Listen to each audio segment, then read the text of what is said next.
Yes, a putting contest, prizes including free golf, free apparel, and much, much more. So make sure to join us Thursday, June 6th from 6 to 7 at William Land Golf Course. We'll see you there. KHTKAM Sacramento, KYMX HD2 Sacramento. Take it on the local level. Live and local, 6 a.m. to 6 p.m., Monday through Friday. From the Power Business Technology Toshiba Studios, Sactown Sports. Feeding your passion for local sports in the afternoon. It's the Drive Guys with Kevin Gleason and Kyle Draper on your radio at 11:40 a.m. Streaming audio at SactownSports.com and the Sactown Sports app. You can also watch the show on YouTube at Sactown Sports 1140. Here are the Drive Guys with Kevin Gleason and Kyle Draper. Kevin Gleason, Jay is here. Jay, do you know what's up? Because I know we're supposed to have Mark Jones on today, but we don't have Kyle Draper. What's going on? Is that some kind of swap or something? I don't know. We might have a little play-by-play swap. Mark Jones, 2:30, and then did just get a text from Drapes, and he has some kind of, I believe it's a Kings event, so he's on his way. He couldn't help but be a little tardy today, so he'll be joining us shortly. We got basketball again tonight, Jay. Are you missing basketball on these nights when we don't have it? Not even close. Not even close. I mean, and I'm probably, the very few one, very one of the few, but nah, I enjoy summer, man. I enjoy summer. I like being out. I like moving and grooving. I like being out amongst the people. I like going to eat. I do things. Basketball don't run my world. Well, I love basketball, but I'm surprised to find that, like last night anyway, I was okay with it. It's like, all right, we got a game tomorrow, little respite from it. Here's what's really interesting about the new TV deal. We know that the ratings for the NBA on TV, they've been trending downward for years. They've been going down. And obviously we're a little bit immune to that here because we love the Kings and love the NBA, so we're going to watch no matter what. But the numbers have been going down. And every so often there's a story about, oh, this round of the playoffs was up over last year or this game. But by and large, numbers have been going down. And yet the NBA is on the verge of finalizing this new TV deal. How in the world, if numbers have been declining, does the NBA stand to triple its TV revenue? Because they're set to make, some estimates say, more than $70 billion on the new deal, which would be 3 times what they were making, which is good for them. That's fine, and then salaries go up. But how do they increase the TV revenue when the ratings are going down, Jay? It's a little bit of a mystery, isn't it? I have the answer. I understand. Yeah. I understand where you're coming from, but I will say this. Sports, as I said, I'm one of the very few. When you talk to people, and we'll have people call in 916-339-1140. You can text us the same number, of course, YouTube as well. Most people will probably say, Jay, you're crazy. They miss it. The slow time of sports right now, I always enjoy because, number one, I'm a baseball guy. Number two, I get that. I like the summer, right? I, as I say, I like to travel. I like to get out. I like to do things. I'm not like everyone. I don't watch a lot of TV. People love TV nowadays. We got so many different streaming apps. You're like junior high Kyle Draper. You dare to be different. Yeah, I am. Yeah, I've kind of been that way all my life, right? That's probably where he got it. Yeah, it is. Even though he's older, he copied me. Yeah. No, I wasn't even on the land yet. But I'll say this: I think sports at this point has become a conglomerate when it comes all the way in anything. You can be, we see the streams going up with WNBA, and they're talking about garnering money 15, 20 years ago, and not even. I can even go back 10 years ago. WNBA was hemorrhaging money. Yeah. They were stealing money from people, right? And when I say stealing, mean not so much as because the ladies were stealing money, but television rights, they were stealing money. They were getting taken advantage of, So I just think I'm not in the majority, I'm the minority. I know you got a couple of different answers. I just think it's the way of the world. Like I keep it very simple. I think people like watching TV. I think TV and telephone is the way of the world. Definitely the telephone. You can come with the cockamamie schemes of why, the NBA is going to make more money. I just think people are telephone fiends, and a lot of people watch it. Well, I was reading a story in The Athletic about this today, and I came across one key to this whole thing that just floored me. And it's something that we've talked about here. So yeah, the TV revenues are going to triple, and we know not everything's finalized yet. We hear whispers of this or that, but it comes down to basically the new TV deal. You got Amazon Prime, you got NBC and Peacock, and you got Disney ESPN, which has ESPN Plus. ABC. And they have a lot of streaming outlets too. And that's the key to the whole thing. Hulu. Yes, because for these conglomerates that buy the rights to the games, they can stream these things, and in some cases, they can have exclusive streams. And this is what floors me. Remember last year, the playoff game between the Chiefs and the Dolphins? Yeah. And that was Peacock. Yes. And it was exclusive. That's the only way you could watch it. A lot of people cried about it. Yeah. A lot of people said, I'm not watching it. I know our friend Jerry Reynolds, who's a diehard Chiefs fan, he said, I'm not watching it. He may have gone to someone else's house. I don't know. I have Peacock and still had a hard time getting it, I think, because of the demand. Yeah, it was having some issues. Yeah. I have Peacock just based on my wife does. So I say I do, but she has it because she's watching all the Housewives shows. Well, they did very well, and I don't have the numbers here, but that game did really, really well. Of course. So the other streaming outlets, they see that and they go, wow, we can do that with sports programming. But here's the thing that is unbelievable to me. How many people, what percentage do you think of people who wanted to watch that game signed up for Peacock just and then kept it in there? What percentage? Like, I just want to see the game. 25%. The number, according to The Athletic, 70%. Right. Which is why I continue to keep. And there's a reason because of this. White is look. 70%. Think about this. If you Amazon, if you Hulu, ABC, Disney Plus, they're conglomerate together. If you NBC, who now has the rights, if you spread all the games out throughout the week, it goes back to the point I'm talking about. Most people live on their telephone right now. Most people live on electronics at this point, right? And so it's easier when you're on your phone and you're like, you know what, Tuesday night, I'm relaxing. I'm doing nothing for the most part. Even if I'm out, I got my phone. I go to Amazon real quick. Yeah. Prime. Yeah. Bingo. Where Hulu could do the same thing. Yep. NBC could do the same thing. And that's why I say it. If we just keep it down to the simplicity of what's really going on, people live on phones. People live on television at this point. Yeah. Right? Books are, and it sounds crazy. Man, I have a 13-year-old. I try to push the narrative of books all the time. Me and Drapes were just having this conversation a couple of weeks ago. I don't read books. I listen to audiobooks. Like, I'm not ashamed to say that, but it's at the point to where, right, I just plug it up. I'm in the car, turn it on. I'm reading a book, but I'm not.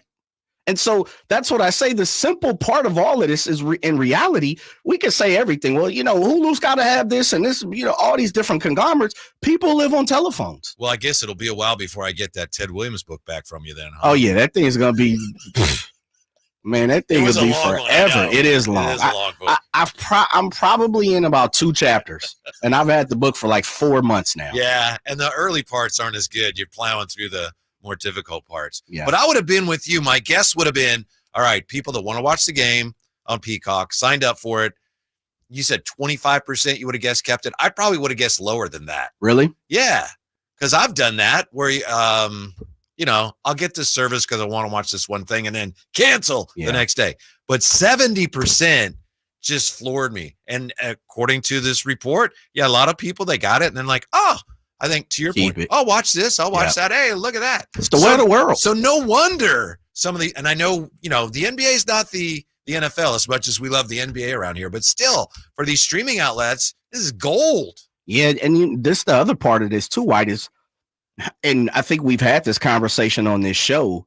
How many times have you forgotten, like, you know what, man, I'm paying that for that streaming service, right. Or, there's so many. And at one point in time, now they're starting to go up a little bit and people are starting to pay attention. They're making dents, but $5.99, $4.99, $7.99. Right. In the real world, that's not that much, and I don't want to speak for everybody, but I'm just saying to the average, probably household, $4.99, $6.99 a month, a one-time fee.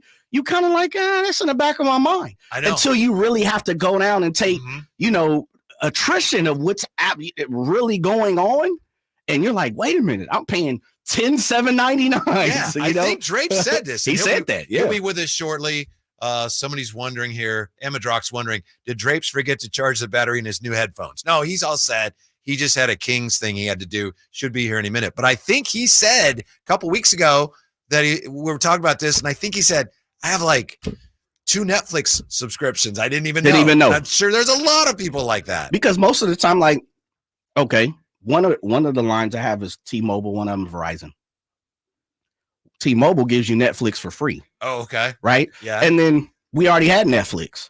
So it's kind of like, okay, who wants to go through and cancel this and do all of that? I'm the outlier.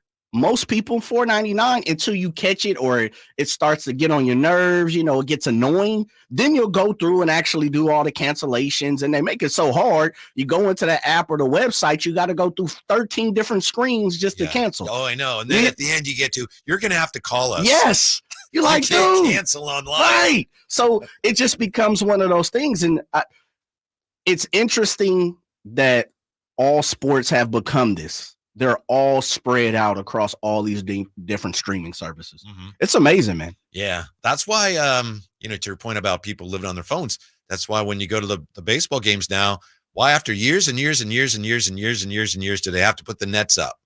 I know it's dangerous, but if people dealt with it before. Well, it's because no one's watching the game anymore. Right. Which is really dangerous. And I think the games are boring now too. Well, don't say that, but I think I told you this a couple Father Days ago. 2 of them. I go with the wife and my daughter. They take me out, loving it. Yeah, this might even been 3 years ago. Took you out to the ball game. Yeah, beautiful. Man, Chris Davis hits a home run. Yes, 3 years ago. So Chris Davis hits a blast. We're in left field. It's a blast. I'm looking up. I'm like, oh, and the ball probably lands like 2 rows in front of us and maybe 5 feet to the right. And they're all screaming and panicking. I'm like, you're not even watching the game. They're both on their phone. They're taking selfies. And, that's just the way of the world right now, man. Mm-hmm. It really is. Mm-hmm. When we come right back, another thing that we have to reluctantly give the Mavs a ton of credit for. Drive Guys right back with that, Sactown Sports. The NFL's leading rusher plays here. And a handoff to McCaffrey, walks in the end zone. Handoff to McCaffrey, takes it right down to the goal line.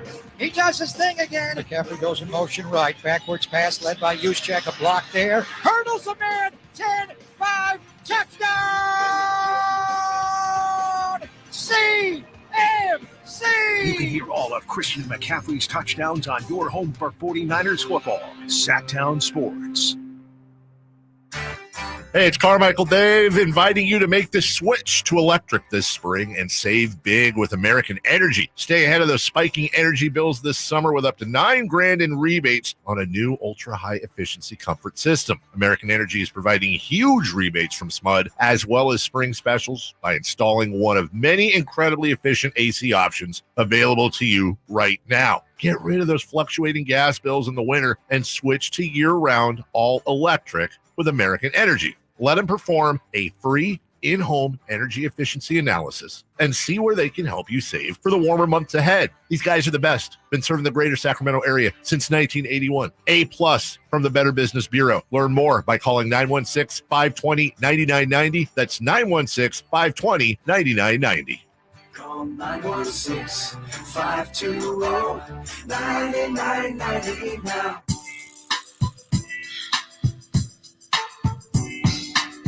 The Drive Guys, live and local, every afternoon, Monday through Friday on Sactown Sports. And look who comes strolling in. Wow, that wasn't too bad at all. Kyle Draper with us here. It's Drive Guys. You had Kings duty today. I know you got to get situated, but that was I got to get situated. But I had to do this Kings event, and I was listening to the show driving in here, and I was like, oh, shoot, let me break the speed limit. Run through red lights. You were missing me, so I was like, let me hurry up and get here. Oh, so. You're saying like, you guys are really struggling. Yeah, you were struggling like Carmichael Dave show in the morning, right? So your boy is here. I'm here. Whoa, I know Jay missed me. Jay liked all that shine, but your boy is back. So. You know what Jay's looking forward to today, I would guess, since I think he lined this up. But we do have Mark Jones at 2:30. And also at 5 o'clock, Bob Kendrick, President, Negro League Baseball Museum. Oh, yeah. Yeah, I am looking forward to that, too. Yeah. Timely, too, to have this discussion. So, And our boy Mark Jones, too, as we continue our Kings off season. So, I'm looking forward to that. Any thoughts on, I don't know how much you heard, but I was just talking about the TV deal with the NBA, and it's incredible how much more money they're getting, and they're getting a lot more money because of the streaming rights. And can you believe that game on Peacock, the NFL playoff game, Dolphins Chiefs? Yeah, they did really well. Yeah. 70% of the people that bought that just to watch the game kept the service. Oh, kept the service. Kept okay, it. I was walking in when I heard you talking about it, and I thought they canceled it. But you know how it is, Whitey. Convenience. That's what Jay was saying. I still was floored by that. It's like once it's on there, it's harder to cancel, you know? And exactly what I just said. How much is it, Jay? $5.99, something like that? I think Peacock like $9.99. Yeah, so like that. You don't really notice it that much. And I'll tell you what. Same thing I just said, right? I heard you both have Peacock. I don't think I have Peacock. You're not missing them. No, actually, I am, Jay. Your boy woke up this morning. I get the alert. My girl Nelly Korda shot a 10 on a par 3 U.S. Open women's golf. I'm like, yeah, I got to be on something. Maybe Golf Channel, maybe ESPN Plus, maybe USA, streaming somewhere. Peacock. And your boy does have. So I was bummed, dude. I actually thought about getting Peacock Here today. we go. I know, but we got too many subscriptions, fellas. That's the point. Yes. If you want to watch the NBA, you're going to have to get it not next year, maybe, but the year after. Although you being an NBC guy, maybe they'll slide you that for free. Nah, they won't, because I real quick, and I'm getting settled here, but NBC don't give your boy anything. Like, usually when you're why would you bring this? I know, because this is sore move subject. on, man. Move on. No, Jay, because I'm pissed off. I know. Now. I'm pissed off because this is a sore subject. Man. When you're an NBC employee, which is owned by Comcast, you get free cable. So I'm like, I'm an employee. I got an employee ID number. Mm-hmm. You know, I can go on. I got free Disney passes, Universal passes. I mean, because of NBC. Let me get 2 of those. I got you. I get 4 each year. I got you, big fella. So I'm like, I probably can get cable for free too. So I emailed a guy, hey man, I need help. Can I, help me get cable for free? And then somebody that's not even affiliated with this email I sent text me, well, Kyle, it's only for full-time employees. And so don't get me started on NBC. I'm like, I am NBC. I'll say this about I'm Mr. NBC. Xfinity. For years, I was an Xfinity endorser, and they gave us a really great deal. I mean, a great deal. Why do you just dig in the hole deeper? I know, right? right? Like, that's bragging right now, man. No hookup. And then, things change, and we're sorry, we're not going to be able to continue having you as an endorser. However, to this day, I still get that package at the rate? Yeah, like when we renew or something, people go, dang, how'd you get that rate? Dude, they don't even offer that anymore, right? Oh, must be nice. Like, seriously, that could be an endorsement right there, maybe. I should try and get Xfinity. Yeah. It only makes sense. Uh-huh. Text our sales crew now, get them on that. But yeah, man, so I was looking at Peacock. I'm like, but then I got the email from Apple. How much am I paying for Apple Music? That's like 10, 11 especially bucks. if you got the family joint, yeah, the family subscription, free 3-month preview, or have you crossed over? I've already passed that, man. I've already passed that. $14.99 or something a month. I don't know. Yeah, and I'm looking at ESPN Plus. I'm paying $10.99. Apple Music, I'm paying $10.99. I got them right here, big fella. I got them right here. Apple TV. I don't know why I'm paying for it because I haven't watched the show. That's $10. And I got the full cable too. My cable bill's like $300. So I'm paying close to $500 a month in subscriptions, cable. It's too much, big fella. It's too much. And that's the point. It's convenience. And then when you try to go through canceling, they do just enough. Like it doesn't cost as much for you. Like, you know what? $30. I gotta go.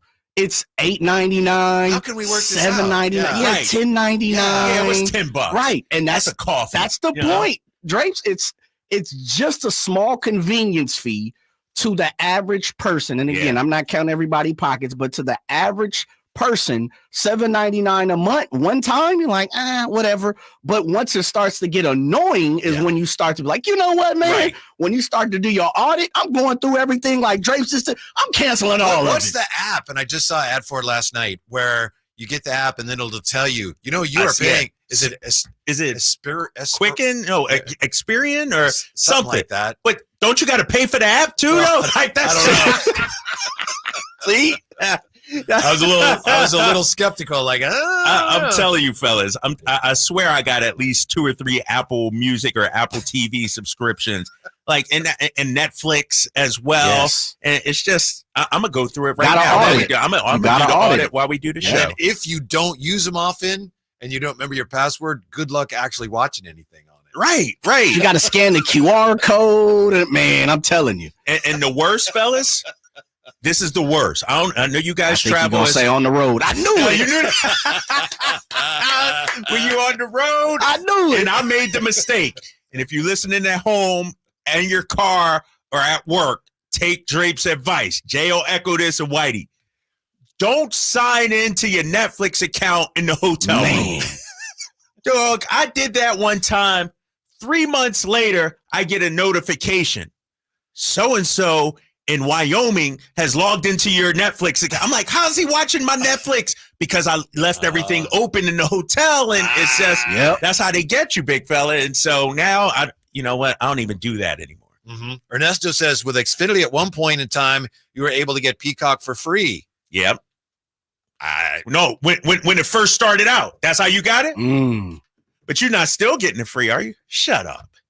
I think so. No way. Nah, you might want to audit that right you there. You better double check that. You've been missing out. Amadrock's on fire today. He says, Drapes bundled Disney Plus, Hulu, and ESPN Plus. You got bundled, bro. I got that, big fella. You got bundled, but bro. That's still $14.99. Yeah, let me see. No, but they broke it up though. They broke it up. Like, let me double. No. Hulu, Disney Plus, and ESPN, they all came together. So that's a bundle now. I had that though, Jay, but then it broke up on me. I felt like. See that you got to audit. See, I got to audit myself. Big dog, you got to audit. Doesn't it surprise you though? It stuns me that in this day of an age where everyone is cutting cords and TV ratings are going down, that the NBA gets triple what they got last time in their TV package. I mean, good for them. That's great. It's good for the league, but triple, like 70 plus billion, it just surprises me.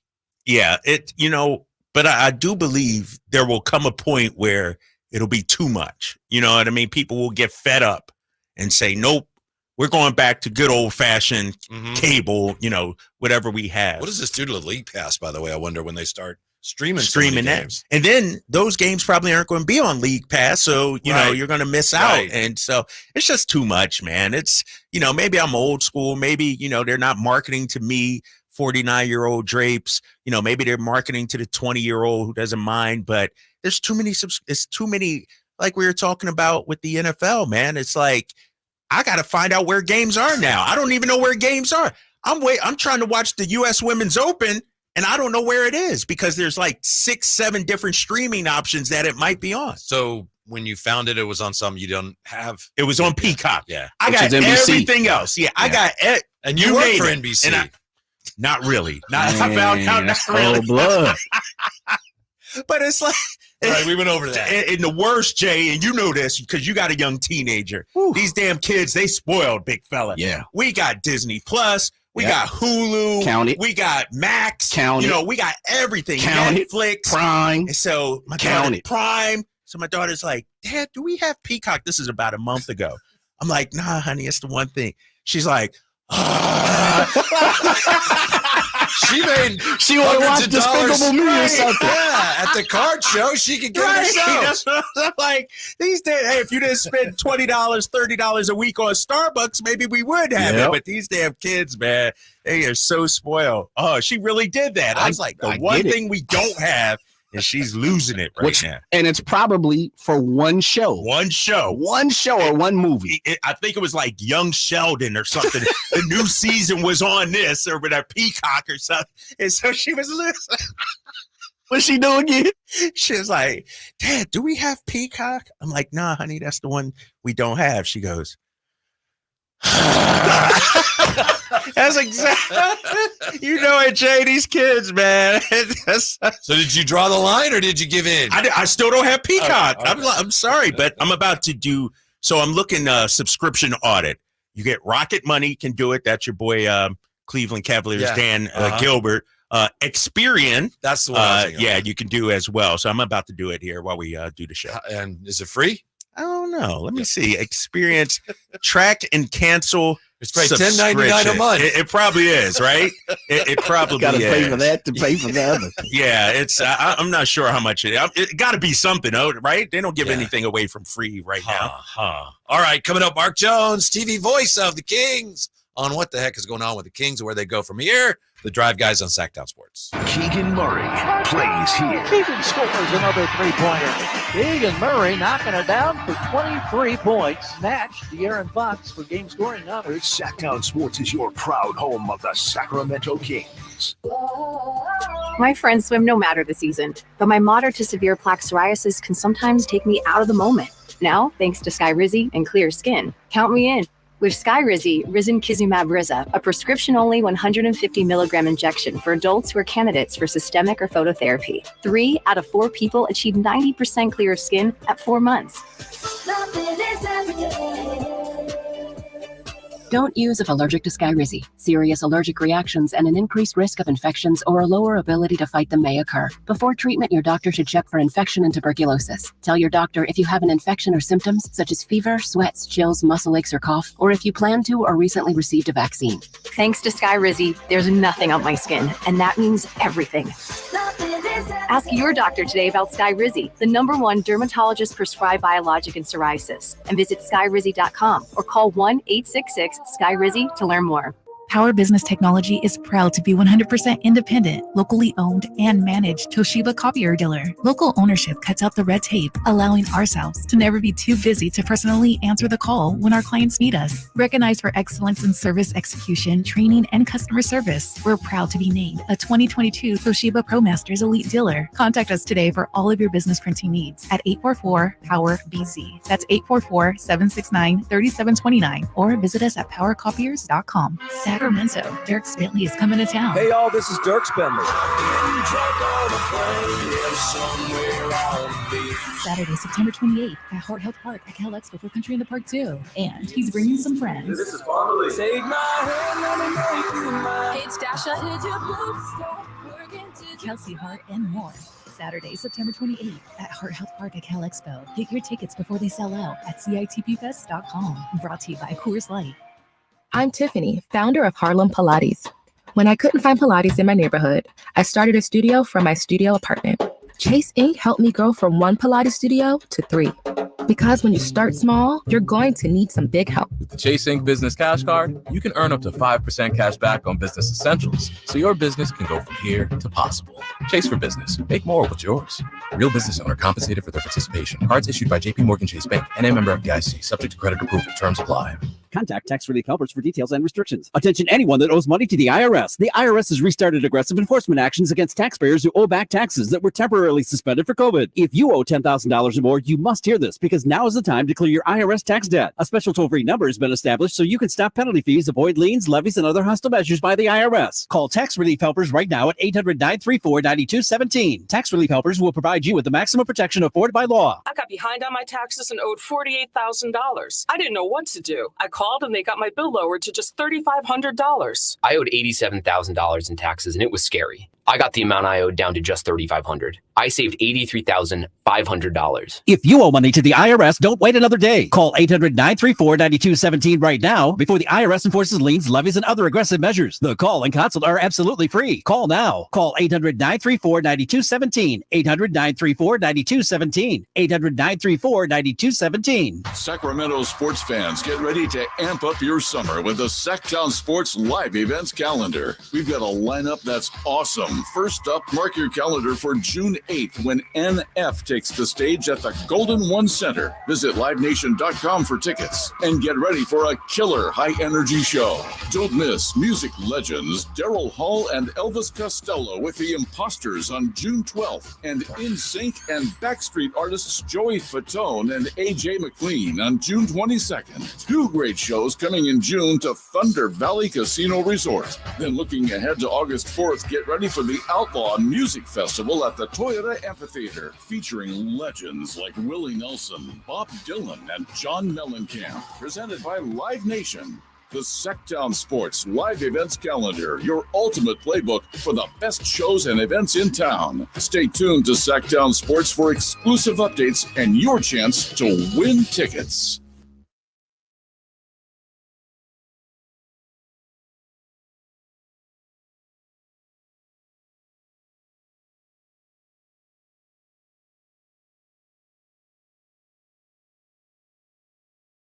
The Drive Guys, live and local, every afternoon, Monday through Friday on Sactown Sports. Let's see if you knew this. The gentleman who's about to join us here, you know all about what he's done behind the microphone. But did you know that he led his university in Ontario, York University, to 3 basketball championships, and that he's still in the program top 5 in assistance team? Get out of here. Who we got? High flyer Henry Turner on? Mark Jones with us Mark. here. What's up, Mark? Hey, man, you know I just don't talk about it, man. It's 62. I'll still go out there and rip somebody's heart out once in a while. Not so long, just a little bit. Oh, so you're not a studio gangster then? That's what you're telling me. No, man. I was 14-6 every game, man. Scraps on defense. Scraps are us. Call me. Who was your what NBA player that we would know was kind of comparable to what you were, Mark?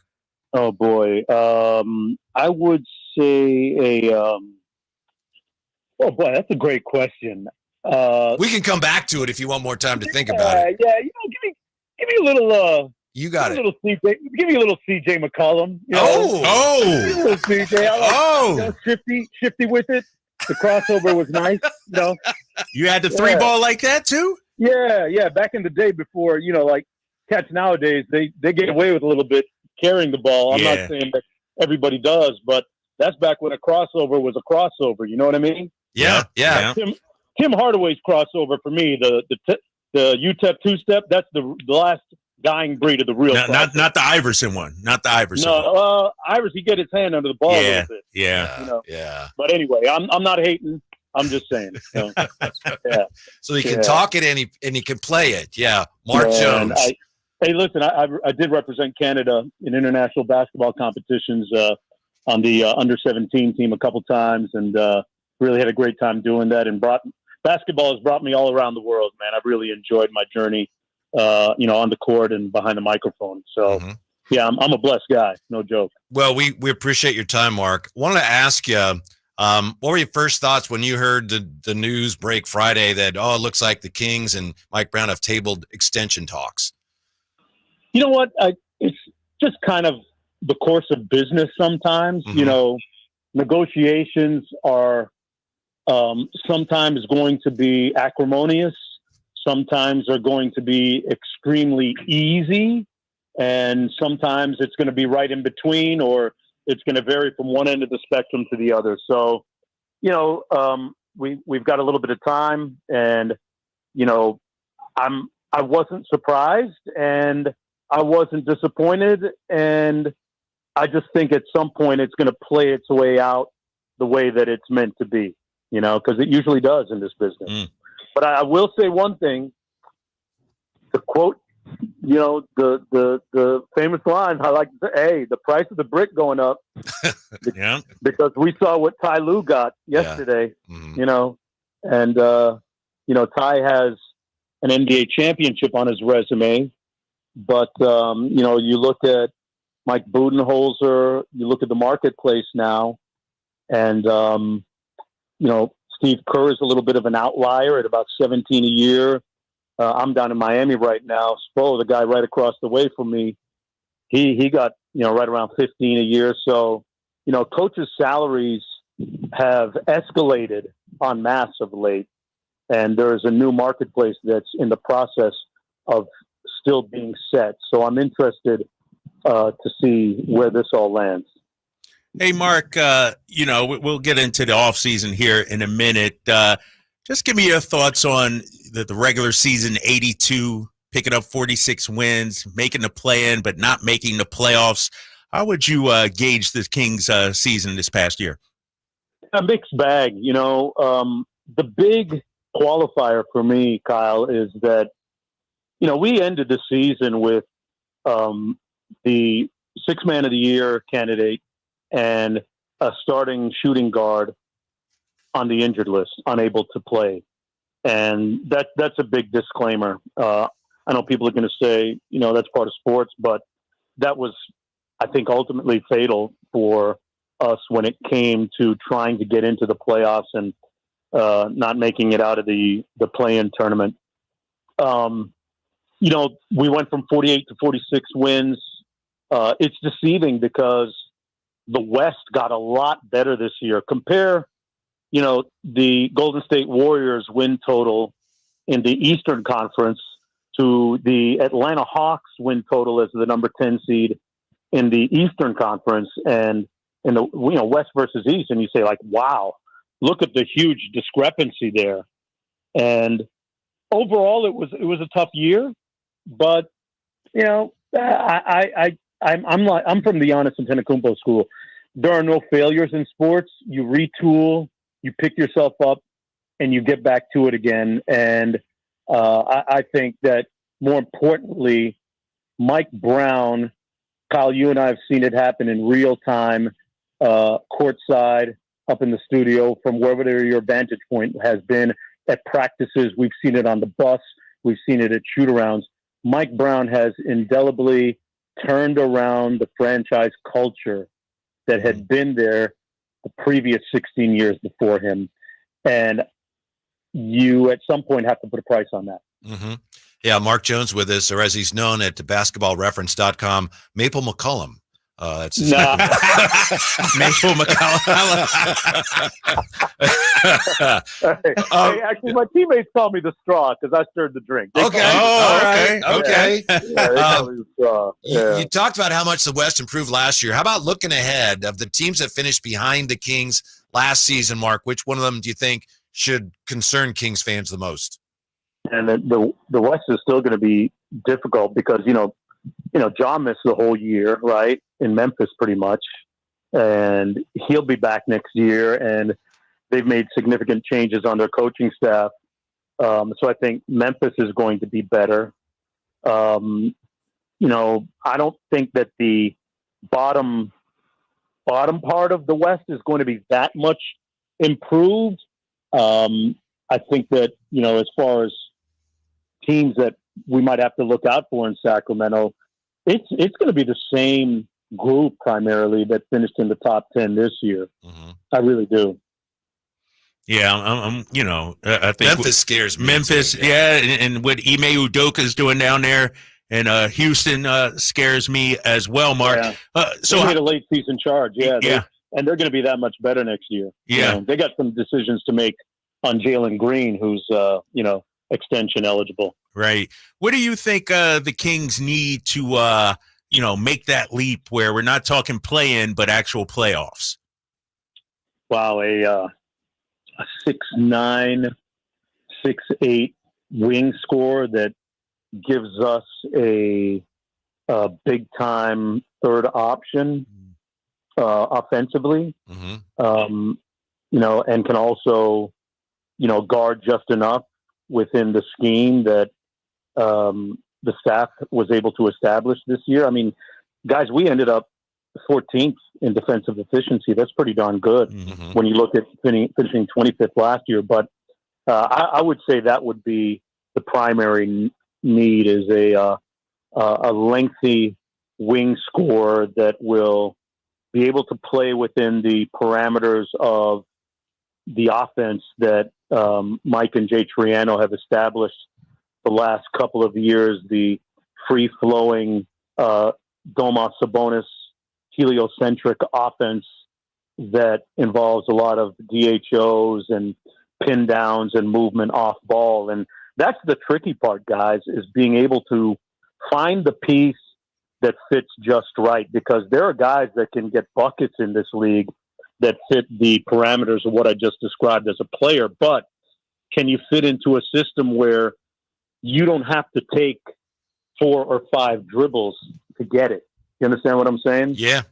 And that's the tricky part. And that's why all trades and all acquisitions that teams make sometimes don't turn out to be the fit that you envision it to be. Mm-hmm. Mark, I know that you're busy during the year covering the NBA. I don't know how much college basketball you get to see. Obviously, you know the game very well. But if Monty came to you and said, Maple McCollum, what do we do with this 13th pick? I mean, what kind of response would you have for him? You know what? I've always been a big fan of the Pat Riley school, going back to, not just his time here in Miami, but in New York, where I have no aversion to trading away draft picks unless you have a generational type of talent coming out, whether it's got to be a LeBron James, it has to be a Victor Wembanyama, it has to be somebody of that kind of ilk that makes me hold on to it, or at least somebody that's going to be a game changer. Otherwise, man, I'm about winning now, trading picks to get players who can help me immediately. Unless there's a guy in the draft that you potentially see coming in and being able to make the kind of contribution that Tyrese Halliburton made 3 years ago, or Keegan Murray made 2 years ago, right? But if there's not that guy that you can identify, I'm all good with trading the pick, packaging a pick or two, and getting somebody that's going to put us in the top 6 next year. Because I think if you're not trying to win now, with a small degree of sustainability in the future, with an eye on that, if you're not trying to win now, I mean, you're not doing it right. I mean, worry about paying the mortgage later, man. Let's party now. Let's win now and worry about it. And plus, there's going to be a huge, with the influx of the impending new television deal, right? GMs have done their projections. So you can take on a contract that might look a little bit bloated now, knowing that, they're going to smooth in the new salary cap numbers this year, unlike they did the last television agreement, which allowed Golden State to get KD, by the way, if you remember that. They're going to smooth it in this time. But, with projections going up, some of those, $25 million a year players who you think might have inflated deals and might be of great value, that's going to be a great value in a few seasons. So that's where we are. No, you're right about that. Yeah.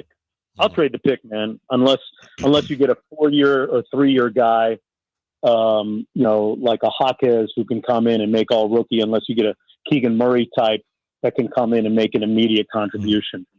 Otherwise, it's all about player development, right? With the pieces you already have. Yeah. Mark, should we start preparing for life without Malik Monk? I hope not, Kyle. Yeah. I hope not, because, we all saw that the unique energy beyond anything else that he brings to the team, and, his scoring ability, had the most 30-point games off the bench this year for any NBA player. I don't think we're at that point, and I don't think we have to prepare for life without Malik. I would say there's nothing to indicate that he won't come back right now. But, he is going to be a coveted player around the league. When you look at teams like the team that's 3.5 hours up the turnpike from me in South Florida right now, the Orlando Magic, a guy that can give them scoring and playmaking, whether it be as a starter or off the bench. So, if I'm Malik, I'm thinking about playing with my best friend. I'm thinking about the resurrection of his career in Sacramento, playing a part of that decision. And sometimes it's not all about the money grab, although most times it is. If there's a small differential, then, hey, some of those intangibles, like playing with your best friend and playing in the place and being around people like Jay Triano, who, Malik, I remember Malik telling me his first year in Sacramento, if it weren't for Jay Triano, I would have lost my mind and probably been out of the NBA right now. Wow. Yeah. Yep. Yeah. Mark Jones, we appreciate your time very, very much. Enjoy your summer. Obviously, it's going to fly by. We hope to talk to you again very soon. Yeah, I'm off to the gym again tomorrow morning, man. Saw my guy Alex Len work out recently, and Chris Duarte's across the highway from me. I'm going to go watch him work out tomorrow. So I'm keeping tabs on all things Kings, man. I got it all scoped out. Guys. You have a good one, okay? All right, Mark. Thank you, Mark. All right, man. So, kind of an optimistic tone when it comes to Malik Monk. Yeah, how about that? Yeah, in contrast to you and me yesterday. It depends on the day, Whitey. It depends on the day, right? Yeah. Up next, drafting Bronny. Is it a good idea for anybody? Next with the Drive Guys on Sactown Sports.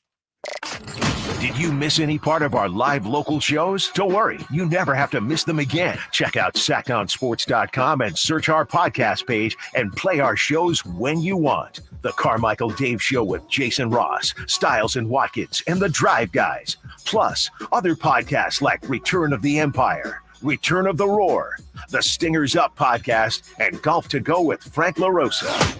They're all available right now on SactownSports.com. I'm getting vaccinated with Prevnar 20, a Pfizer vaccine. So am I, because I'm at risk for pneumococcal pneumonia. If you're 19 or older with chronic conditions like asthma, diabetes, COPD, or heart disease, or are 65 or older, you are at increased risk for pneumococcal pneumonia. Ask your doctor or pharmacist about Prevnar 20, pneumococcal 20-valent conjugate vaccine. It can help protect you against pneumococcal pneumonia in just one dose. Even if you've already been vaccinated with other pneumonia vaccines, Prevnar 20 may help provide added protection. Prevnar 20 is approved for adults to help prevent infections from 20 strains of the bacteria that cause pneumococcal pneumonia. Continued approval may depend on a supportive study. Don't get Prevnar 20 if you've had a severe allergic reaction to the vaccine or its ingredients. Adults with weakened immune systems may have a lower response to the vaccine. Side effects include pain and swelling at the injection site, fatigue, headache, muscle, and joint pain. For full prescribing information, please call 1-855-213-2138 or visit Prevnar20.com. Golf to Go is brought to you by the Hagen Oaks Golf Super Shop. Here's Frank LaRosa. Over the years, some of golf's best stories were about the legendary Ben Hogan. Tommy Bolt once said that Hogan was the only player he'd ever known to get an ovation on the practice tee. He said he saw Hogan playing practice rounds before a tournament where half the gallery was made up of other professionals. When Bolt was asked who was better, Jack Nicklaus or Ben Hogan, Bolt replied, "Well, I saw Nicklaus watch Hogan practice, but I never saw Hogan watch Nicklaus." That's a pretty definite answer. Hogan described the game of golf as a game of misses. He said, "The player who misses best is the one who's going to win." He believed that the first hole was the most important, saying, "Well, if you don't birdie the first hole, how can you expect to birdie them all?" Ben Hogan knew the value of positive thinking on the golf course. That's your Golf to Go. I'm Frank LaRosa. Maida Chevy saves you $12,000 off MSRP on every new half-ton Silverado LT 5.3 liter in stock after rebates. Always 5 to choose from. Exclusive. All in-stock pricing at MaidaChevy.com. Together, let's drive. See dealer for details and 6324. Hey everyone, it's Ted from Consumer Cellular, the guy in the orange sweater, and this is your wake-up call. If you're paying too much for wireless service, you don't have to keep having that nightmare. Consumer Cellular has the same fast, reliable coverage as the leading carriers for less. And for a limited time, new customers receive their second month free when they sign up and use promo code MONTHFREE by May 31st. So why keep spending more than you have to? Seriously, wake up and call 1-888-FREEDOM or visit consumercellular.com. Taxes, fees, and other third-party charges will apply. See website for additional details. Tired of hearing scary radio ads about the IRS? Tax Relief Advocates is different. TRA is here to tell you that if you owe money to the IRS, whether it's $5,000 or $500,000, we have a solution. TRA can eliminate or reduce what you owe to the IRS with zero risk to you. We have over 1,000 5-star reviews on Google and an A+ with a BBB. End your tax nightmare today by visiting TRA.com or call 800-583-6580. That's 800-583.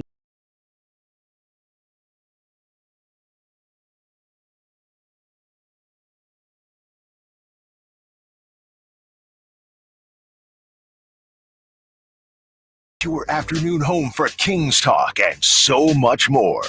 The Drive Guys on Sactown Sports. Look, this is a little bit of an awkward situation for a show like ours, but, obviously we're interested in the most important things in the world. We know that you don't come to us for political things or news things, but this has never happened in the history of our country. Kyle just shared with me the news. Donald Trump guilty on all 34 felony charges. So, obviously we can't, against a backdrop of something like that, we're not going to pretend we don't know what's going on. Yeah. We're not going to pretend we're experts on it, but we obviously have to acknowledge something Just like that, which we've never seen in our lives. Yeah, this is a historic day, right? Yeah. This is something, when you talk about history classes 50, 60 years from now, I don't know if it'll rise to the level of Watergate, but I would imagine, the way we learned about that, kids in school, and they'll be talking about this one in American history. Yeah, no matter what you think of it or your views on it, unprecedented. So, yeah, just announced breaking news: Donald Trump guilty on all 34 felony charges, and we'll see where this goes from here. Crazy times for our country, Drapes. Crazy times. That's my brilliant political analysis. I'll just say ditto, Whitey. Yeah. So thank you for being with us. You want a respite from some of that? We're here for you when it comes to any of that. Drafting Bronny. We know that some teams, the Lakers supposedly drafting Bronny, are interested in it. Phoenix interested in it. Bill Plaschke today was at the LA Times. I think he wrote. He said the Lakers should not draft Bronny. He said it smacks of obviously nepotism, and they're just giving LeBron complete control of the franchise. He's not that good. They shouldn't do it. It appears they are going to do it. But do you think drafting Bronny right now is a good idea for any team?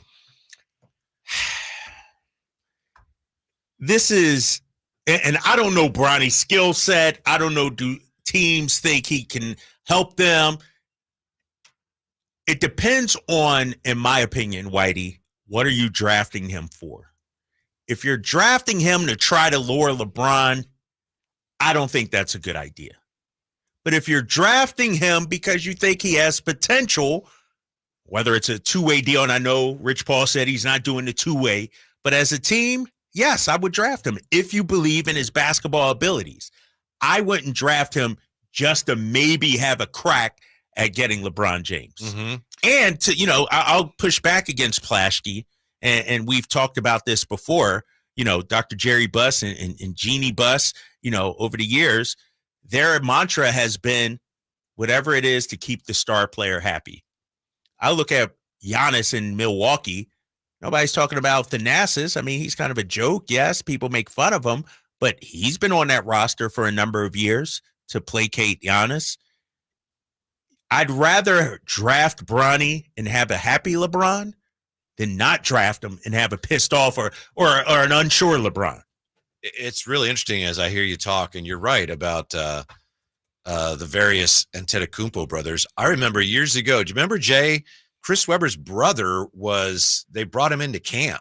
Really? He went to Central Michigan. Yeah, remember? I think it might have been David. I don't remember.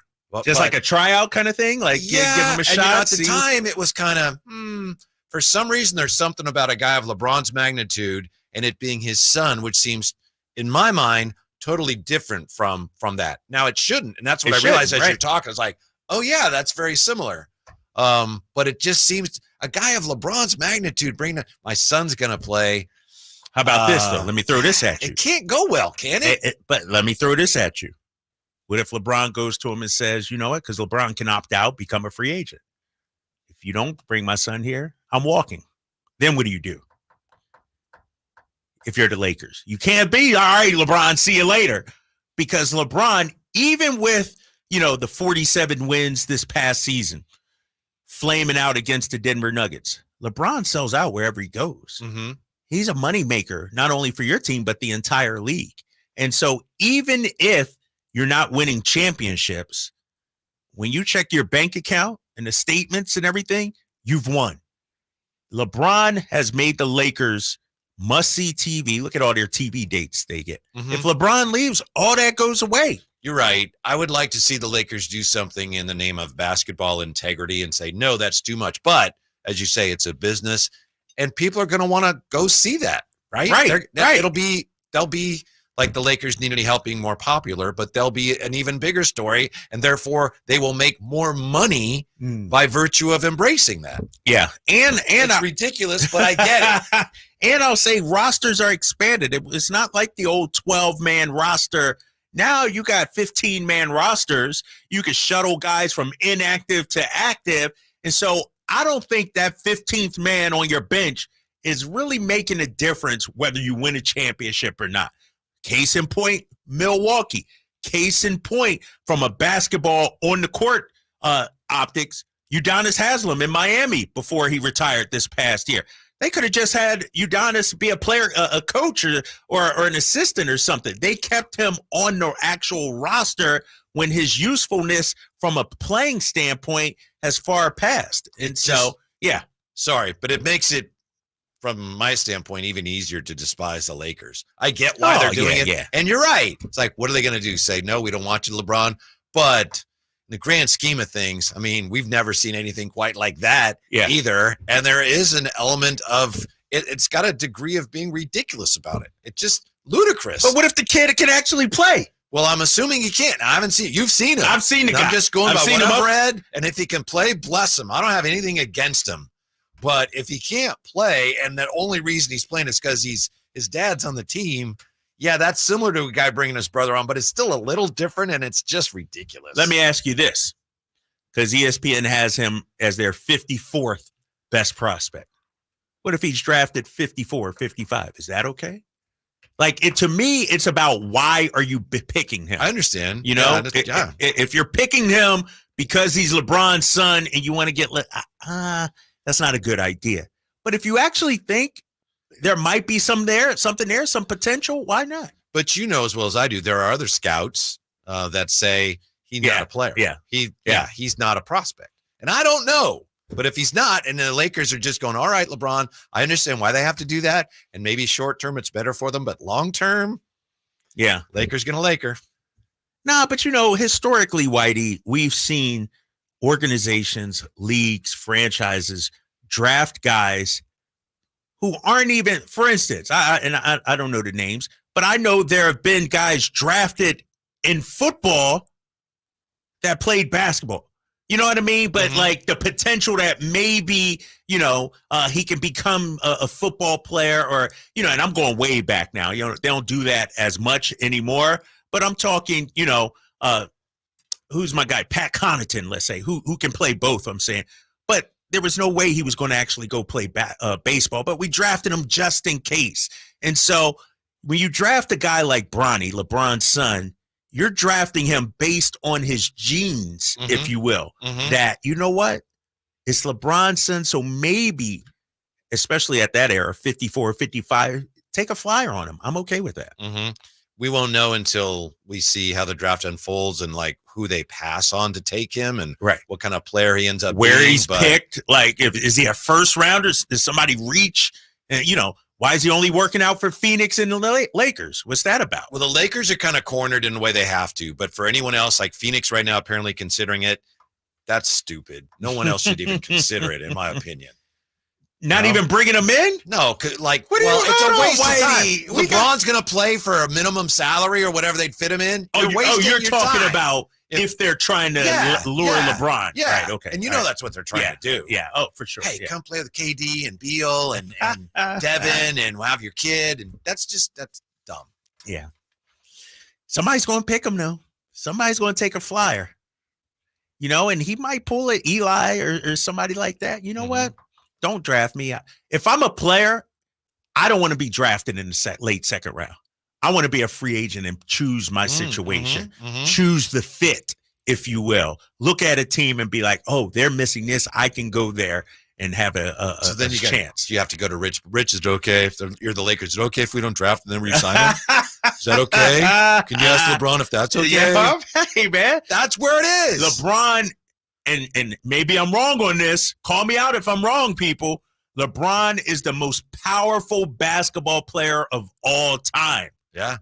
And so he's exercising that power, dude. 339-1140, 1-800-920-1140. When we come back, more on LeBron and he and his son's NBA futures. And according to brand new numbers from the Football Power Index, speaking of power, guess who's the best team in the NFL? Drapes ain't gonna like it. Next, Drive Guy Sactown Sports. I didn't ask to be thrown in the streets with nowhere to go.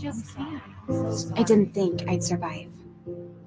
But I did ask for help, and Covenant House was there for me. 1 in 10 young adults will experience a form of homelessness this year. For these kids who didn't ask to be put in this unthinkable situation, Covenant House is there. Covenant House helped me break the cycle of homelessness in my family. They gave me the love that I needed. Over 2,000 young people will sleep safely in a Covenant House bed tonight. When youth who are experiencing homelessness have a hot meal, a safe place to sleep, medical care, and love, they can overcome heartbreaking challenges and have a brighter future.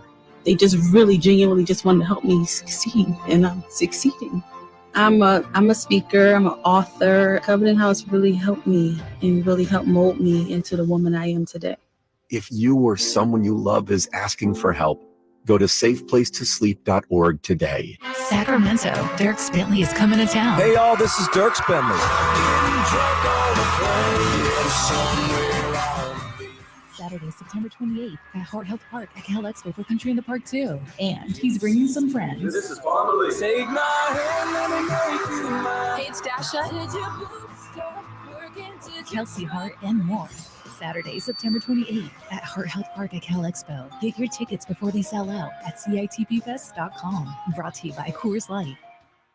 Hey, it's Carmichael Dave for my good friends at American Energy. Now, I've told you this before, but this is what we call extending a good deal. Right now, American Energy Heat and Air is offering an HVAC diagnostic for $99. Oh, wait, I'm sorry. Never mind. They're offering it free. It's a $99 value, but you get it for $0. Let the American Energy team test your system connections and all the moving parts of that system to ensure that it's functioning properly. Now, this is a limited time offer. Call today to schedule your appointment at 916-520-9990. Speak to the company that has an A+ rating with the Better Business Bureau that's been making the greater Sacramento area proud since 1981. 916-520-9990 or AmericanEnergyAir.com. Tell them Carmichael Dave sent you. Call 916-520-9990 now. It's a mystery where Old Spice finds its amazing scents like Himalayan sea salt, but I'm thrilled they have because no other body wash exfoliates and moisturizes 24/7 like Old Spice Gentleman's Himalayan sea salt body wash.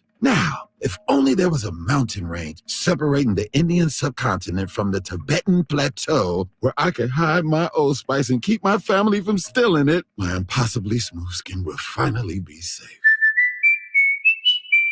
What's keeping you from learning the language you've always wanted to speak? Too hard. Takes too long. Not with Babbel. Babbel's interactive lessons, podcasts, games, and more make learning fun. Fun isn't hard.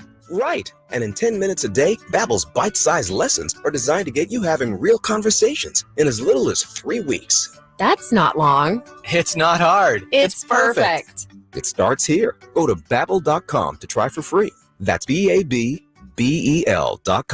Babbel.com. KHTKAM Sacramento, KYMX HD2 Sacramento. From the Power Business Technology Toshiba Studios, your flagship station for the Beam team. Should we light the beam? Light the beam, baby. Sactown Sports.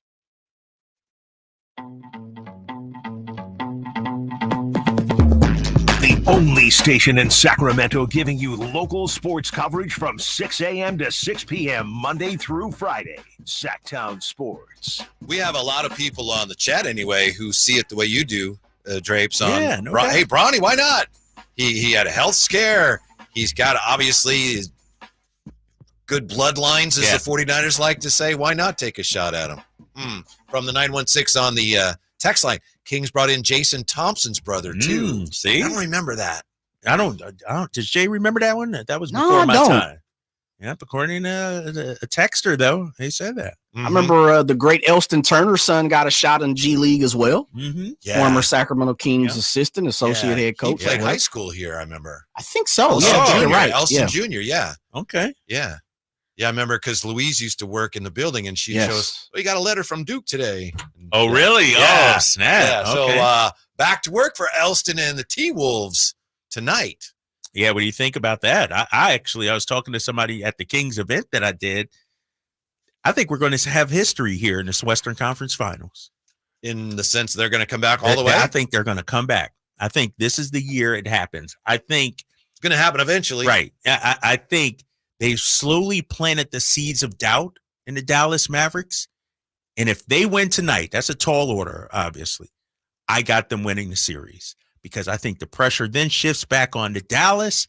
And I think we've seen Anthony Edwards struggle at times, but I think, this comparison to Jordan and how great he's been playing, maybe a little too lofty, but this guy is going to be the face of the league. He has the motor, the mindset. And I think once he gets rolling, he's going to be hard to stop. So the Mavs better win tonight, or I think we got a game 7, and I'm taking the Minnesota Timberwolves. I know this is obvious from the map. No. I'm agreeing with you. It's not 3-0 anymore. Once it gets to 3-1, it's like, there's lots of series that are 3-1. And if it becomes 3-2, it really doesn't matter that Dallas was up 3-0, except, that it makes them a little tighter. Yeah, now they start, if it gets to that point. Because if you're up 3-1, you still feel good. All right, we're good. It's okay. But if it gets up 3-2, now if you're Dallas, Game 6 turns into a must-win because that's at home. You don't want to have to go, and I know Miami did it last year against the Celtics, but you don't want to have to go to a Game 7 in Minnesota when you were up 3-0. All the pressure is on you. And now Minnesota's playing with momentum. And I do believe, and I'm a firm believer in momentum when it comes to sports. Look at the run that Dallas has been on. They've had a tremendous run. Their momentum has been crazy. But now, if Minnesota can seize that back, sow the seeds of doubt in Luka and Kyrie's mind, I think this might be the year, dude. Remember when the Red Sox did it to the Yankees? It seemed impossible at that time because the Red Sox couldn't beat the Yankees at all, and no one had ever come from down 0-3 to win the series, and the Red Sox did it. And the Red Sox did it against the hated Yankees, and they broke through, and they went on to win the World Series. And so that's why I think, with Minnesota, we've seen Cat play well. If Anthony Edwards can really get going, I mean, not saying they're front runners or anything like that, but their confidence is a big thing, man. It is. It really is. It's so easy to say, and sometimes it's like, but just look at the fact that Anthony Edwards, even when they were down 3 games to none, he said, I still don't think they can beat us. Right. And his teammates got to go, either he's crazy or maybe we do have a shot. Right.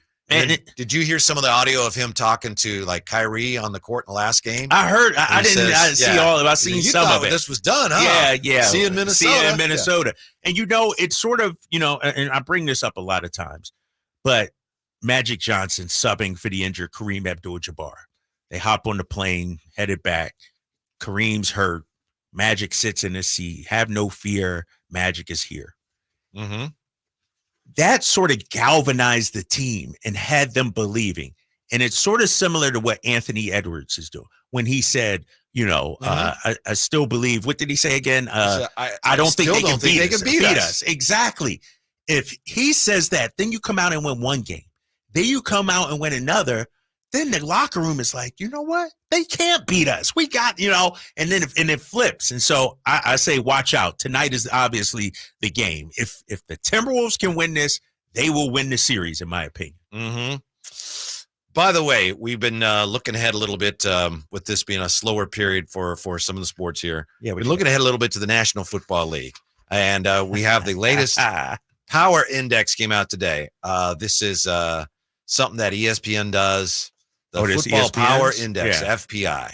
I've seen that one. I'm going to throw it. I'm going to discard that one. We can discuss it, but I don't necessarily buy it. It's a ratings and projection model for NFL teams. It's science and it's flawless. Science and it's indisputable. Right, okay. The numbers they come up with, the conclusions they reach, indisputable. So they have their 2024 NFL Football Power Index rankings. Number 10, you got Green Bay. Number 9, the Texans. Hey, number 8, Philadelphia Eagles. Okay. Top 10. That's nice. Okay, that's nice. Number 7, Bengals. Number 6, Cowboys. Number 5, Bills. Number 4, Lions. Number 3, Ravens. Number 2, Chiefs. Number 1, Bang Bang Niner Gang. Number 1, the best team Bang Bang Niner in the National Football League, according to FPI. Kyle Draper? Where should I begin with this? You can say, yeah, that's right. That'd be good. You know what? I'd probably put either Niners or Chiefs 1. I have no problem with that. My issue is, why are the Eagles so low at 8? Eagles had the best offseason in the entire NFL.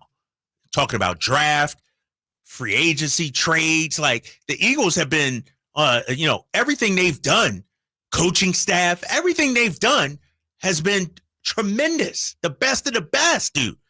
Why are they behind the Cowboys? I'm watching ESPN today. Yeah. They got their ESPN bet, so they set their own betting lines. They got the Cowboys as the 4th choice to win the NFL championship, the Super Bowl. Like, there's a biasness. I'm not saying the Eagles are better than the Niners right now. I'm not going to engage in that. I'm not going to fall for that. But the Eagles behind the Cowboys? Well, behind the Bills? I have this for you. Let me hear what you got. Reading from ESPN, the FBI Football Power Index, which again is Science. all-knowing and indisputable. Science. Is a believer in the Eagles. That's what they say. All right. Despite the team falling apart, losing six of its final 7, the model is backing Philadelphia as the 4th best team in the NFC behind San Francisco, Detroit, and Dallas. Well, that would make it the 5th best team, wouldn't it? It's a little unclear. San Francisco, here. Detroit, Dallas. No, 4th. Okay. And makes it a narrow favorite to win the NFC East. But how is so they'd win the division.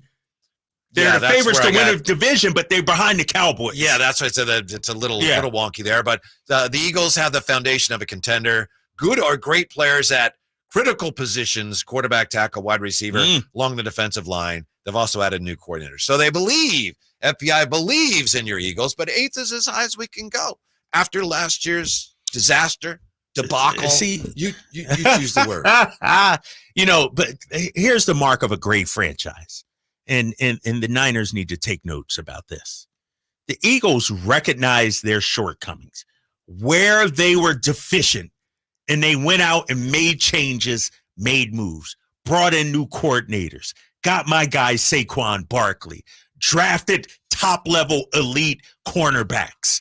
That was an area of concern for the Philadelphia Eagles. They struggled in the secondary last season. So they addressed certain needs. And that's why I feel like the Niners draft was so weak. They did not address their most pressing needs with the high picks. I'm talking first round. How you going to take a wide receiver in the first round when you don't even need a wide receiver? I heard Alan talking today about the fact, I think he was arguing with Emil. He was saying, how is it that you go, the 49ers pick a guy that at first people say, oh, they overdrafted him. And now people are saying he was steal of the draft.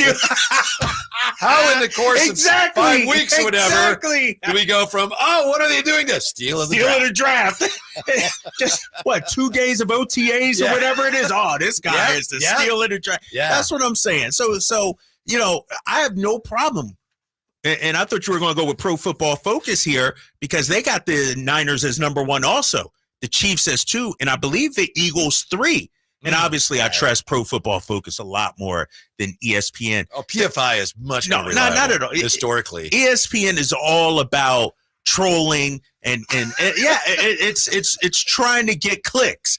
How are the Cowboys ahead of the Eagles? And what have the Buffalo Bills ever done? The Cincinnati Bengals. Who knows how Joe Burrow is going to come back? They have way more question marks. And so forget the science.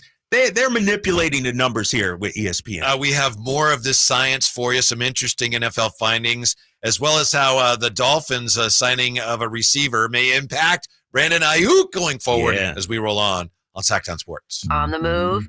Got somewhere to be? Take Sacramento Kings basketball with you. The Sactown Sports app will let you stay connected to your passion. Never miss a moment of Sacramento Kings basketball with the Sactown Sports app. Are you stressing about your IRS tax problems? Have you received notices from the IRS threatening to garnish your wages, levy your bank accounts, or seize your property? You need an ally. Allies Tax Relief has tax attorneys and enrolled agents that are ready to fight for you. They have saved millions for taxpayers just like you. Allies Tax Relief can help put a stop to IRS collections and, most importantly, negotiate your tax debt. Here's Brenda, a happy client of Allies Tax Relief. I owed the IRS around $57,000, and they're about to start garnishing my paychecks. I heard a commercial on the radio about Allies Tax Relief, so I thought I'd give them a call. After a day, they were able to at least stop the garnishments, and after a few months of negotiations, I walked away owing the IRS only $301. If you owe the IRS, call Allies Tax Relief right now for your free consultation. Call 800-230-5174. 800-230-5174. That's 800-230-5174.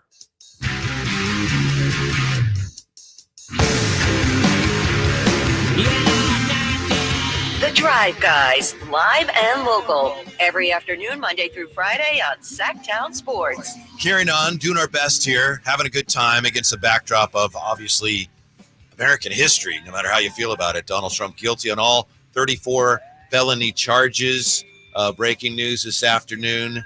So obviously, as we've said, I mean, I don't think that's what we're here to talk about, Kyle, but, it's obviously something we're keenly aware of. Yeah, this is something that'll be, in history books going forward, one of those where were you when kind of moments. And, we got the coverage up here on one of our mini TVs here in studio. And so we're monitoring it as well. But no, this is a date that'll go down in American history. Mm-hmm. What this will all mean in the end, we will see, but certainly something the likes of which we have never, ever seen. We've been talking about the 49ers here. OTAs rolling on as we're getting ready. Won't be long. We'll have the camps here and then the NFL season. And Drapes is upset because the impeccable, flawless football power index has the audacity to rank the Eagles only 8th best in the NFL, 4th best in the NFC. That's not bad. But here's it. So I'm going down farther in the article that ESPN wrote about it. This is the problem I have. We talked about the NFC East and how, according to the ESPN story, the FPI, the Eagles are narrow favorites to win the division, right? 49%, I think it said. Okay. But yet the Cowboys are ahead of them. I don't understand that. I read that. I was like, what? But let me give you something else, Whitey. How about this? Best chance to win the Super Bowl. Not win the Super Bowl, excuse me. Most likely Super Bowl matchups. Yeah. Chiefs-Niners rematch is number 1. Ravens-Niners is number 2. Mm-hmm. Chiefs-Lions is 3. Guess what's 4? Chiefs-Eagles. Mm-hmm. So the Eagles are in the 4th most likely matchup to make the Super Bowl matchup. They're more likely to win the division, but they're less likely to win the It's science. I don't understand everything about science. It don't make sense. Yeah, you know what? I'm going to my guys over at Pro Football Focus and see what they have. See what they're doing over there. Because it just doesn't make sense. Most likely Super Bowl matchups. Chiefs, 49ers, 6%. None of these are likely, by the way, but it's the most likely. Ravens, Niners, Chiefs, Lions, Chiefs, Eagles, Chiefs, Cowboys, Bills, Niners, Ravens, Lions. By the way, you could talk to anybody who plays fantasy football and ask them to name the top 10 Super Bowl matchups most likely. And they would come at the same list. Yeah, so we don't need science for that. Is that what I don't think so. I mean, are there any real Chiefs Packers is a little bit of a surprise, but Ravens Cowboys would be a surprise, but yeah, I don't think we need the science in this case. Exactly. And I'm looking at Pro Football Focus, who I respect more so than the ESPN rankings. The top 10 NFL rosters: 49ers, number 1, Chiefs, 2, Eagles, 3rd. The Cowboys are 9th in there. So ESPN is just trying to use the Cowboys to get clicks. The Cowboys. They do love the Cowboys. Yeah. They're just, so take that with a grain of salt. They actually have the Lakers 11th in their NFL ratings. That's how much ESPN loves the Cowboys and Lakers. I'm sure on NFL Today, would LeBron be a great tight end or something? Like, you're right, man. So I'm not buying ESPN. Here's some other findings / predictions. I guess we should say projections because it is science for this upcoming season from FPI. Kirk Cousins leads the Atlanta Falcons to the AFC South crown. And I think they have one on 9.6 games. You know what? I see the Falcons as a surprise team, as a team that can make some noise, especially when you look at that division. Yeah, that's what I was going to say. I mean, Tampa won it with a 9-8 record. The Falcons were 7-10. Kirk Cousins is worth at least 3 more wins, right? I know he's not a great quarterback, right? I know he's not going to win the Super Bowl or win a primetime game, passer. But he is an upgrade over what they had. He's a skilled passer. Mm-hmm. So, no, I would have the Falcons probably as my division favorites right now. FPI is also not optimistic that Jim Harbaugh will turn the Chargers around this year. It might take longer than 1 year, though, right? Mm-hmm. I mean, they're losing a lot of talent. 5-12 last season. I think it's going to take a while. I mean, think about it. When he was at Michigan, it didn't happen overnight. Mm-hmm. Remember, it took him a while, but once it got rolling, I'm not sure what was his 5-year deal, something. I don't remember what it exactly was, but I don't see them, just flipping the script overnight. I will say, though, when you look at their division, outside of Kansas City, they can make some noise. Like, I'm not sold on the Raiders. Are you? Denver Broncos and my boy Bo Nix. No. You know, I like Bo, but so there's no reason why they couldn't maybe finish second in that division. For Jim Harbaugh, by the way, 5-year deal that will pay him an average annual salary of $16 million. Ooh, that's good money right there. Yeah. Wow, that's good money. 5-year deal. I say by year 3, especially considering where the Chiefs are, like the Chiefs got to fall back at some point, right? They can't continue this in perpetuity. He's getting more than Ty Lue. I know. My boy Mike Brown saw that. It was like, hey, I need to get paid. But I think the Chargers can make some noise. Second, I don't think they're a playoff team, but in that division, they could finish second. I think the thing with Harbaugh being a quarterback, he just, wherever he goes, wants to make sure that he has a quarterback. And I think he was always looking at Kaepernick as his guy when he was here because they drafted him. And he looks at, Justin Herbert and says, hello, I can win with that guy. I think that's why he took that job, right? Yeah. I mean, if you're a head coach and you're looking at potential jobs that are out there, that's why when you look at that New England job, like, no offense, but Mac Jones wasn't it. I'm not taking that job. But you got Justin Herbert. That's a good job, I think. Now, what if you're running the Niners? And I know you would never do that. Exactly. You say, no. When hell freezes I'd rather over. work with Whitey and Jay Exactly. than get millions to run the Niners. Yep. What are you going to do here about Brandon Ayuk? Because we got Jalen Waddle signing with the Dolphins now. 3 years, $84.75 million. So it averages out to $28.25 million per year of that. So you got highest paid per year. A.J. Brown, 32. Amon-Ra St. Brown, 30.02. Tyreek Hill, 30. And he may be looking for a new deal now that Waddle's getting 28.25. And then Devontae Adams, 28 mil from the Raiders. So Brandon Ayuk is going to want, and doesn't he deserve something at or near the very top of this salary structure? If I'm even Jay is going to pay him now. Yeah, and if I'm the Niners, you got to get this done sooner rather than later. I mean, look at all the receivers that are due for contracts. We got Ayuk. CeeDee Lamb needs a new deal. Justin Jefferson needs a new deal. If I'm the Niners and I'm looking at this Waddle contract, Jalen, $28 million seems to be the sweet spot for me. You know, when I look at it, because Jefferson's going to break the bank. He's going to get like 35. Like, this dude's going to get major dough. If I'm the Niners, it's imperative to get this done sooner rather than later, I think. Because like I said, where's CD? I think CD Lamb's at 17, 18, 19, something like that. Is Brandon Ayuk better than CD Lamb? Do you think so, really? Like, I think CD's really good. Yeah, I do too. But CD's probably going to get close to 30. Yeah. too. I'm also looking at that, how much you mean, how important you are to your team. To your team. Yeah. And I think it's been understated.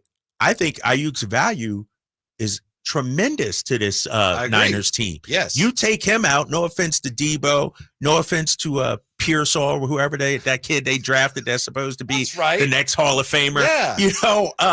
Steal of the draft. Like Ayuk, what he does, they don't have anybody that can replicate that. So to me, he's in a position of strength. That's why if I'm the Niners, give the man his $28 million and let's keep it going. Yeah, you got to pay him, I think. And it's funny because they were just talking to the offensive line coach. He said some really interesting things, which we'll get to, about the 49ers offensive line. But he says, oh, yeah, you got to pay the skill position guys. So they're paying him.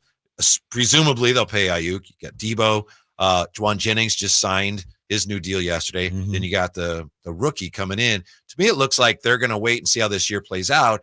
And then Pearsall will replace one of the two starters, ideally. He may be a bust, and they may say, no, it's not going to work. But I think that's their plan, is to hopefully win it all this year, and then another year in, somebody's gone, where right? Debo is, where Ayuk is, right. and then make that decision on which one of them gets replaced. A big name's going to be gone. But keep them together as long as you can. This year. But yeah, this year it's like Jordan with the Last Dance, right? Like it's going to be hard to keep all of these guys because Debo's going to want something new. Look at the value of his contract, his age, and everything. And so, yeah, I'm with you on that. Yeah. Here, by the way, is what FPI says about the Chargers. FPI. They rank 18th overall. They lost Keenan Allen. They lost Mike Williams. Their defense was not great last year. So they have a 45% chance to reach playoffs, 19% shot at getting the title from the Chiefs. But the odds that Harbaugh turns his team around in a single season are low, according to the model. 3%, 1% chances to reach and win the Super Bowl. So take Jimmy a little longer. Yeah, it's going to take him a little longer, but then we've talked about it. When you got the coach and the quarterback, you can make some noise, man. Now, speaking of the 49ers and the offensive line, here you go. I want to see what you guys think of this, because maybe you heard his comments or read them.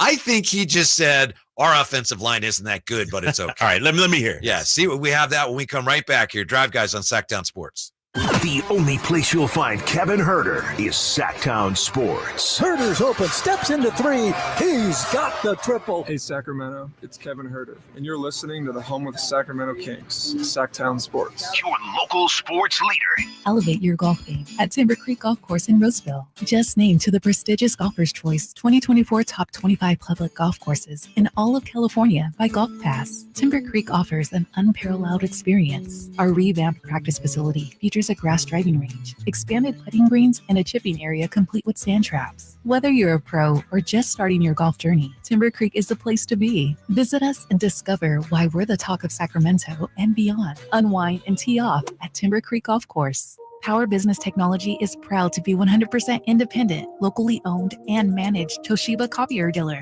Local ownership cuts out the red tape, allowing ourselves to never be too busy to personally answer the call when our clients need us. Recognized for excellence in service execution, training, and customer service, we're proud to be named a 2022 Toshiba ProMasters Elite Dealer. Contact us today for all of your business printing needs at 844-POWER-BZ. That's 844-769-3729, or visit us at PowerCopier.com.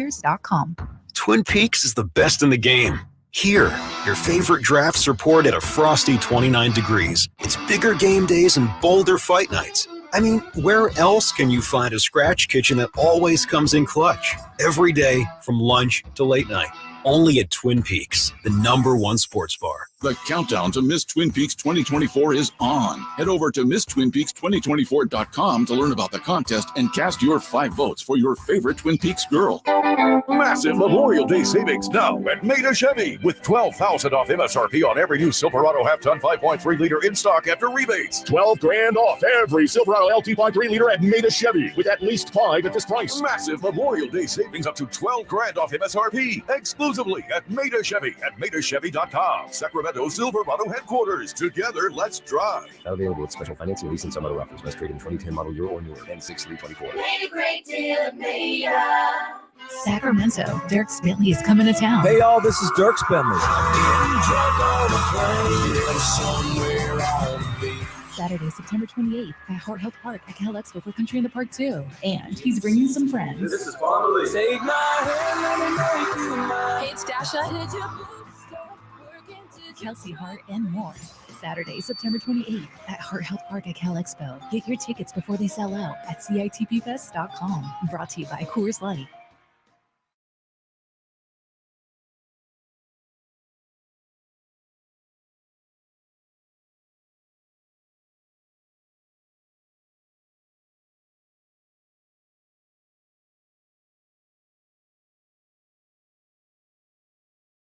On Sactown Sports. NFL, speaking of the NFL, Hard Knocks will feature the Chicago Bears. You a Hard Knocks fan?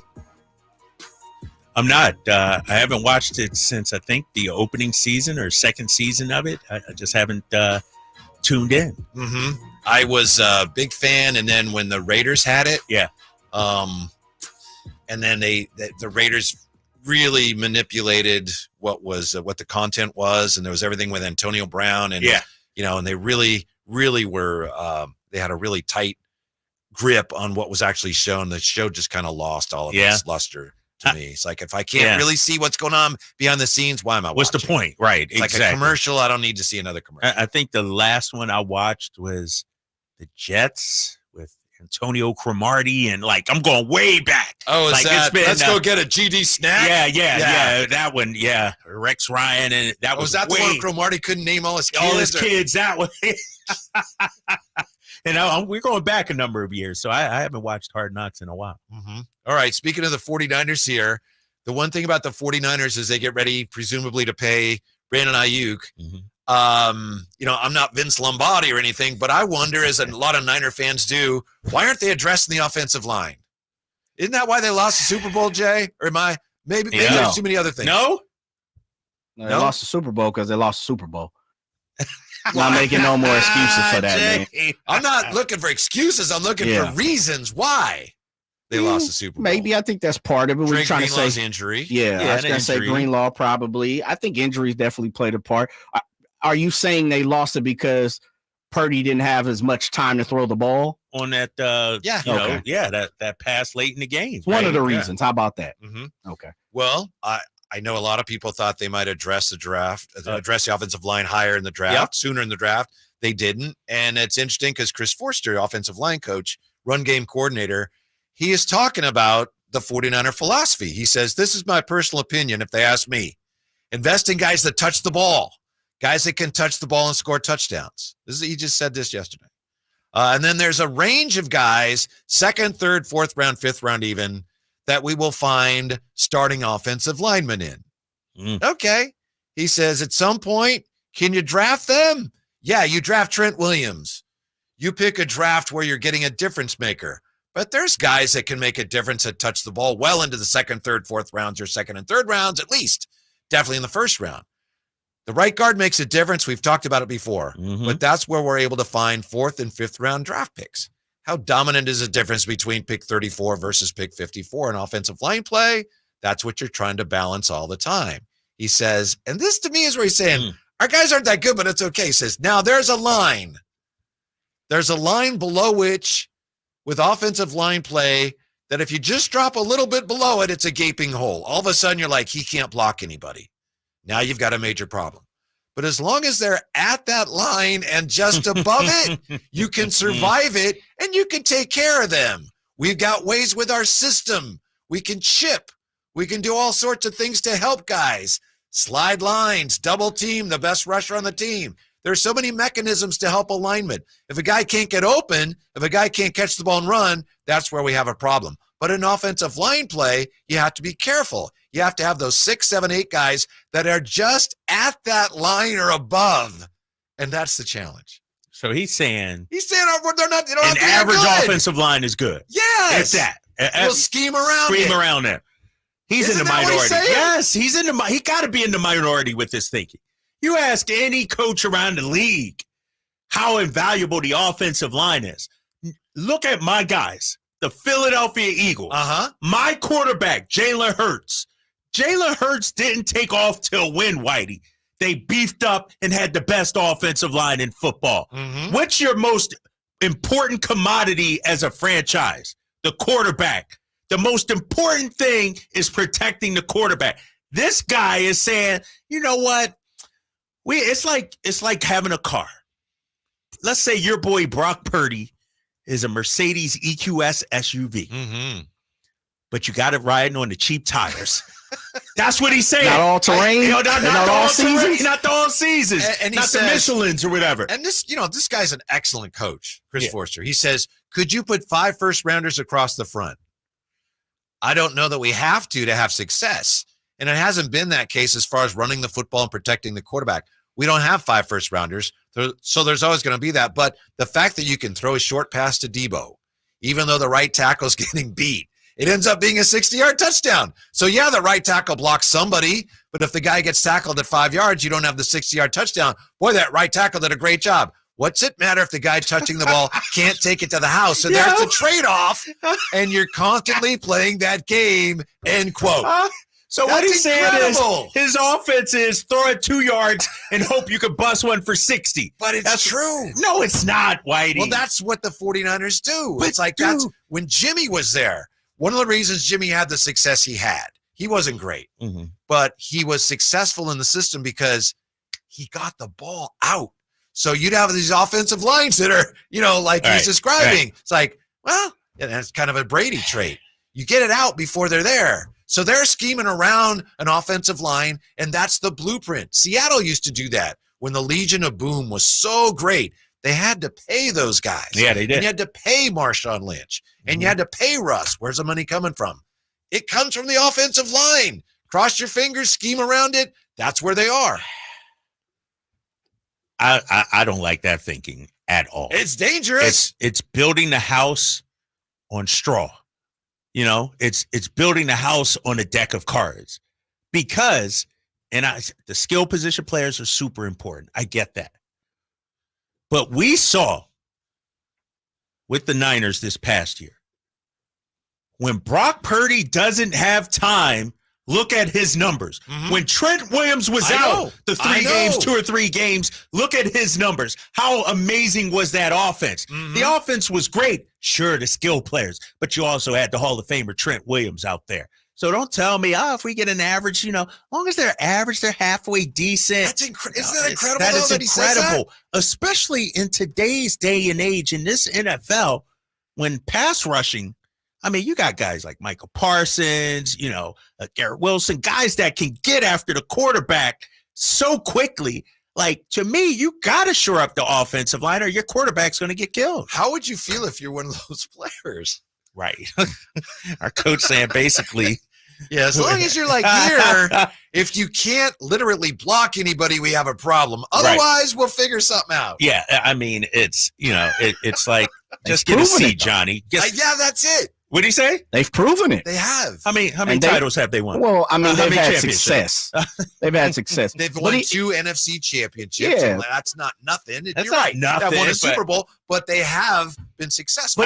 Look at the Chiefs. They're often one of their weaknesses has been their offensive line, and they've won Super Bowls. I think it's definitely been proven that you don't have to have one of the best offensive lines. Most people who look at the best offensive line, Dallas, they haven't won anything. You start to look at the Packers at one point in time had it. They hadn't won anything. There's a lot of teams who, quote unquote, have great lines and they're not winning Super Bowls. I just think you got to have a mixture. Now, I will say this. The one thing the 49ers have always made sure is they left tackle is one of the best in the league. Yes. They make sure of that quite a bit. And they also kind of more or less push and make sure the right tackle is one of the better ones. So, and they've always had a pretty decent center. I think they continue to have that. Now it depends on how you feel with McKivitz. Yep. But Trent Williams, as long as Trent Williams, and this is the problem with the 49ers. Yes. It's their health. As you said, Drapes, look what happened when Trent Williams is hurt. Yes. The last 3 years, look what happened when Trent Williams is hurt. Forever. Right. And that's the 49. Look what happens when the 36. Yeah, I think Williams. Who knows? He may be an anomaly, fellas. I don't know, but we know he's definitely kind of been one of those guys that have teetered on winning a Super Bowl and probably retiring, right? And I truly believe if he had won one within the last 2 years, he'd be gone. Yeah. And so I think those are the things the 49ers have to continue to look at is right now, Jalen Moore is their left tackle behind Trent Williams. I'm not sure he's a great left tackle. That's quite a drop-off. That's the problem I think, Drapes, you're talking about is you have to put that first or second round guy in there as a tackle. The guards, the interior, I mean, they drafted a guy in the 3rd round, Dominique Puna, or hopefully it's not puny. Yeah, and and in the 5th round. So I think they're doing what the 49ers do. That's it. And it seems to have had success. Now, it hasn't, equaled a Super Bowl, though. Yeah, that's the calculation. If Jalen Moore, I look at it and go, why is the offensive line better? Duty. And this is why it's not better because they're spending money in other places. I get that, but like I said, you're building your house I know. on a deck of I'm cards, with you. and you're banking on Trent Williams, who's going to be 36 by the time the season kicks off, being healthy. No offense to Jalen Moore, he's a 5th rounder, like Jay said. The left tackle, you got to have on point. And I don't know if they do behind Trent Williams. You would think you'd start – when they drafted a wide receiver, let's keep it real, fellas. We were all shocked. We were like, wide receiver in the 1st round? Why we a steal of the draft. No, you do. But we thought, all right, secondary, offensive line, something. Yeah. Like, you didn't need more skills position players at the time. You're already loaded there, supposedly. Yeah, I guess they're, like we were saying – last segment, they're thinking ahead. Somebody's going to have to be replaced, get the receiver. Either that or, they looked at the offensive linemen and, these guys are the best in this particular class, but that doesn't mean they're a good fit for our system. I don't know. I was surprised. And it's a little nerve-wracking. They're just kind of like, it's almost like, Cross your fingers and close your eyes, and everything's and this and what was interesting too. This was the draft. A lot of people said there were a lot of tackles. I know. I know. Yeah. A ton of tackles that were going to last the first 2 rounds, and they did. There was a run in that, middle of the first round, quite a few. But I'm not sure, and I think they probably have a great handle. One thing about John Lynch, fellas, we have to admit, he's done pretty well when it comes to off seasons. Yes, when it comes to picking up talent, making sure talent stays. Now, the contract situations have always kind of been a little funny, and as I've said, the last 3 or 4 years, but they seem to get it done. They just tend to wait. I'm not sure the patience is through the roof with the 49ers, and it may backfire with them if Trent Williams goes down for the entire year. I'm with you. Since 2019, when they had that first Super Bowl against the Chiefs, they've only had 1 year where it all fell apart, and that was a weird, the pandemic year. And all. Other than that, they've been right there. And you're right. They haven't won and they have to win, but there's something to be said for keeping your team near the top. But you know what it reeks of, though? It reeks of everybody else may zig, but we gonna zag. This is how we operate. Sure, other teams might feel like, the offensive line is weird, but the way we do things, and it reeks of a little bit of arrogance. And that's why I need my boy TC. I know TC's listening right now. He's going to call in here soon. He's not the biggest Shanahan. He's the Shanahan backup. That's why I need him right now. But you know what, Drapes? Start to look around the league. Shanahan is developing a tree. You look around and you're starting to see a couple. Salah, kind of the same situation. They didn't really put a lot into the offensive line. They're looking at skill positions, trying to build the defense. Look at DeMeco Ryans now. You got to save money somewhere in the cap era. Like DeMeco Ryans, they put 3 wide receivers out there as they just signed Nico Collins to a whole nother extension. Their defense is led by a couple of guys. They're looking for a good running back. It's starting to work for certain teams. I'm just of the ilk of if Trent Williams goes down, we're in a heap of trouble. He's like one of the guys. Yeah. If Brock goes down, Trent Williams goes down, Christian McCaffrey, everybody else, Fred Warner for me too. If Fred Warner goes down, like those 4 guys, they're irreplaceable, as we've seen. When you think about it, let's say you got your secondary, linebackers, defensive front, offensive line, and your offensive skill positions. We can separate receivers, running backs. If someone said, all right, you have to save money on one of these categories, offensive line is the one you'd pick, right? You don't want to, but you can't. I mean, but that's 5 spots. That's what we're talking, 5 spots. I break up the offensive line to Jay's point, left side, right side. You invest on the left side. Maybe you skimp a little on the guards like Jay was talking about. I think, and it depends too on your quarterback. If you got a mobile guy, you got a Pat Mahomes, you got a Lamar Jackson, maybe you don't need but if you got a Tom Brady, somebody that's, not mobile, you got a Brock Purdy, somebody under pressure, look at the numbers, and so I don't know, man. We'll see. You'll see. Yeah, you're right. I think one of the most underrated traits of a good quarterback is that they can, like Brady was not, he was a statue by the end of his career, right? Yeah. But he never got sacked. He knew how to get rid out. of the ball. He made quick reads and got it out. Yes. Yeah. So good luck, 49ers. And thank you, Coach Forster, for being so forthright. When we come back, Drapes Eagles made some dumb list or something. Drive Guys, Sactown Sports. Subscribe to Sactown Sports on YouTube and watch the Carmichael Dave Show with Jason Ross, Stiles and Watkins, and the Drive Guys. Live Monday through Friday from 6 to 6. Plus view archive shows and exclusive content. Subscribe at youtube.com/Sactown Sports.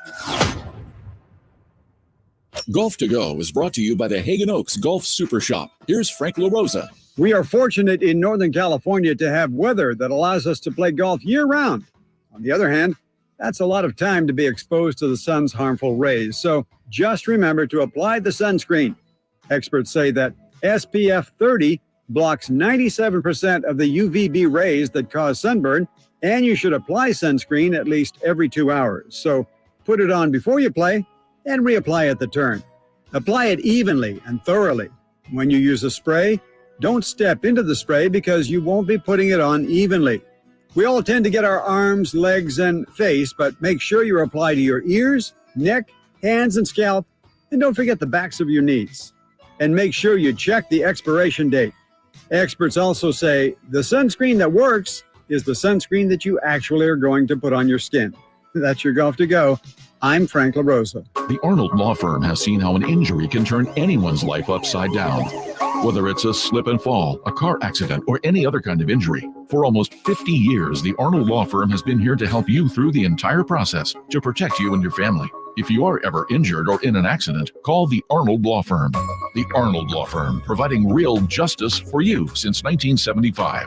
Call 916-777-7777. That's 916-777-7777. Contact Tax Relief Helpers for details and restrictions. Attention anyone that owes money to the IRS. The IRS has restarted aggressive enforcement actions against taxpayers who owe back taxes that were temporarily suspended for COVID. If you owe $10,000 or more, you must hear this because now is the time to clear your IRS tax debt. A special toll-free number has been established so you can stop penalty fees, avoid liens, levies, and other hostile measures by the IRS. Call Tax Relief Helpers right now at 800-934-9217. Tax Relief Helpers will provide you with the maximum protection afforded by law. I got behind on my taxes and owed $48,000. I didn't know what to do. I called and they got my bill lowered to just $3,500. I owed $87,000 in taxes, and it was scary. I got the amount I owed down to just $3,500. I saved $83,500. If you owe money to the IRS, don't wait another day. Call 800-934-9217 right now before the IRS enforces liens, levies, and other aggressive measures. The call and consult are absolutely free. Call now. Call 800-934-9217. 800-934-9217. 800-934-9217. You see the TV commercials, everybody wants this car, the all-electric Kia EV9. Well, my friends at Elk Grove Kia have it on the lot today, and you could be driving it for only $499 a month.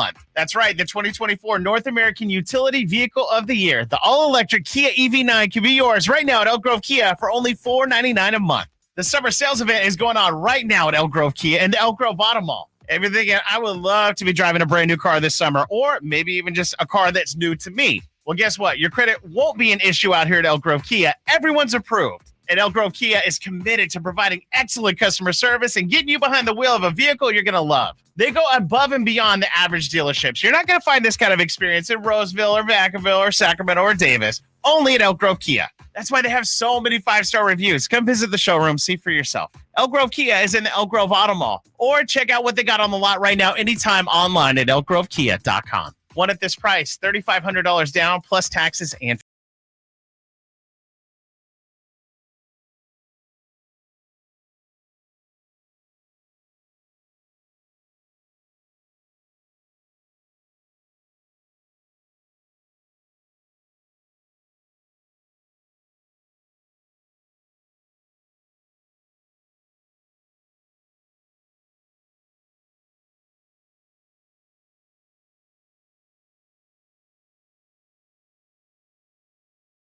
teams ahead of this year. There's 9 of them, and they have the Eagles second most improved. From the bottom? No, number 2 most improved. Number 1, Bears.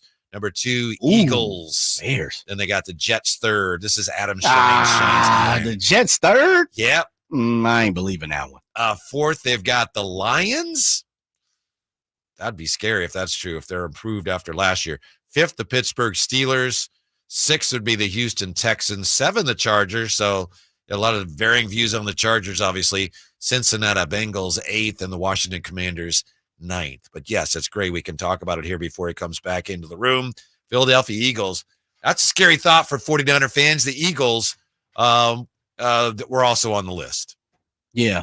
49ers should have. Drapes is back. 49. Yeah. So Mike Brown and Mike Brown should be the coach of the Sacramento Kings moving forward. Yeah, I'm with you on that. Yeah. Talk a little 49ers here. No, what y'all doing? The I thought I heard Eagles something. The Bears, the Bears had a lot of additions this offseason. No, I like what the Bears did a lot, and they had a great draft on paper, too. Here's the thing, Drapes. This is the Shine9NFL.com. Adam Shine. Actually, it's not. It's by Jeffrey Chadia. Pardon me. Jeff Chadia. Yeah. All right. The 9 most improved teams in the NFL. Bears 1 and the Eagles 2nd. And it goes Jets, Lions, and Steelers. The Jets? I don't see the Jets. What they say about the Jets? Just Aaron Rodgers coming back kind of thing? Let's see here. Aaron Rodgers is healthy. They've got guard John Simpson, tackles Tyron Smith, Morgan Moses. They've got some an offensive line that's going to be more reliable. Mike Williams, wide receiver, left tackle Olu Fashanu. So a lot of this is based on their offensive line being better. Yeah. We'll make do. What they say about my Eagles, though? Let's hear. I lied. Sorry. Overrated. I told you we had the best offseason out of anyone. This is an interesting Not the Bears. key. I agree with this. Having Kellen Moore calling plays on offense and Vic Fangio running the defense. That's massive. Will make Nick Sirianni's job as head coach much easier. I'm a big Lord Fangio fan. Okay. So you agree with that take? Like, yes. Nick Sirianni will look smarter with these two guys. Because he won't have to do anything. Right. All the decisions will be made for him. Exactly. Saquon Barkley gives the offense a dynamic weapon. Best back in the league. Disruptive edge rusher in Bryce Huff. What league is that? I was waiting for somebody to say something. What are you talking? Hey, man, I'm telling you, Saquon's is our CMC. Watch. And he might be in the MVP conversation this year. I like Saquon. This also says Philadelphia also killed it in the draft. That's what I've been saying. Whitey, I've been saying that since April, big fella. We had the best offseason out of anybody. I'm talking about acquiring a star player in our boy Saquon, getting Saquon, fixing the coordinator position. Knock that out of the park by your own admission right there with Vic Fangio and Kellen Moore. And then the CJ draft. Gardner-Johnson's CJ back. Gardner-Johnson we brought back. That's a target. The draft. Come on, bro. Like, you can't argue with what the Eagles did. And I know there was some infight. And how about this? Our wide receivers are happy. They got paid. They shouldn't. Hey, A.J. Brown, Devontae Smith, they should not have to worry about a thing. They're going to fall asleep on gold pillows thanks to the Eagles. The Eagles still have to figure out how to avoid what led to their implosion in 2023. So you tell us, what did lead to their implosion? I don't know. I think you saw it on Jalen Hurts' face. Like, what made Jalen Hurts so great and so impressive, guys, the year before was his leadership. When he spoke, he commanded the room. By the end of last season, he looked like a defeated individual. He looked like a guy that couldn't wait for it to be over. I don't know what happened. I don't know if AJ was upset. I don't know if Devontae was upset. Like, what was going on? Clearly, the coordinator situation was awful. The secondary was terrible. And so, but it seemed like to me, fellas, and you tell me, it was more than just what happened on the field. They started out, 10-0, 10-1, something like that. Then all of a sudden it just went off a cliff. There had to be something behind the scenes. And you heard the reports too that Sirianni might be on the outs. I would imagine that Jeffrey Lurie, the owner of the Eagles, said, you know what? You need to upgrade your coordinators. You need to bring in better coordinators. It sort of reminds me, if I can make this comparison, and I know it's apples to oranges. I look at a guy like Joe Mazzulla in Boston. Last year, when you looked at his bench, a bunch of guys nobody knew. This year, you bring in Charles Lee. You bring in Sam Cassell. You fortify your bench. That's what I feel like the Eagles did, fortifying their coordinator situation. I don't know what it was behind the scenes, but I'm hoping that it's all in the past now with the moves they made. One more thing before we move on and get back to the draft. And Linda is on the chat asking if we have any positive Kings news today, which we're working on, Linda. So stay tuned. I think one of the most fun things about the new NFL season is going to be seeing how the new kickoff works out. Yes. I'm really excited it's about weird, that. man. I need to see it in practice. I think we're going to get more returns. You think so? Oh, yeah. But will it be like more breakaway returns? Like more, because if I'm correct, the kicking team, they line up like way up there now at like the 40 or something like 40, that. and the receiving team's at the 35 right. or so. So it's but I think it might have been Debo talking about it. What did he say? Debo saying, and maybe it wasn't Debo, somebody's a great kick returner, saying this is going to be easy because I get the ball, no one's moving yet. They're not moving. He said my daughter could be back there returning kicks. It's going to be easy because they're not rushing at you. They're going to be from a standing start. Okay. I have not thought of it like that. Yeah, and there's rules where if you kick it into the end zone, it comes out to the 30, so you don't want to do that. You don't want to, if you kick it short of the target zone, it comes out to like the 40.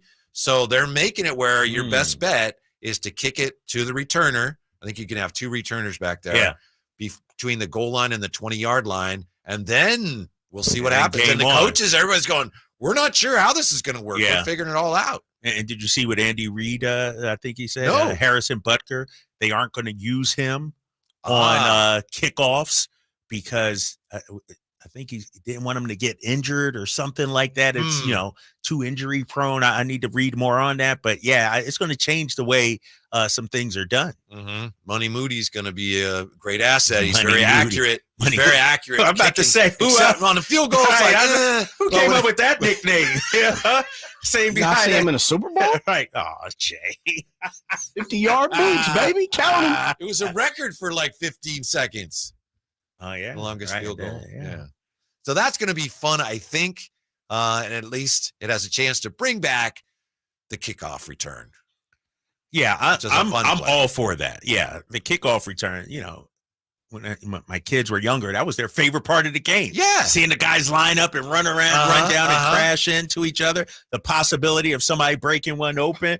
But in recent years, possibility of someone breaking their neck. No, that too. But no, now though, it's like I don't even know what the kickoff return rate is now. That the ones that they actually bring out. Yeah, we don't know. I mean, this was all USFL did it, I think, and they actually abandoned it. They don't do it anymore because now it's the UFL, which is the XFL and the USFL together. Yes. But the NFL said, okay, we're going to give it a try. So it's going to be fun when we come back. There's a lot of talk about how old some of these potential Kings draftees are. Does it matter how old a draft prospect is? Not the way it used to. That's next. Kyle Draper and Jay and Whitey. Drive, guys. We're right back to Sactown Sports. Domantas Sabonis plays here. He finds Sabonis. Put the frosting on the cake. Put the cherry on the sundae. Sabonis with a 2-hand flush. Makes it 114-106. Sactown Sports is your proud home of the Sacramento Kings. I didn't ask to be thrown in the streets with nowhere to go. I didn't think I'd survive. But I did ask for help, and Covenant House was there for me. 1 in 10 young adults will experience a form of homelessness this year. For these kids who didn't ask to be put in this unthinkable situation, Covenant House is there. Covenant House helped me break the cycle of homelessness in my family. They gave me the love that I needed. Over 2,000 young people will sleep safely in a Covenant House bed tonight. When youth who are experiencing homelessness have a hot meal, a safe place to sleep, medical care, and love, they can overcome heartbreaking challenges and have a brighter future.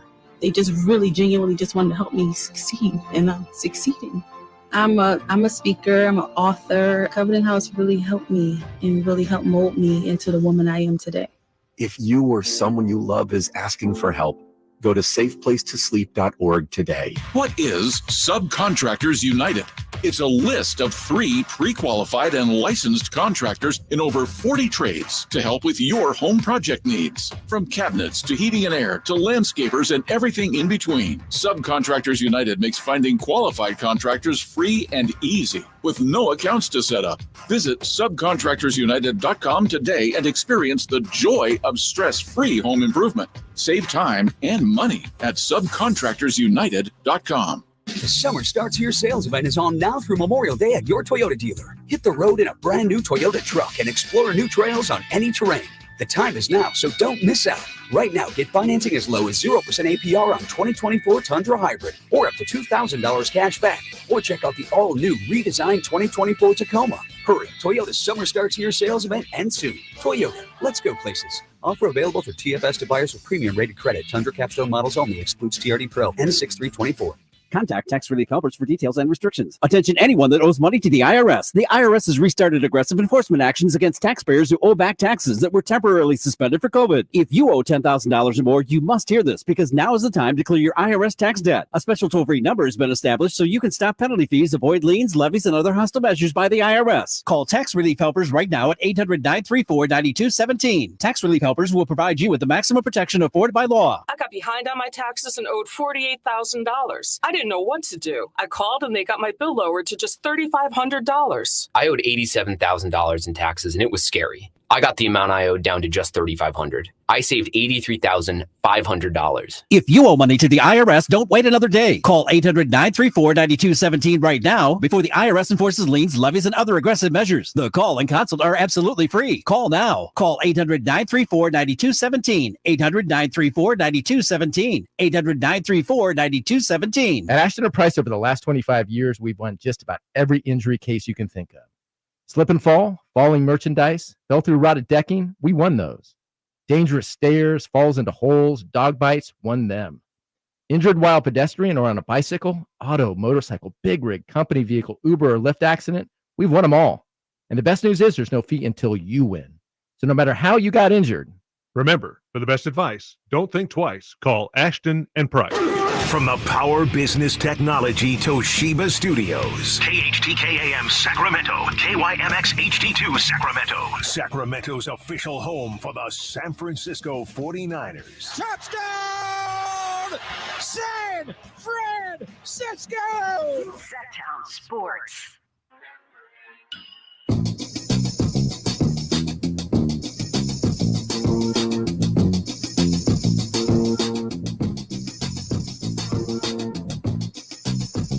The only station in Sacramento giving you local sports coverage from 6 a.m. to 6 p.m. Monday through Friday. Sactown Sports. What a day. Day unlike any other in the history of our country. Donald Trump guilty on all 34 felony charges. We're aware of it. Of course, we're not here to talk about that, but we're aware of what's going on. It's interesting how it has affected some other sports shows today, which if we have time, we'll get into here. But it's Kyle Draper, Kevin Gleason, and Jay, Drive Guys. And we're going to turn our attention back to the NBA and the Kings and the draft. Linda Harold on the chat was just asking if we had any positive news today on the Kings. Yesterday, admittedly, I'll just speak for myself, a little down on the Kings and the Mike Brown situation. And Linda and some other fans said, hey, we could use some good news. So we tried our best yesterday. Today, we have this, Linda. Earlier today, we talked to the great Mark Jones. If you missed that, you might want to check that out at SactownSports.com. Mark Jones he's pretty optimistic that Malik will stick around. Not sure what that's based on, but obviously he doesn't just throw things like that around. So that's our bit of positive news for the Kings today. Mark Jones, voice of the Kings, is optimistic. He thinks there's a good chance that Malik sticks around. Was Mark part of that golfing? He wasn't in the picture. Maybe he took the picture. Yeah, I can't remember. I don't know. Yeah. Because I was gone. I was vacated or whatever. But I remember there were like 6 or 7 guys. And I remember when I came back, you're like, oh, he's coming back. He's taking golf, Right. He's taking golf pictures of people. I was trying to see if Mark was part of that. Yeah. Not that we know of. Do you remember my other conclusion from that, Jay, was that because you had in that picture, you had Malik, and then you had Keegan, and then you had and Vivek was on one side of Malik. So it was Vivek, Malik, Keegan, and then Mike Brown. And I said, if you add up Malik and Keegan's salaries, that's the gap between Mike Brown. And remember, I said there's a gulf there. Remember that? There's a gulf. There is a gulf between the coach and the ownership. But they'll get that settled. Think so? Well, that's another positive thing from Mark Jones, right? He says, sometimes that's the way these things go. And to that point, right. Ty Lue just came to agreement with the Clippers on a big money extension as recently as, here you go, May 21st, Shams reported no progress on Ty Lue and the Clippers. He said no progress. And here we are, boom, done deal. No, I think it'll get done. And I think the reason why it's been such a red flag and we're all up in arms is the history of the Kings. The Dave Yeager situation, the Michael Malone, like how many times have we seen this happen? And so I think that's why we're concerned and worried. Ultimately, I think this is all just part of the negotiation process. Yeah. Both sides, they're out there posturing, where, talks are tabled right now.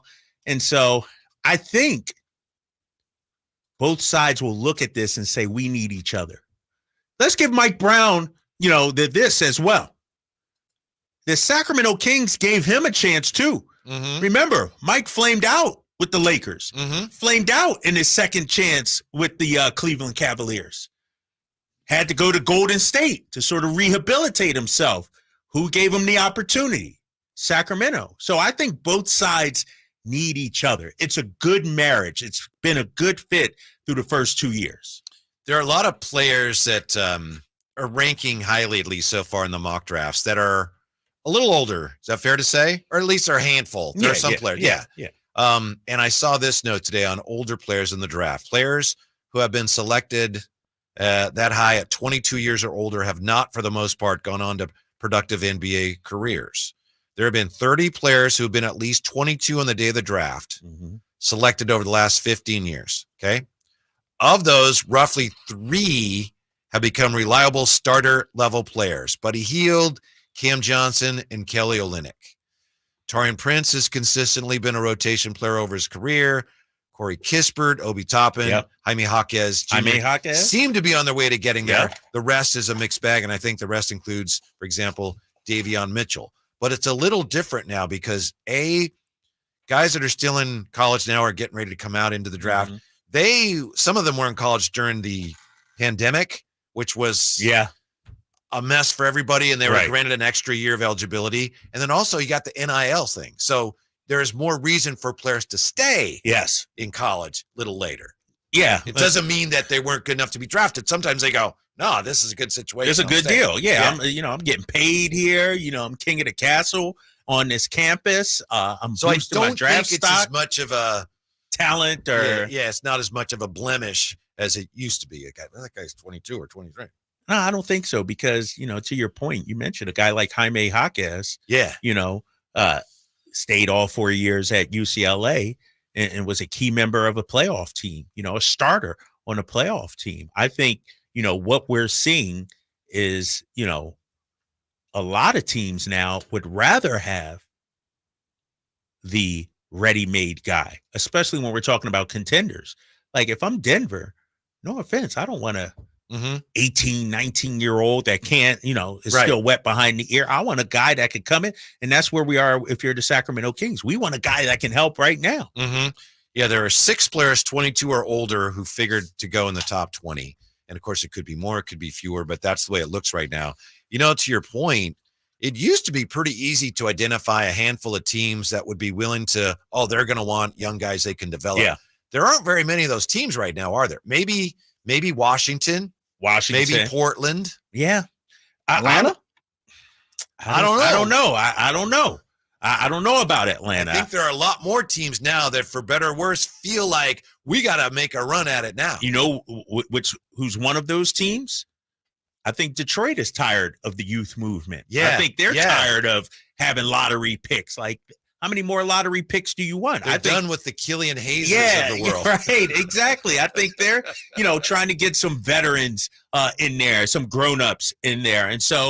And I also think with the play-in, a lot of teams feel like they're closer than what they really are, too. They're not as, we make a move here or there, we can get in the play-in top 10. And before it was, you're not worried about 9 or 10. You're trying to get to number 1. Is that optimism or delusion? I think delusion, really. I think obviously depends on the team. Yeah, it depends on the team. Like, like a team like Charlotte, they're kind of far away, I think. Even though I like some of their young pieces. I like LaMelo when he plays. I like the young kid Brandon Miller when he plays. Portland, I still think they're a ways away because. What do you think of Scoot? I like Scoot. I like Scoot a lot. Saw him against the Kings, put up big numbers. I think, and when you look at trades and potential, Portland is a team that to me needs to really bottom out. Like the Malcolm Brogdons can't be there. I think Jeremy Grant, Thibault, like hand the ball to Scoot and let him do his thing. They got too many young players. Anthony Simon, Shaedon Sharp, guys that are still trying to make their name for themselves too. So they got one of those Murray twins. I forget which one. One of those Chris Murray over there. Do you remember a couple of years ago, the year before Wemby was drafted in November of the season before? So that would have been whatever it would have been. But remember, Scoot was on the G League and they were playing against Wemby's French team, and people were like, one of these guys is going to be the number one pick. Yeah, Scoot was that dude, man. Like, people had Scoot and Wemby, like, 1 and 1A. And clearly we know that didn't pan out for Scoot, but he wasn't even first or second team all-rookie, Scoot Henderson. He didn't shoot the ball real well. He didn't shoot the ball well, but I think he's the type, you turn it over to him and let him learn on the job. And, you know, they had some injuries, obviously. Robert Williams, Ayton was out. Like, I don't know what they're doing in Portland. You got a mix of veterans and like really, really young players. You're sort of in that no man's land, I feel like. My guess would be last year after they made the deal with Dame, they figured, let's see if this works. You know, maybe we've got a team where we're in the play-in, and it was pretty apparent for a lot of reasons. No, we don't, right? So then I agree with you. Then what do you do from here? Here's where you probably have to tear it down. You got to. Unless the West is so tough right now that you can keep this current team together and still not win any games. And still be trash. Yeah, exactly. That is possible. And, you know, there's talk about Chauncey Billups' future out there in Portland as well. Well, wasn't he kind of Dame's guy? Yeah, he was Dame's guy, and then Dame left, and now what? And so I don't know, man. I don't know what you do, man. If I'm the Kings, Portland's the team I'm looking at, though. Maybe be able to poach somebody off. Bible, you guys interested in Matisse?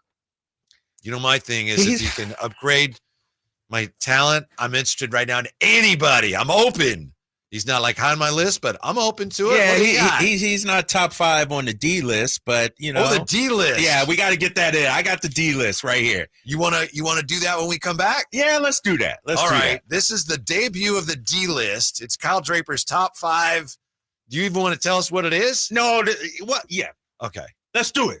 Top 5 trade targets for the Sacramento Kings. All We're right. going to go from play-in to championship with these guys that I got coming next. If you're a fan of Drape's Takes, and who's not, you're going to love the D list. We come right back with that on Sactown Sports.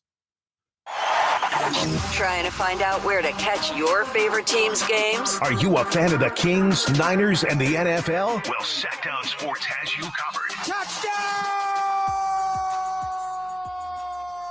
San Francisco! It's all on his shoulders. Fox rocks. He fires for the win. He's got the triple. Catch all your Kings, Niners, and NFL games all year long on Sactown Sports and SactownSports.com. Hello, Kevin Gleason here, and I'd like to take this opportunity to remind you that not all gas grills are created equal. This summer, bring out all the delicious flavors in your grilled meals with the amazing Napoleon Prestige and Prestige Pro line of outdoor cookers with features that other grills, they try, but they just can't match them. They're built different, built better, built to last, made with premium stainless steel that boasts quality and a lifetime warranty. Plus up to $100 off select Napoleon models.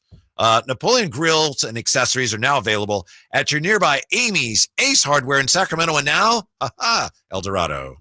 Contact tax relief helpers for details and restrictions. Attention anyone that owes money to the IRS. The IRS has restarted aggressive enforcement actions against taxpayers who owe back taxes that were temporarily suspended for COVID. If you owe $10,000 or more, you must hear this because now is the time to clear your IRS tax debt. A special toll-free number has been established so you can stop penalty fees, avoid liens, levies, and other hostile measures by the IRS. Call tax relief helpers right now at 800-934-9217. Tax relief helpers will provide you with the maximum protection afforded by law. I got behind on my taxes and owed $48,000. I didn't know what to do. I called and they got my bill lowered to just $3,500. I owed $87,000 in taxes, and it was scary. I got the amount I owed down to just $3,500. I saved $83,500. If you owe money to the IRS, don't wait another day. Call 800-934-9217 right now before the IRS enforces liens, levies, and other aggressive measures. The call and consult are absolutely free. Call now. Call 800-934-9217. 800-934-9217. 800-934-9217.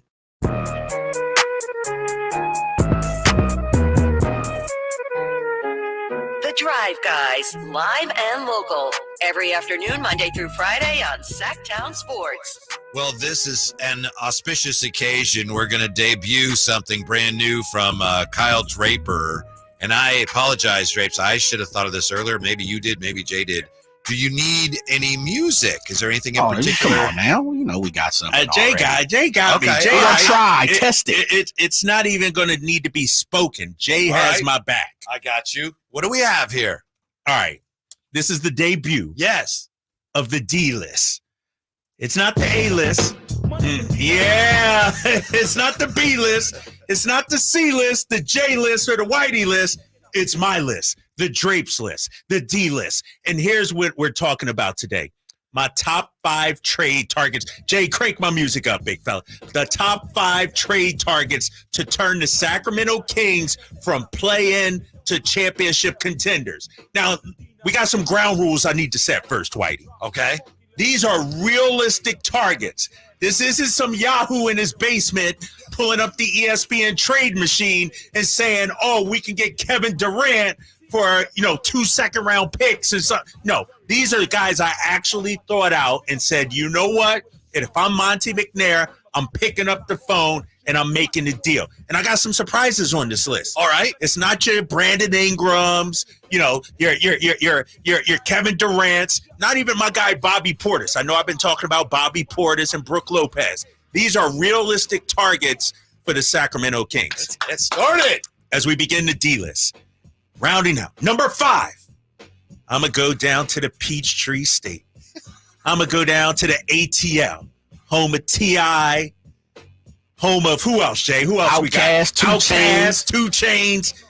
My guy, DeAndre Hunter at number 5. There's talk that they could be shopping him. He's a 6'8" forward, 26 years old, a guy that's young. When you look at his wingspan also, he has a 7'2" wingspan. He's the kind of guy that's young enough that really hasn't reached his potential. I think if he goes to a new situation, a firmer locker room, a stronger organization like our Sacramento Kings. Hold up, Whitey. Don't interrupt the D list, big fella. 38.5% from three-point range. Give me DeAndre Hunter. Just want to point out Lil Jon also from Atlanta. Okay. That's what Lil Jon says. Okay. The Brat. Can we throw the Brat out there also? Usher. We keep going. Yeah, we can keep ATL. They got it going on down there. So I think DeAndre Hunter, and I think he's available in terms of gettable. I don't think you got to give up 3 first-rounders or any Keegan Murray. This is a guy I think that could play alongside Keegan, and now you got a long, athletic front court at the 3 and 4. You know where he's from? Where's he from?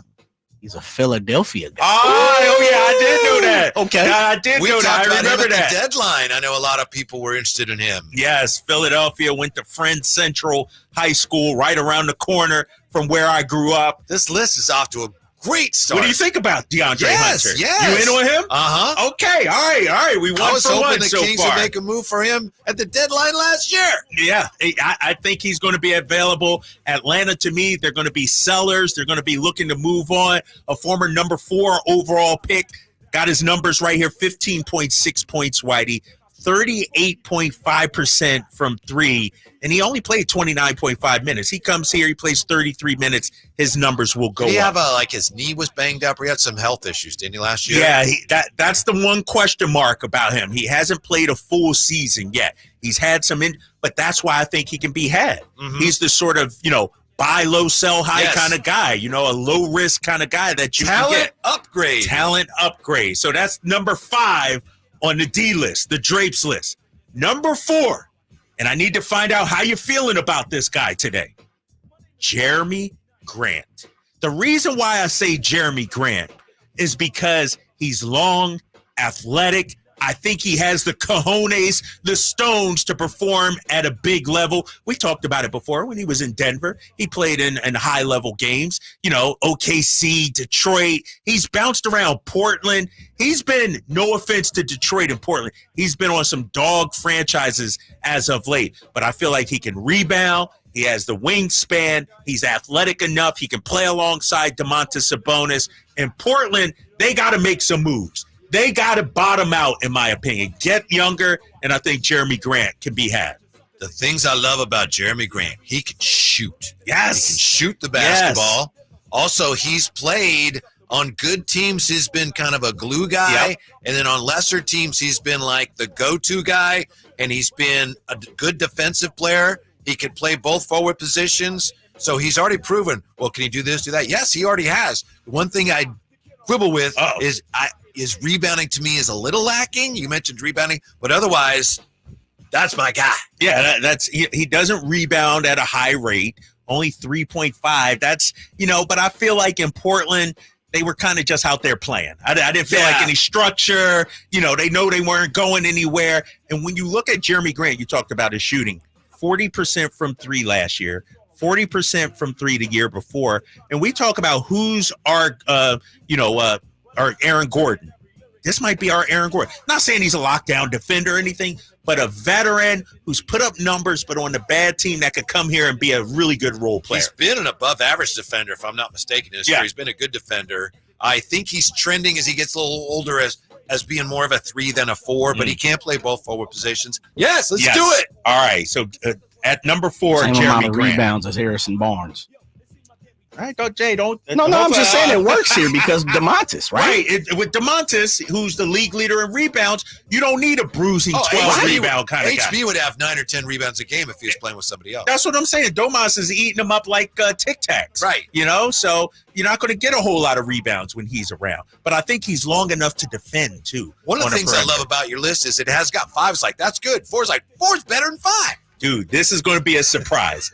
Number 3, and hear me out, Kings fans. This may be a little controversial. This may throw you off just a little bit, but this guy is my guy, and I think he's a culture changer, a culture setter.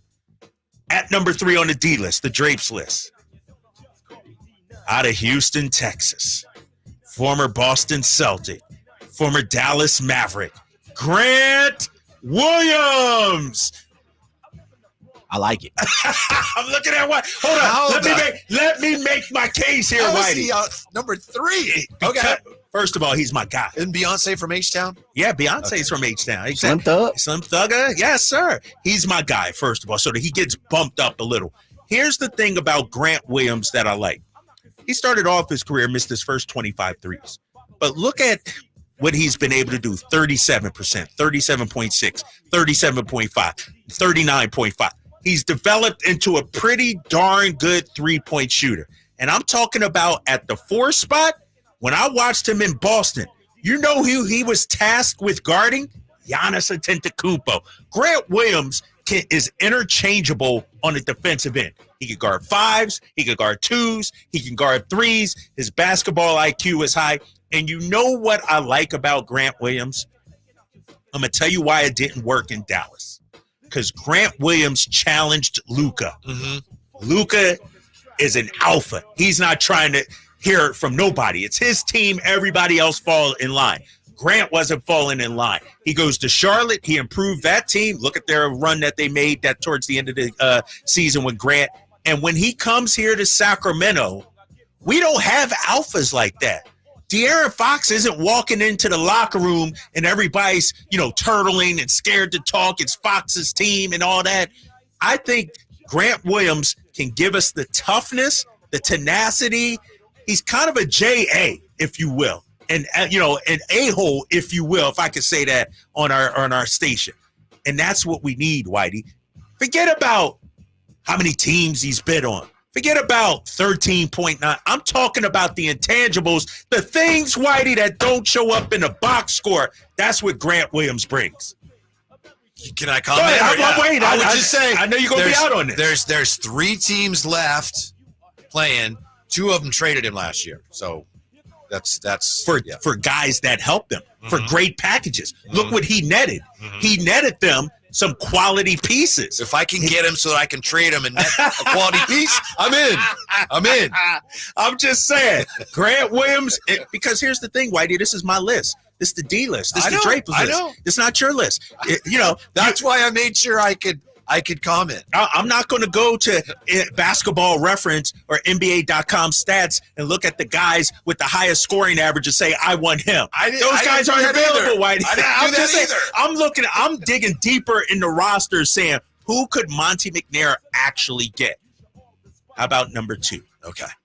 And 1 and 2 kind of interchangeable. Like, I'm flip-flopping here.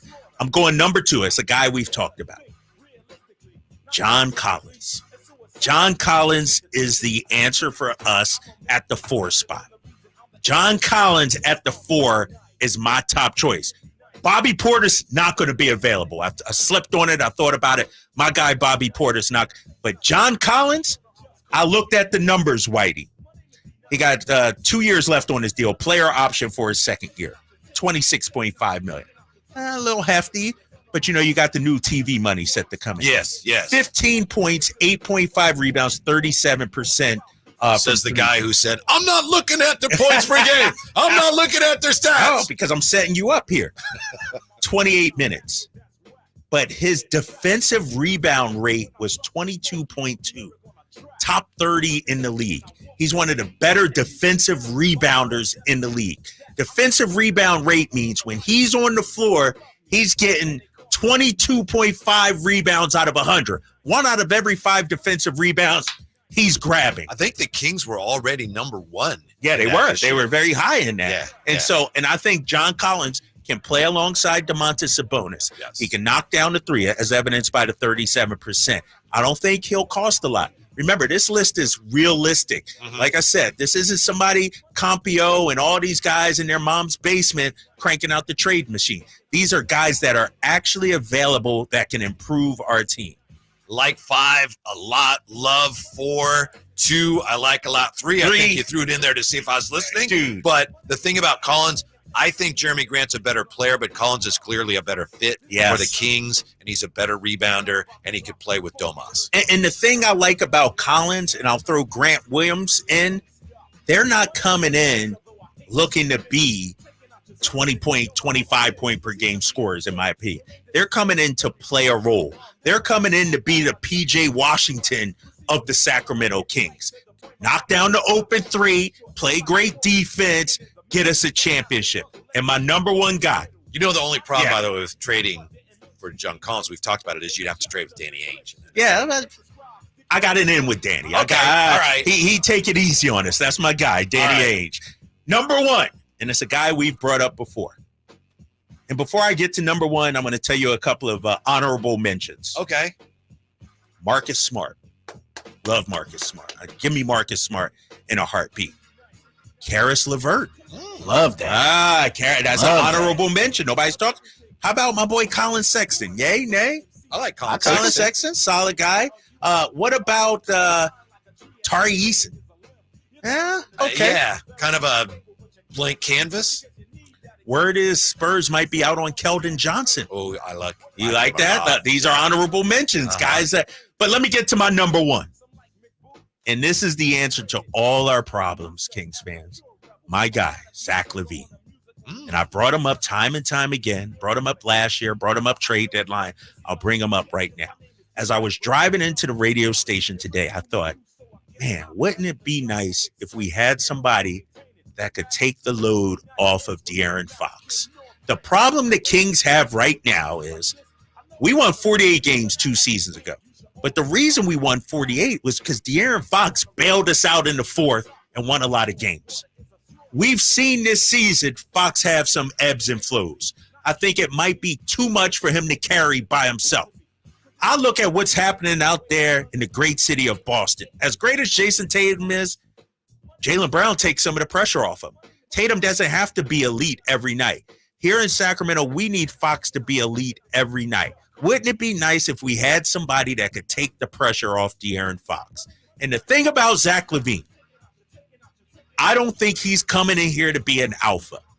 Everything, and I covered him in Chicago. I was in Chicago. I called some of their games when Zach LaVine was there.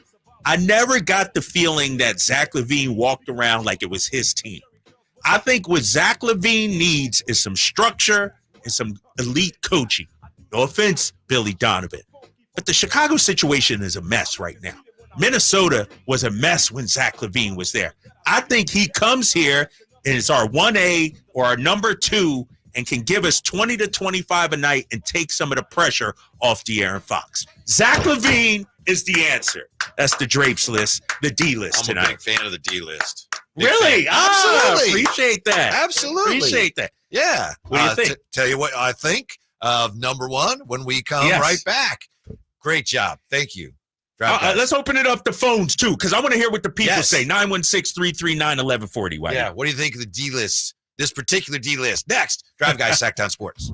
Can Mike Brown build on last season's Coach of the Year award? Can the Kings exceed 48 wins? We will be better prepared to make the run that we expect to run come next playoff. Tune into every Kings game this season on Sactown Sports and SactownSports.com. Twin Peaks is the best in the game.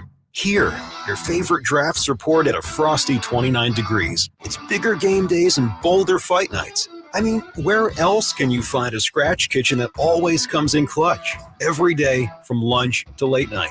Only at Twin Peaks, the #1 sports bar. The countdown to Miss Twin Peaks 2024 is on. Head over to MissTwinPeaks2024.com to learn about the contest and cast your 5 votes for your favorite Twin Peaks girl. Hi, I'm Kamiko, the founder of Miko's Hot Chicken. When we started our family restaurant, we were also raising a family. But let me tell you, it wasn't easy. Our Chase Inc. card was there to reward us on all of our business needs. Now we have a thriving location, and we're hungry for more. With the Chase Inc. Business Unlimited card, you can earn unlimited 1.5% cash back on every purchase, so your business can go from here to possible. Chase for business. Make more with yours. Real business owners compensated for their participation. Cards issued by JPMorgan Chase Bank and a member FDIC. Subject to credit approval. Terms apply. Welcome to the May Springtime Sales Event at Kia of Vacaville. Are you ready for an exceptional automotive journey? We're excited to present to you the pinnacle of automotive excellence, the Kia Telluride. As May unfolds, come explore the remarkable features of the Kia Telluride. Beyond being just a vehicle, it embodies a lifestyle. With a seamless blend of sophistication and practicality, the Telluride is ready to elevate your driving experience to extraordinary heights. Whether you're embarking on a family getaway or navigating busy city streets, the Kia Telluride offers unparalleled comfort and innovation. Moreover, with Kia's unwavering commitment to safety and reliability, you can drive with absolute confidence wherever your adventures take you. Don't miss out on this opportunity. Experience the exceptional Kia Telluride firsthand. Visit us today at Kia of Vacaville and take advantage of exclusive offers during the May Springtime Sales Event. Your adventure awaits. Kia of Vacaville, where innovation meets excellence. Model availability, lease options, and features may vary. Please visit Kia of Vacaville for more details.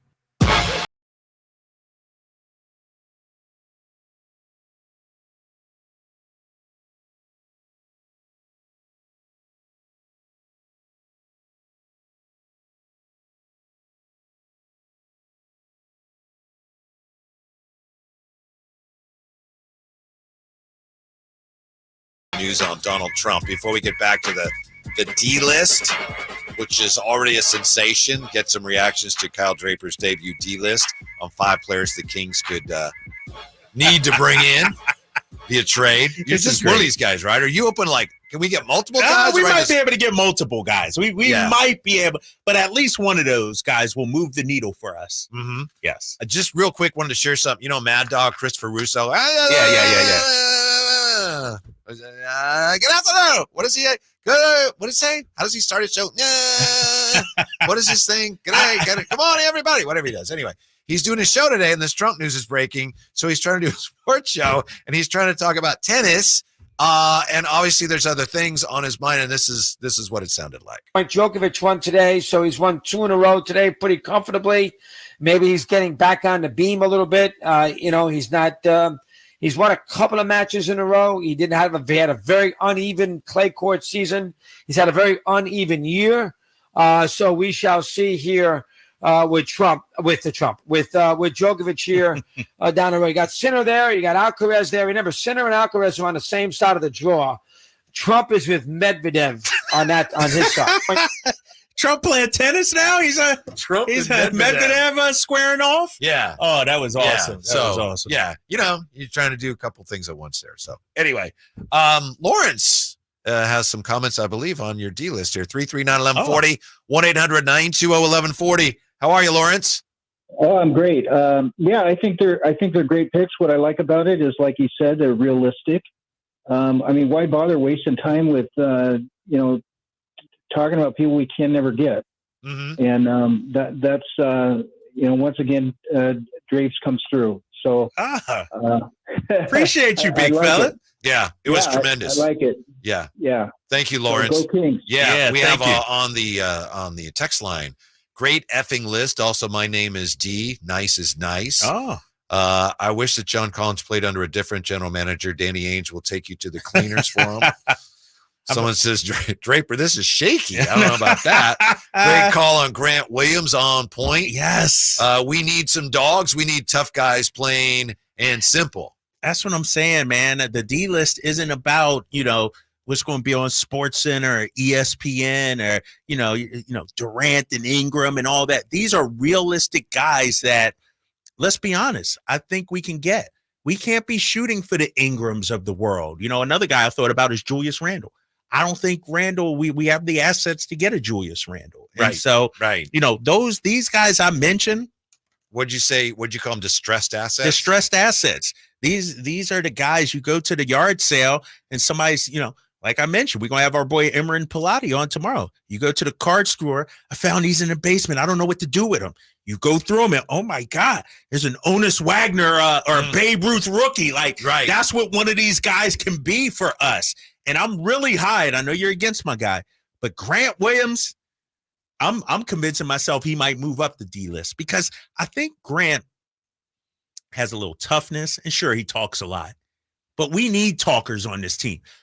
I feel like at times our team is too quiet. Mm-hmm. We're too, I like Grant Williams pushing and shoving, arguing with the refs, really making it. The thing about Grant, it shows that he cares. And I don't think Kings fans will ever question that regarding Grant Williams. Mm-hmm. He's going to lay it too. And he can shoot. Yeah. I mean, he's a guy that I think can play alongside Domas, can guard multiple positions. And I don't think it would cost a lot to get him. Here's my thing on Zach LaVine. To me, if by chance you keep Malik, I don't think your need for Zach LaVine is as dramatic. But let's say Malik leaves. Then if Malik's gone and then, you already have an offense that last year fell off. If Malik goes and you don't go out and get somebody on that list or one of your guys, and if you don't go get Zach LaVine, there's just no excuse for it. Right. Okay, and if somebody else on the list or somebody else we're not thinking of, all right. But with the offense already falling apart last year, unraveling, Malik leaves, you absolutely have – Zach LaVine would be perfect. And, there'd be some risk involved, but that's where the Kings are. Yeah. So, to me, if Malik leaves and they don't get one of those guys, and Zach LaVine would be at or near the top of my list too, there'd be no excuse for that. Yeah, no excuse. I mean, we know what they need. And here's the thing, and Mark Jones, who we had on earlier, brought it up too.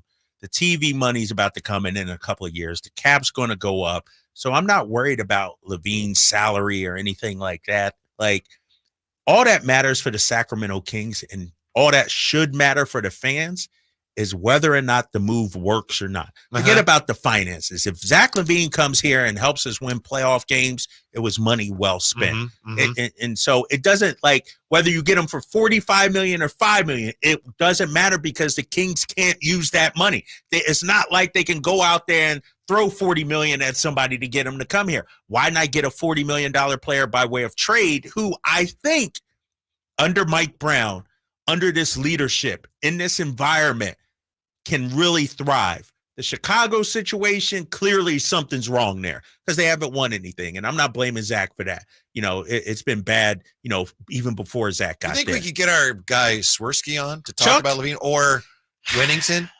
Winnington might, Winnington. Get both of them on. You want to get them? Yeah, why you want to talk about? Boy, hold on, though, real quick, fellas. What?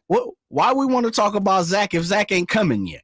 You teasing me, Whitey. Like, where you coming from with that? I'm just trying to get an idea of why wouldn't they? Okay. Is he everything that we think he is? I mean, I'm Jay. just excited. Okay, about that. I just want to know because I don't want to get my hopes, Jay, set high, and then all of a sudden, then like, oh, you know what? We're gonna go ahead and keep this fella. I understand that, but we're aiming high. Yeah, we're aiming high. Okay. And Jay, all right. I just said during the D list, these are realistic options, obtainable options. These dudes may be on the move, big fella. So remember, he's thinking like a Kings. That's the way Kings fans have learned to think. It's like, well, hold on. But I don't want to get hurt again. It's a new era. If I'm correct, in February, I said, ignore the Pascal Siakam stuff. Remember that? Y'all got on me a little bit about that. Jay, I'm telling you now, I'll give you that.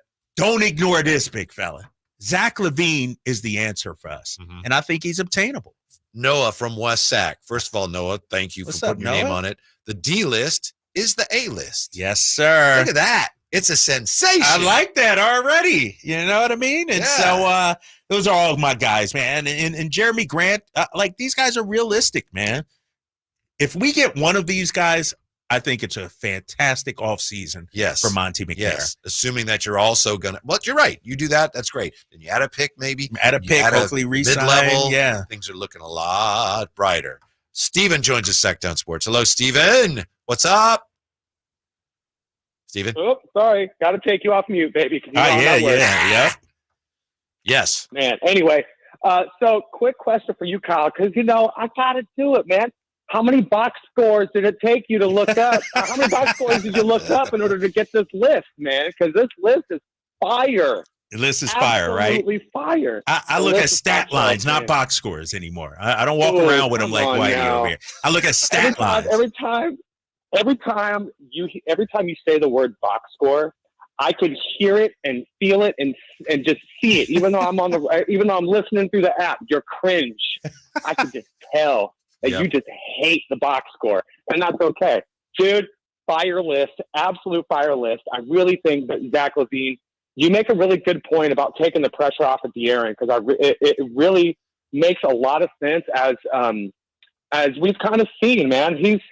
De'Aaron Fox is so freaking good, and he's got such talent. I still believe that people are kind of doubting him and where he is at, because he's been here for 7 years now. Yep, 7. And I mean, he's just now starting to get, like, everyone's starting to talk about him. You know what I mean? And like, they're comparing him to John Morant, and it's always, they're both in the same conversation, but John Morant is significantly younger, if I'm not mistaken, than De'Aaron. Yep. And it's taken De'Aaron this long to get to that point, because I feel like he's a little bit more of a backseat guy. He's like a 1B, so you get yourself another 1B in a way. And I kind of feel like that logic, checks out, man. It takes some of the pressure off of him. You got 2 quote unquote 1Bs that could make you into a 1A, that could maybe equal out to a 1A. All right. And then you got Sabonis down low, and that can help us. You can facilitate moves or plays with and everything. So, dude, I think that list is top notch, man. And I have been all in on Zach LaVine, but that contract is rough. You guys have yourselves a great day. Thank you for giving me the floor, man. Steve. Appreciate it. Even doing some algebra there. 1A plus 1B equals 2C and everything. Pythagoras theorem, huh? Right? I know. Exactly. Which side of the equilateral triangle? 916. Kyle did his homework. I like everyone in his D list. And I'm with this 100%. Zach is not the answer. He's an answer, but we need more. That's true. And we've talked about it, Whitey. There's levels to this. You know, you got to, you can walk and chew gum at the same time. You can get Zach and then have a draft. Use your mid-level. And so if I'm Monty McNair, and I know he's a friend of the show, he listens to our show. Monty, I came up with the D list. Make it happen, big fella. Go out there and do it. When we come back, where do the players the Kings have worked out rank in the consensus draft board? That is, you look at all the drafts, put them together. What do they say about the guys at Kings we know have worked out? Next, Sactown Sports. Did you miss any part of our live local shows? Don't worry, you never have to miss them again. Check out SactownSports.com and search our podcast page and play our shows when you want. The Carmichael Dave Show with Jason Ross, Stiles and Watkins, and The Drive Guys. Plus, other podcasts like Return of the Empire, Return of the Roar, the Stingers Up podcast, and Golf to Go with Frank LaRosa. They're all available right now on SactownSports.com. I'm Ken Korak with your Green and Gold Report, brought to you by Xfinity Mobile. Connect to the most reliable 5G network nationwide.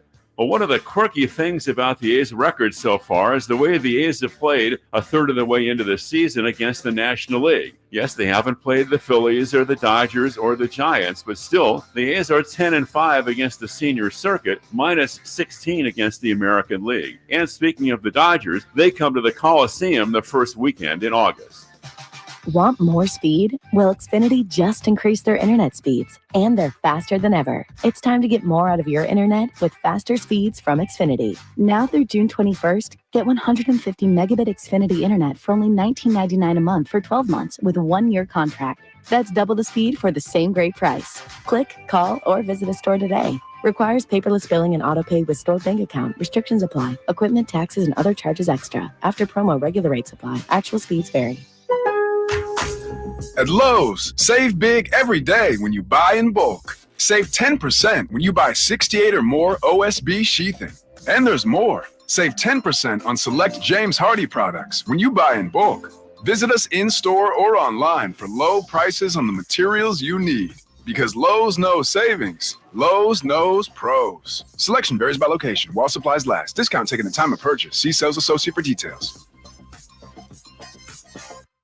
Okay, real talk. If you want to set yourself up for a great summer, you need to get to Kohl's this weekend. I just shopped the Red Hot Buys, and the prices were so good, I feel like I'm already on vacation. I found myself cute dresses for 30% off, swimwear for my kids starting at $14.99, and adorable finds from Carter's for 60% off. Plus, I saved up to 85% off clearance after an extra 50% off. So if you want a head start on your summer prep, then head to Kohl's now. Select styles, extra 50% off clearance valid through June 6th. Some exclusions apply. See store or Kohl's.com for details. Sacramento sports fans, get ready to amp up your summer with the Sactown Sports live events calendar. We've got a lineup that's awesome. First up, mark your calendar for June 8th when NF takes the stage at the Golden One Center. Visit livenation.com for tickets and get ready for a killer high-energy show. Don't miss music legends Daryl Hall and Elvis Costello with the Imposters on June 12th, and NSYNC and Backstreet artists Joey Fatone and AJ McLean on June 22nd. Two great shows coming in June to Thunder Valley Casino Resort. Then looking ahead to August 4th, get ready for the Outlaw Music Festival at the Toyota Amphitheater, featuring legends like Willie Nelson, Bob Dylan, and John Mellencamp. Presented by Live Nation. The Sactown Sports live events calendar, your ultimate playbook for the best shows and events in town. Stay tuned to Sactown Sports for exclusive updates and your chance to win tickets. Golf to Go is brought to you by the Hagen Oaks Golf Super Shop. Here's Frank LaRosa. Over the years, some of golf's best stories were about the legendary Ben Hogan. Tommy Bolt once said that Hogan was the only player he'd ever known to get an ovation on the practice tee. He said he saw Hogan playing practice rounds before a tournament where half the gallery was made up of other professionals. When Bolt was asked who was better, Jack Nicklaus or Ben Hogan, Bolt replied, "Well, I saw Nicklaus watch Hogan practice, but I never saw Hogan watch Nicklaus." That's a pretty definite answer. Hogan described the game of golf as a game of misses. He said, "The player who misses best is the one who's going to win." He believed that the first hole was the most important, saying, "Well, if you don't birdie the first hole, how can you expect to birdie them all?" Ben Hogan knew the value of positive thinking on the golf course. That's your Golf to Go. I'm Frank LaRosa.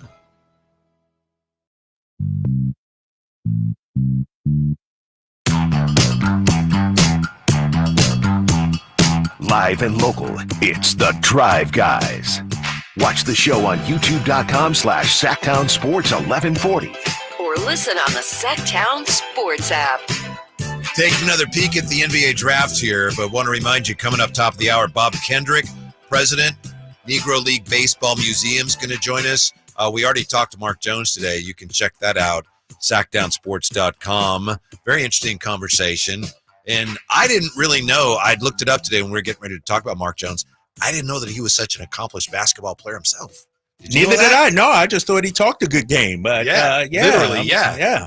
No, but you found that out. Good stuff, man. As in Canada, so it doesn't really count, but still. Right. Exactly. They actually played basketball up there, especially back when Mark was playing. Come on, man. No, he's a really good player, so you might want to check that out. As far as the draft, this is a consensus big board. So this takes into account ESPN, The Athletic, Bleacher Report, The Ringer, Yahoo, Tankathon for the Win, CBS, No Ceilings, NBA Big Board, and other boards and mocks. So here's what the big board has to say, the consensus. Number 1, Alex Sarr. Number 2, you got Risa Shea, Klingon 3rd, Nikola Topic 4th. Then you got Reed Shepard 5th. Stephon Castle 6th. Buzella 7th. Dillingham 8th. Connect 9th. Okay. I know you guys really hot on him yesterday. Yeah. Ron Holland 10. 11, Cody Williams. 12 is Salon, the Tijan Salon. Tijan Salon from France. Yeah. And then 13, they have Jared McCain. So that would be the Kings. That's the consensus. That's the consensus everything of together. The rankings of the players, not specifically where players will be drafted, but just the rankings of the players. And I'm trying to find who did the Kings work out? We know a few of the guys they worked out. Well, they worked out Klingon, right? Yeah, they worked out Klingon. Yeah, and there's a few other guys, and I can't remember everyone that they worked out.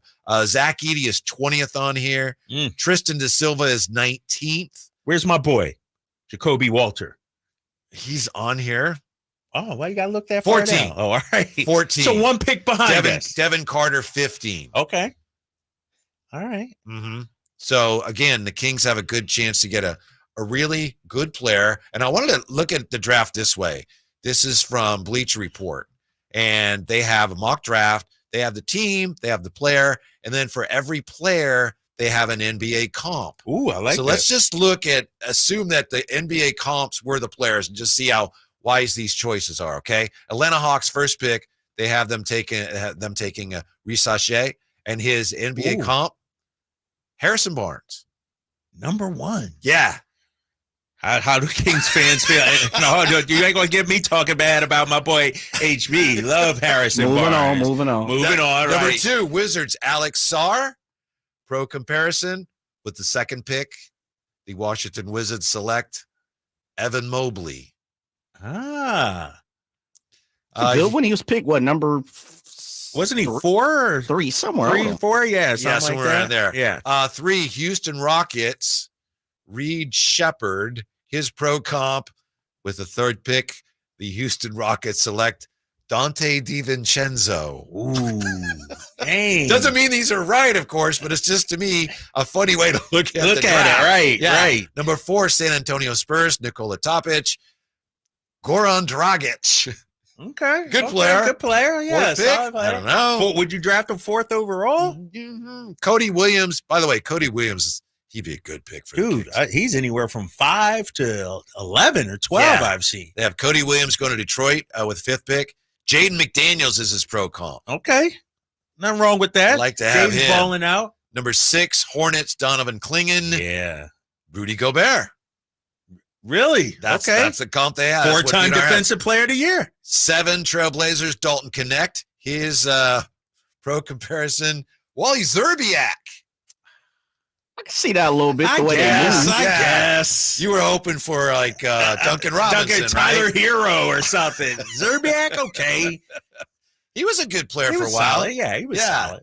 Number 8, San Antonio, Stephon Castle, Anthony Black. Number 9, that's Memphis. Too young to be comparing. I know. Number 9, Grizzlies, Rob Dillingham, Darius Garland. Ooh, I like that. 10, Ron Holland, Utah Jazz. Cam Whitmore is his pro comparison. Again, that's another. Cam Whitmore's just a rookie. Right, man. Yeah. The Bulls, Matas Buzelis. Hito Turkoglu. Ooh, our guy. Okay. Uh-huh. We could use a Hito right about now. I'll tell you that. 12th pick, OKC, Tijan Salon.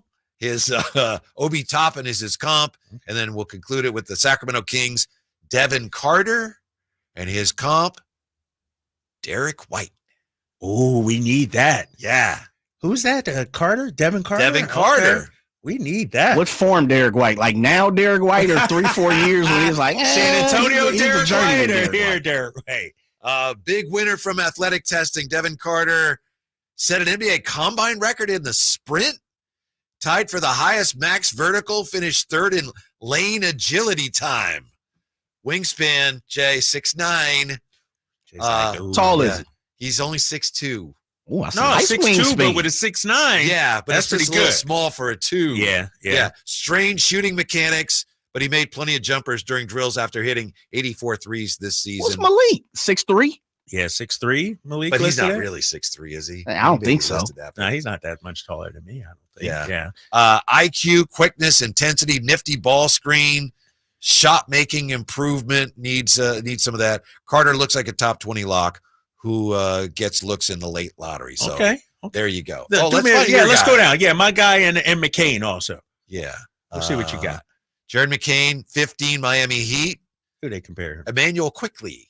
All right. Solid player. I think he's a better shooter, but not as quick. Let's see. They ain't even got my guy, do they? Oh, I'm sure he's here somewhere. 18. There you go. 18 Orlando Magic. Hold up for a second. Yeah. Don't say this Kobe yet. Walter. Hold up, All right, Whitey. Hold up. Yeah. Jay, be ready to co-sign this. Listeners, trust me on this. Wait till you hear this comp. And I haven't even seen it yet, Whitey, but I know this is going to be a guy everybody says, yes, we need him. Who's this comp? Oh, I thought you were going to try to guess. No, I have no idea, but I'm Okay. saying it's going to be a guy we need and would like. Kentavious Caldwell-Pope. Bam! Yeah, need that. What I tell Need you, that. Jay? Yeah, I'm What with I you. tell you, big fella? Jacoby Walter is the guy. Can you imagine if we had Kentavious Caldwell-Pope at our 2 defender, 3-and-D guy, 2-time champ? That's what we need. I do, I know picking 13th, you just need to pick the guy that you believe is the best player, but I do think they need a little size there. And this 6'4", but he can play some 3. He can play some 3-and-D. When you talk about size? Yeah, what's his wingspan? Good question. I don't have his wingspan. I on got here. you We'll have right to here, find big it out. fella. Yeah, let me look that up real quick. Trust me, it's going past the test, Jay. I'm telling you, this guy checks all the boxes when you look at him. Middle of the pack athletic test. 6'10" wingspan. Oh, yeah, I'll take yes, that all sir. day. 6'10". Yeah. Give me that. Man. Lack of creation and playmaking may just make it tougher for teams to picture upside or the top 10 pick, according to That's KCP, though. That's what I'm saying. KCP gets the shot off. Give me KCP right now. Right now, KCP would fit in. Let me ask you, White. You said you talk about size. Are you talking about we need a 4-man, or are you talking at least a forward? Just some of these smaller guys, even Devin Carter sounds like a phenomenal player at 6'2", or McCain. And I know I've been talking about McCain. He's supposed to be a really good shooter. What is he? 6'2". Yeah. I think they need a little more size and length. If it's a 4 or 3, whatever, but a little more than somebody who's 6'2". Well, here's the thing, though. And to your point, Cody Williams. If you bring in a 6'2" guy, what about Keon Ellis? Right. What about Davion? Yeah, exactly. It's like you're kind of. I look at a guy like Jacoby Walter as a 2-3 in my system. He could play the 2 or the 3. That's fair. I mean, that's the way all the scouts are characterizing him. Yeah. So no, that's a good comp though, man. I like that exercise they did because those are all, if we can get KCP lights, you know what I mean? There It you might not go. be KCP, but it's the generic Costco Kirkland version of it. I take it. What'd you think of the picture I sent you guys of the Kirkland hummus? It's at my sister-in-law's house. They had Kirkland hummus. Dude, that has no backbone, that's for sure. Kirkland hummus, watered down hummus, no thanks. When we return, Bob Kendrick, president, Negro League Baseball Museum, joins us on Sactown Sports. I didn't ask to be thrown in the streets with nowhere to go. I didn't think I'd survive. But I did ask for help, and Covenant House was there for me. 1 in 10 young adults will experience a form of homelessness this year. For these kids who didn't ask to be put in this unthinkable situation, Covenant House is there. Covenant House helped me break the cycle of homelessness in my family. They gave me the love that I needed. Over 2,000 young people will sleep safely in a Covenant House bed tonight. When youth who are experiencing homelessness have a hot meal, a safe place to sleep, medical care, and love, they can overcome heartbreaking challenges and have a brighter future. They just really genuinely just wanted to help me succeed, and I'm succeeding. I'm a speaker, I'm an author. Covenant House really helped me and really helped mold me into the woman I am today.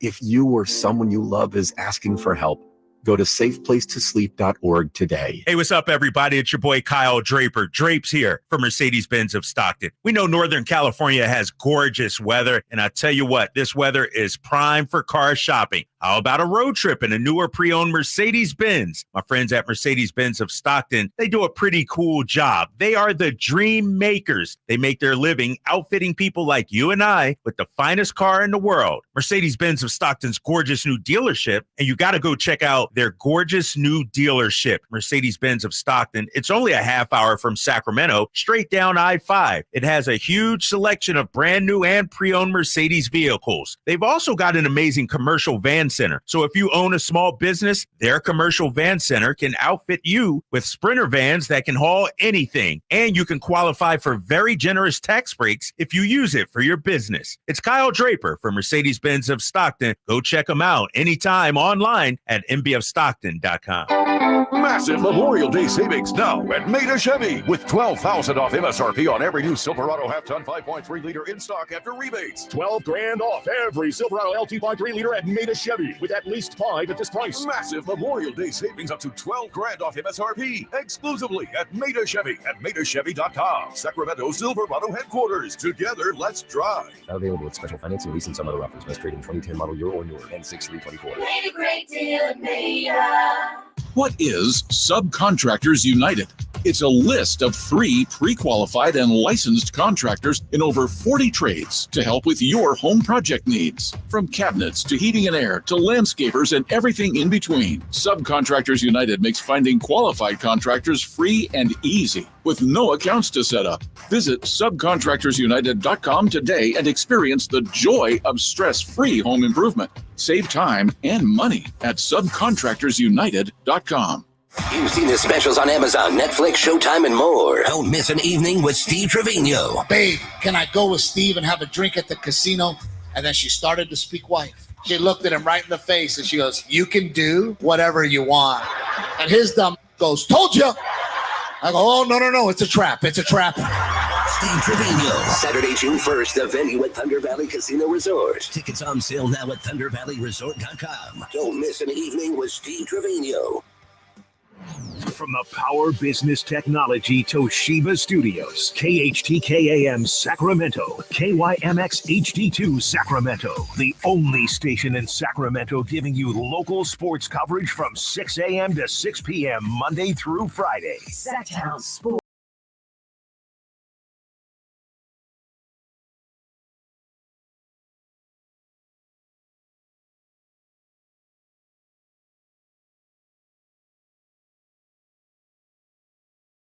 Six a.m. to 6 p.m. Monday through Friday. Sactown Sports. Well, yesterday was a huge day for students of baseball history with word that MLB will now recognize statistics from the Negro Leagues. It's a great day for fans of baseball, and with more on that, nice enough to join us with what it means for the Negro League Baseball Museum, the president of the museum, Bob Kendrick. Bob, thanks so much for your time. Understand you're in San Francisco. You got something going on with the Giants tomorrow, huh? Yeah, no, I just made it into town after a whirlwind day yesterday after the news of the official release of the stats from the Negro Leagues being entered into the record books for Major League Baseball. And of course, that was explosive. I mean, I ran my mouth, guys, from 5 a.m. yesterday until I finally shut it down about 10 o'clock last night. And then when I got here in San Francisco, I've been running my mouth some more. But I tell you what, I couldn't be more excited by the excitement that others have had about the news and seeing these Negro League players take their rightful place amongst the other greats of the game. Bob, this was a long time coming. Yeah, pardon me, sir. I apologize, but I just was wondering, for those who aren't that familiar, what is the mission of the museum, Bob?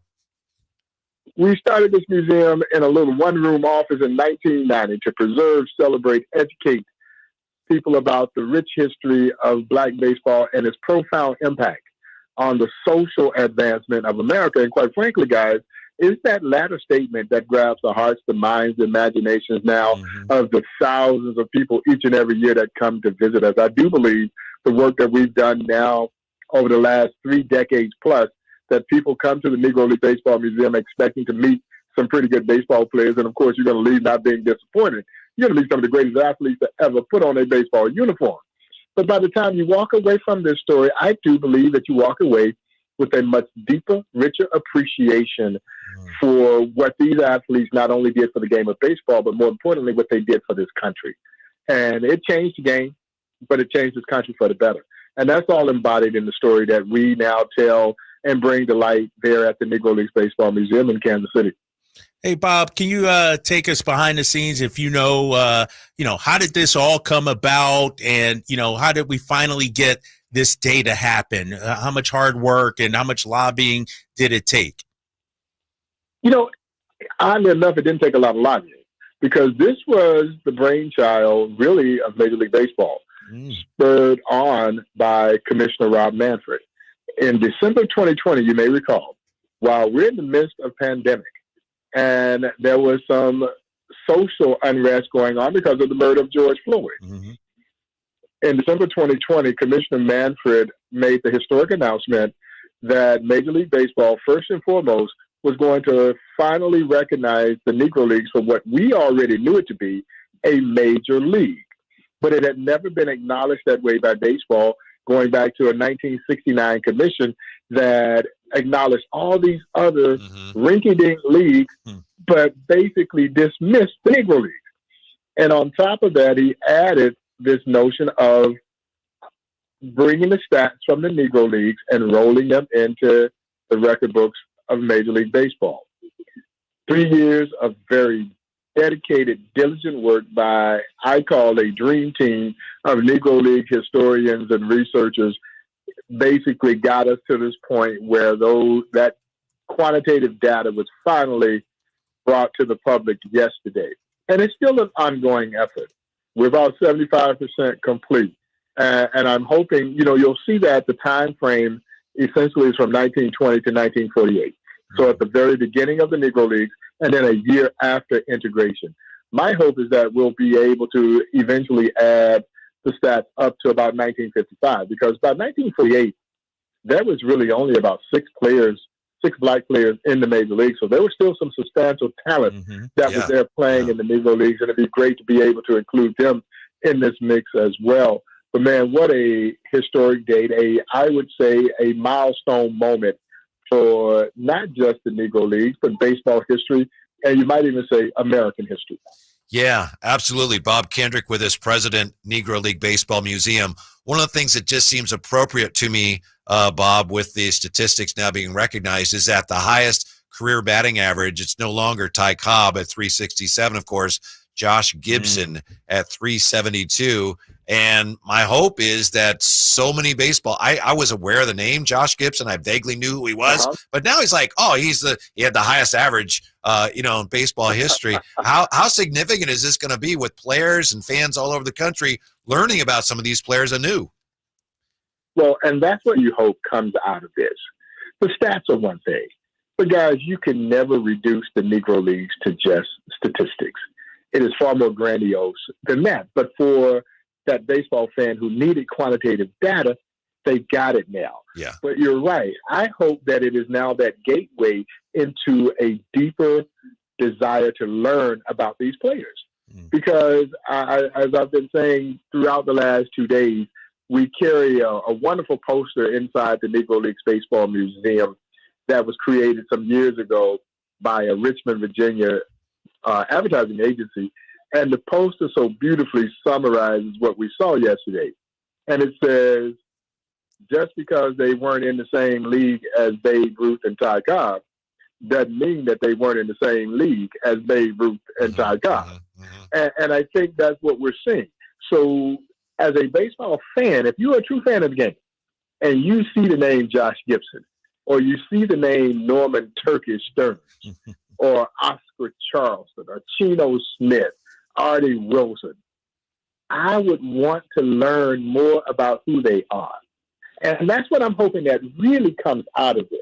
And of course, that's where the Negro League Baseball Museum comes into play. We are the place where you can learn this rich history both on and off the field. And as I remind people, the off the field aspect of what the Negro Leagues represented in this country, in my own humble opinion, is far more substantial than what took place on the field, because for us, it's a given that when you walk through those doors, you're going to meet some of the greatest athletes ever put on a baseball uniform.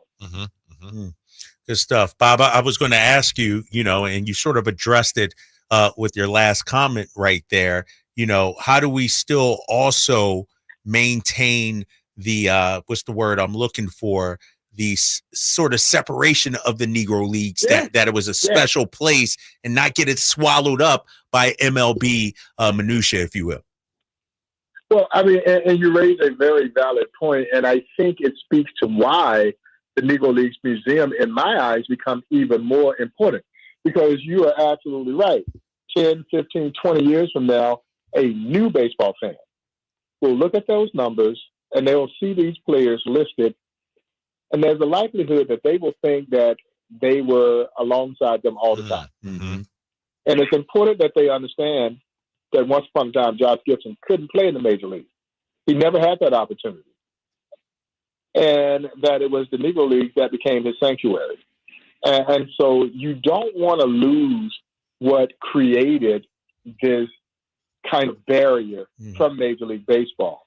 That is very important from a historical perspective that I think helps people understand the passion that these athletes had for the game that ultimately changed the game. And in their own way, what we saw yesterday, they're still changing the game. But it's important that we create and maintain what the true essence of what created a Negro League and how this story emerged from the ugliness of American segregation to build this thriving baseball business enterprise that just happened to give a playing ground for some of the best black and brown athletes, again, to ever play this game. Yeah. Bob Kendrick is with us, president, Negro League Baseball Museum.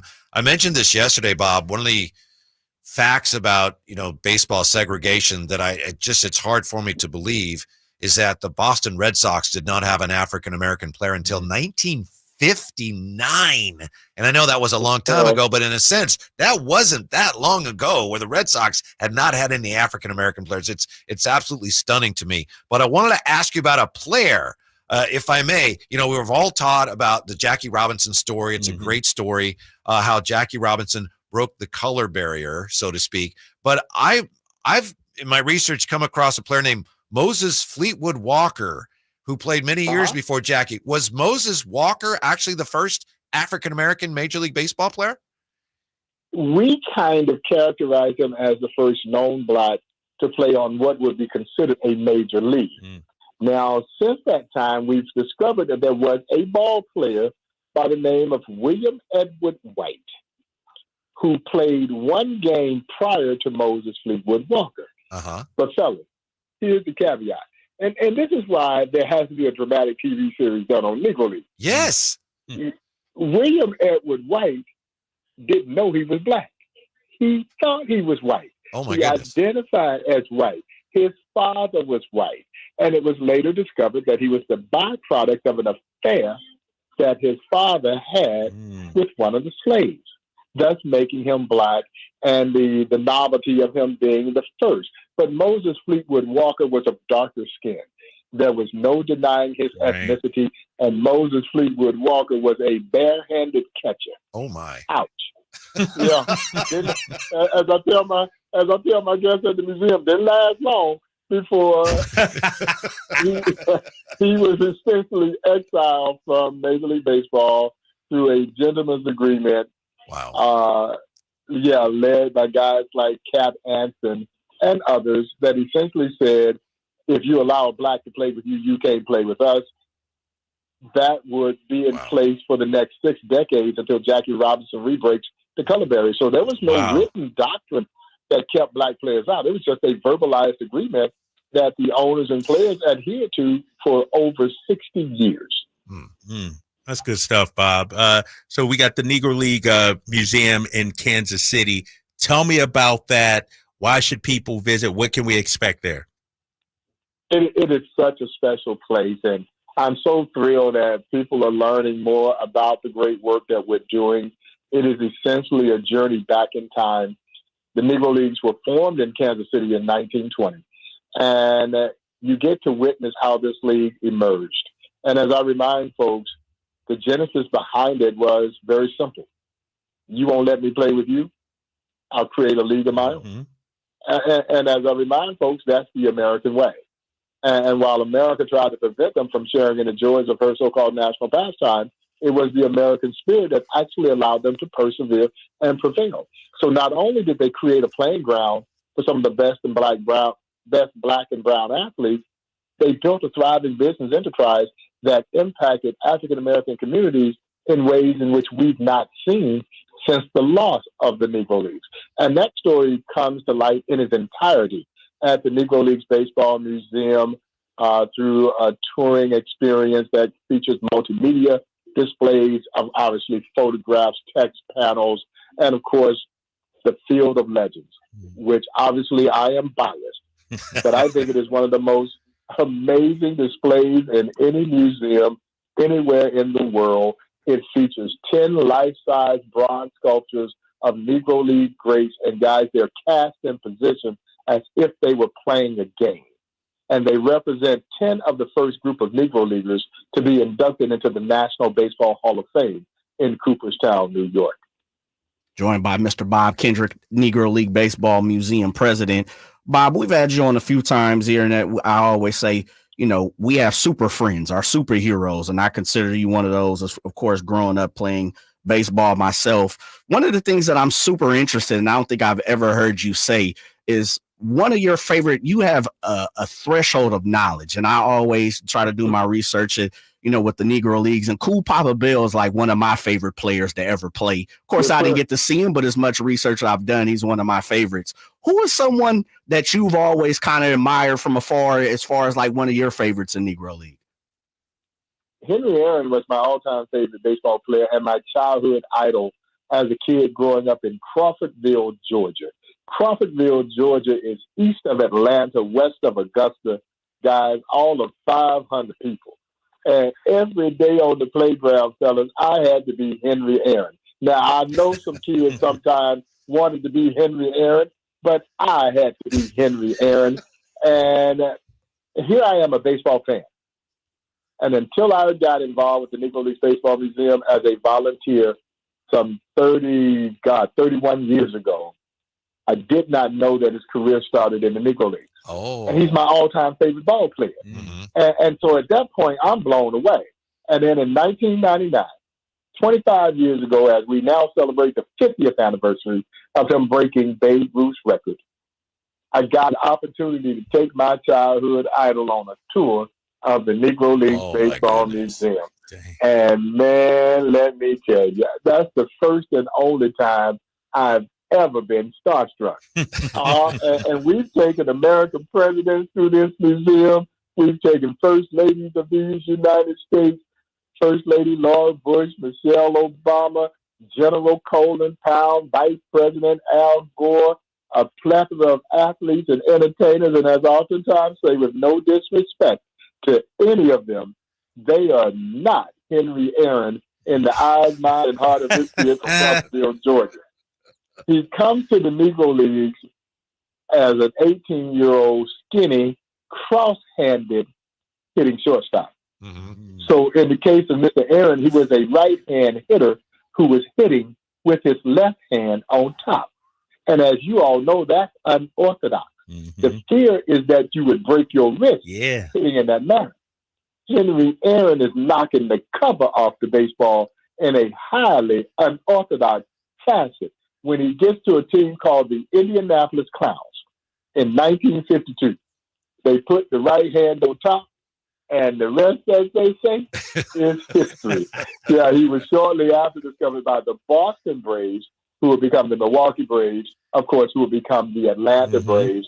And Henry Aaron will go down in this sport as one of the game's all-time greatest baseball players. And truthfully, in a game of numbers, no one's numbers are better than Henry Aaron from a major league standpoint.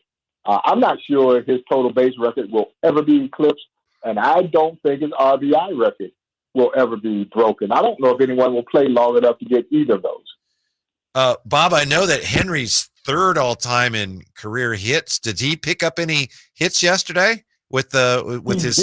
He didn't because he was in the Negro Leagues in 1952. Okay. And that's why I want to get this extended. Yeah. But I'm glad you raised that point. Manny Minoso picked up some extra hits. The great Monty Irvin picked up a bunch of more hits, and his batting average will go up higher because Monty Irvin was a superstar in the Negro Leagues. He gets to the major leagues, he's 30 years old.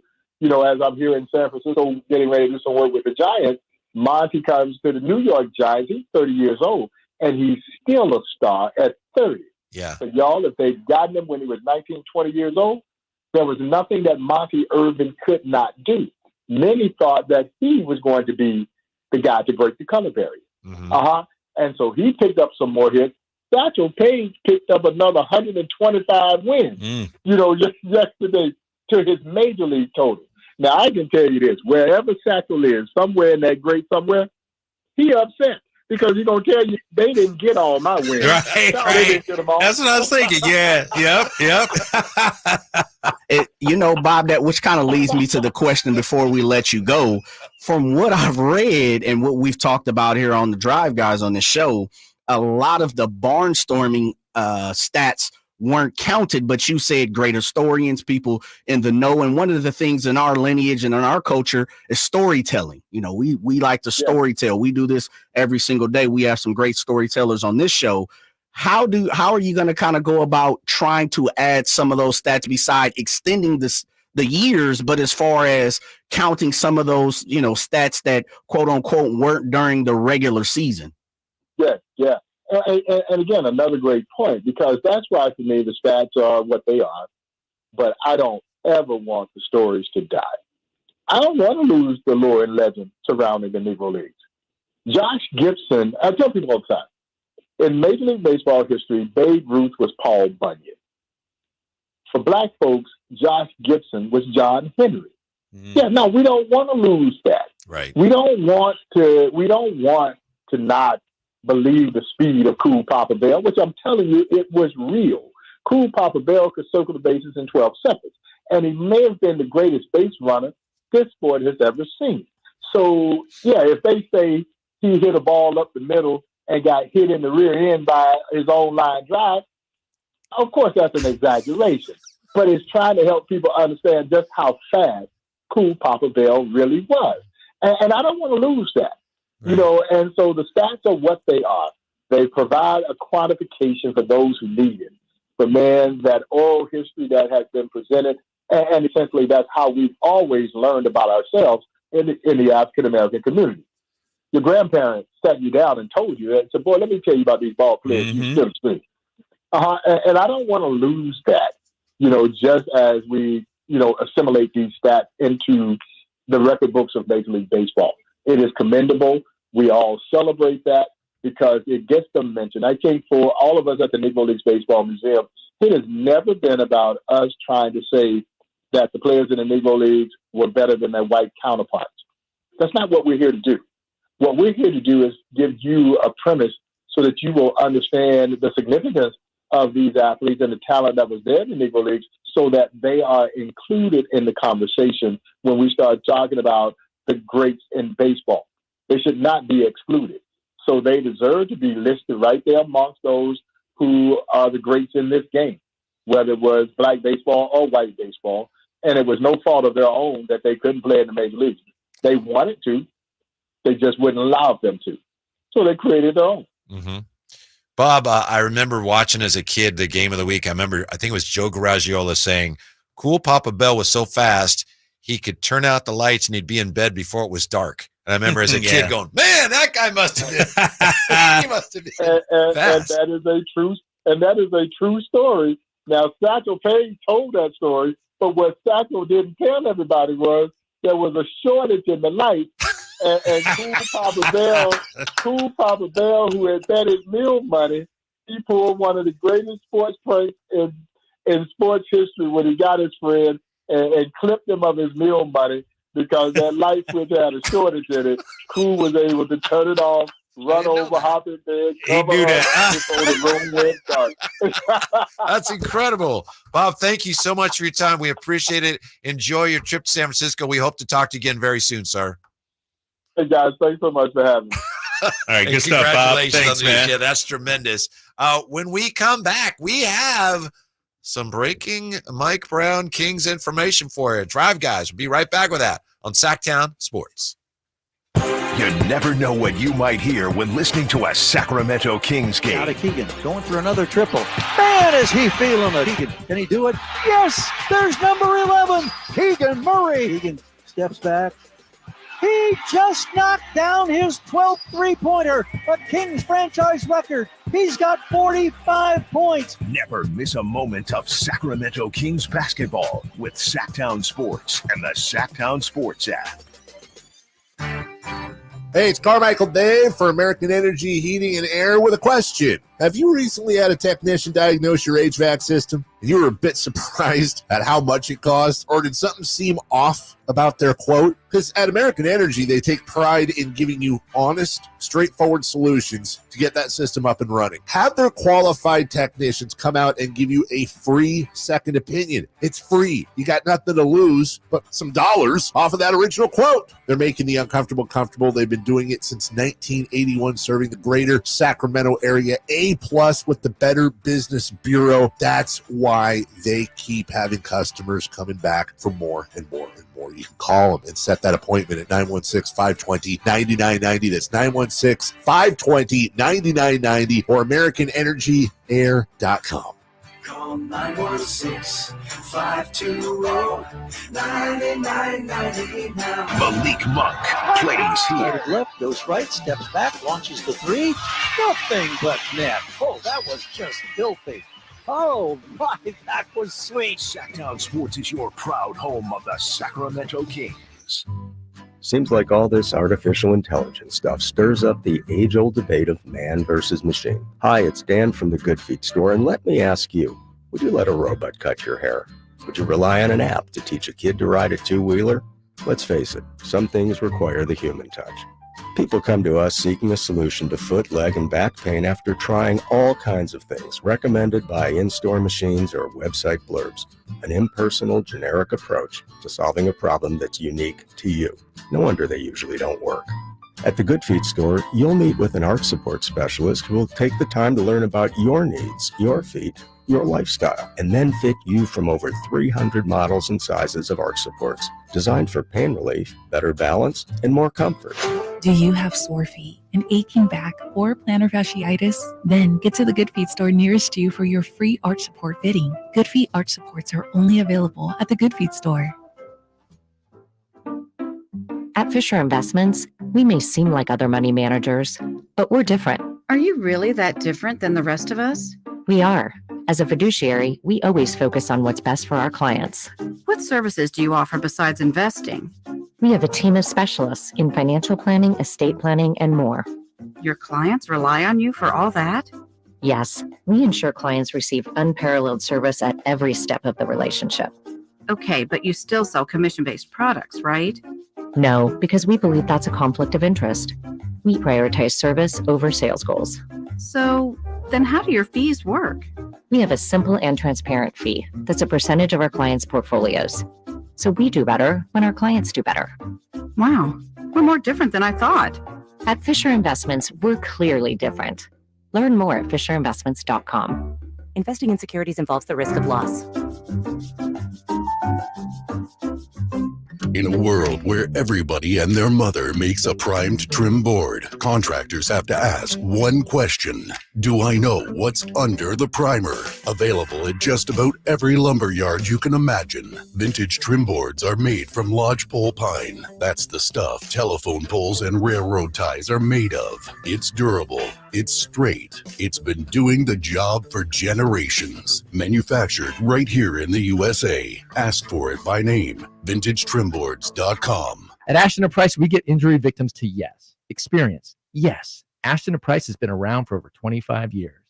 No more insurance companies? Yes. Our clients focus on getting better, and we handle all the rest. Results? Yes. We've collected over $100 million for injury victims. No fee until we win? Yes. Our clients pay nothing until we win. Ashton & Price, the best at getting to yes. Remember, for the best advice, don't think twice. Call Ashton and Price. Febreze. So my home is also my office. And before I can focus, every room's gotta be clean. That means tidying up and spraying my Febreze Air Mist. Ooh, that's fresh. Febreze Air Mist scents are all high quality. They fight any weird funk, and they give my air an instant boost of freshness. So not only does my home smell good, I feel good too. After I Febreze, it's time to start my day. Breathe happy, Febreze, la la la la la. eBay Motors is here for the ride. Go ahead, feel your engine.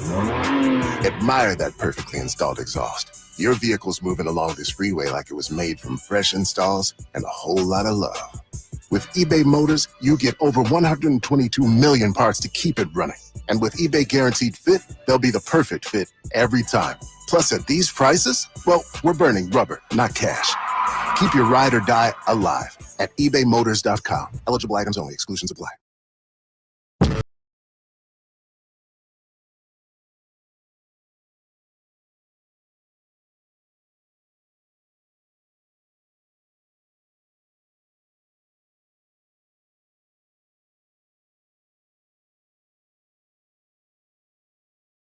The Kings and Mike Brown continuing to negotiate. Is it good news? Yeah, well, it depends how you want to look at it. What do you think, Drapes?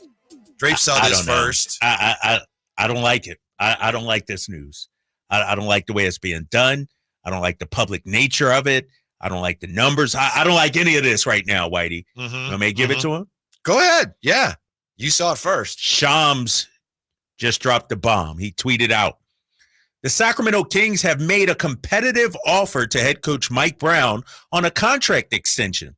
3 years and $21 million through 26-27, up to $27 million with bonuses, sources say. So far, no agreement. Brown is believed to be seeking around $10 million annually. So the Kings are offering, according to this, and again, clearly, we talked Friday about how you try to figure out, where's this coming from? Well, there's no question this is coming from the Kings. The way this is written, right? Yeah. Mike Brown's camp isn't going to say, they made us a competitive offer and we turned it down. So they're offering essentially $7 a year for 3 years with a chance to bump that up to $9 if Mike Brown reaches supposedly certain incentives. Yeah. That's probably not going to get it done. I don't think so. And the scary thing, well, if I hear you right, it's like for this to be public, this should be something where they're talking and we should never hear about. If we're hearing about it, then the Kings, it's like they're already trying to show everyone, look how hard we're trying. Right. And that's, they expect him to turn this down. And that's they should be done privately, right? And here's the thing, Whitey, as if I'm Mike Brown's camp and we see this in sports athletics all the time. We see it in football especially. I'm looking at the new money, if you will, because according to Shams' tweet, it's a 3-year extension, but the extension runs through 2027, meaning the 3-year extension really isn't 3 years of extended off of this contract. It would start this season, then have the following season and the following season. So let's say he was at $5 million for this upcoming season, which we believe he was. Really, that's only a $2 million raise, $2 million in new money. Right. He had an option year for the following year. Let's say it's at $5 million. Really, it's only $2 more million in the second year. So that's really only $4 million over the first 2 years of this contract. $4 million in new money. And it's only one additional year. And it's only, and then you get the $7 million. So all told, we're looking at $11 million in new money for the next 3 years. I don't think that would sit well with Mike. I don't think Mike would. Who knows? Maybe he would. I don't know. But it's not a full extension, if you know what I mean. And so really, it's only about $11 million in new money. And if he's seeking $10 million annually, that's that gulf we're talking about. What is competitive about this offer? I mean, you can call it that, but by what measure is this competitive? We don't know what the bonuses would be for. Presumably make the playoffs, win playoff games. But Mike Brown's not going to accept that. So then why in the world are the Kings making it public? Because there's a gulf and because it's on, right? You know why? And I'm going to keep it real with you. I'm obviously an employee of the Kings. But when I look at this, we see the Woj bomb that happened on Friday, which I believe came from Mike Brown's camp.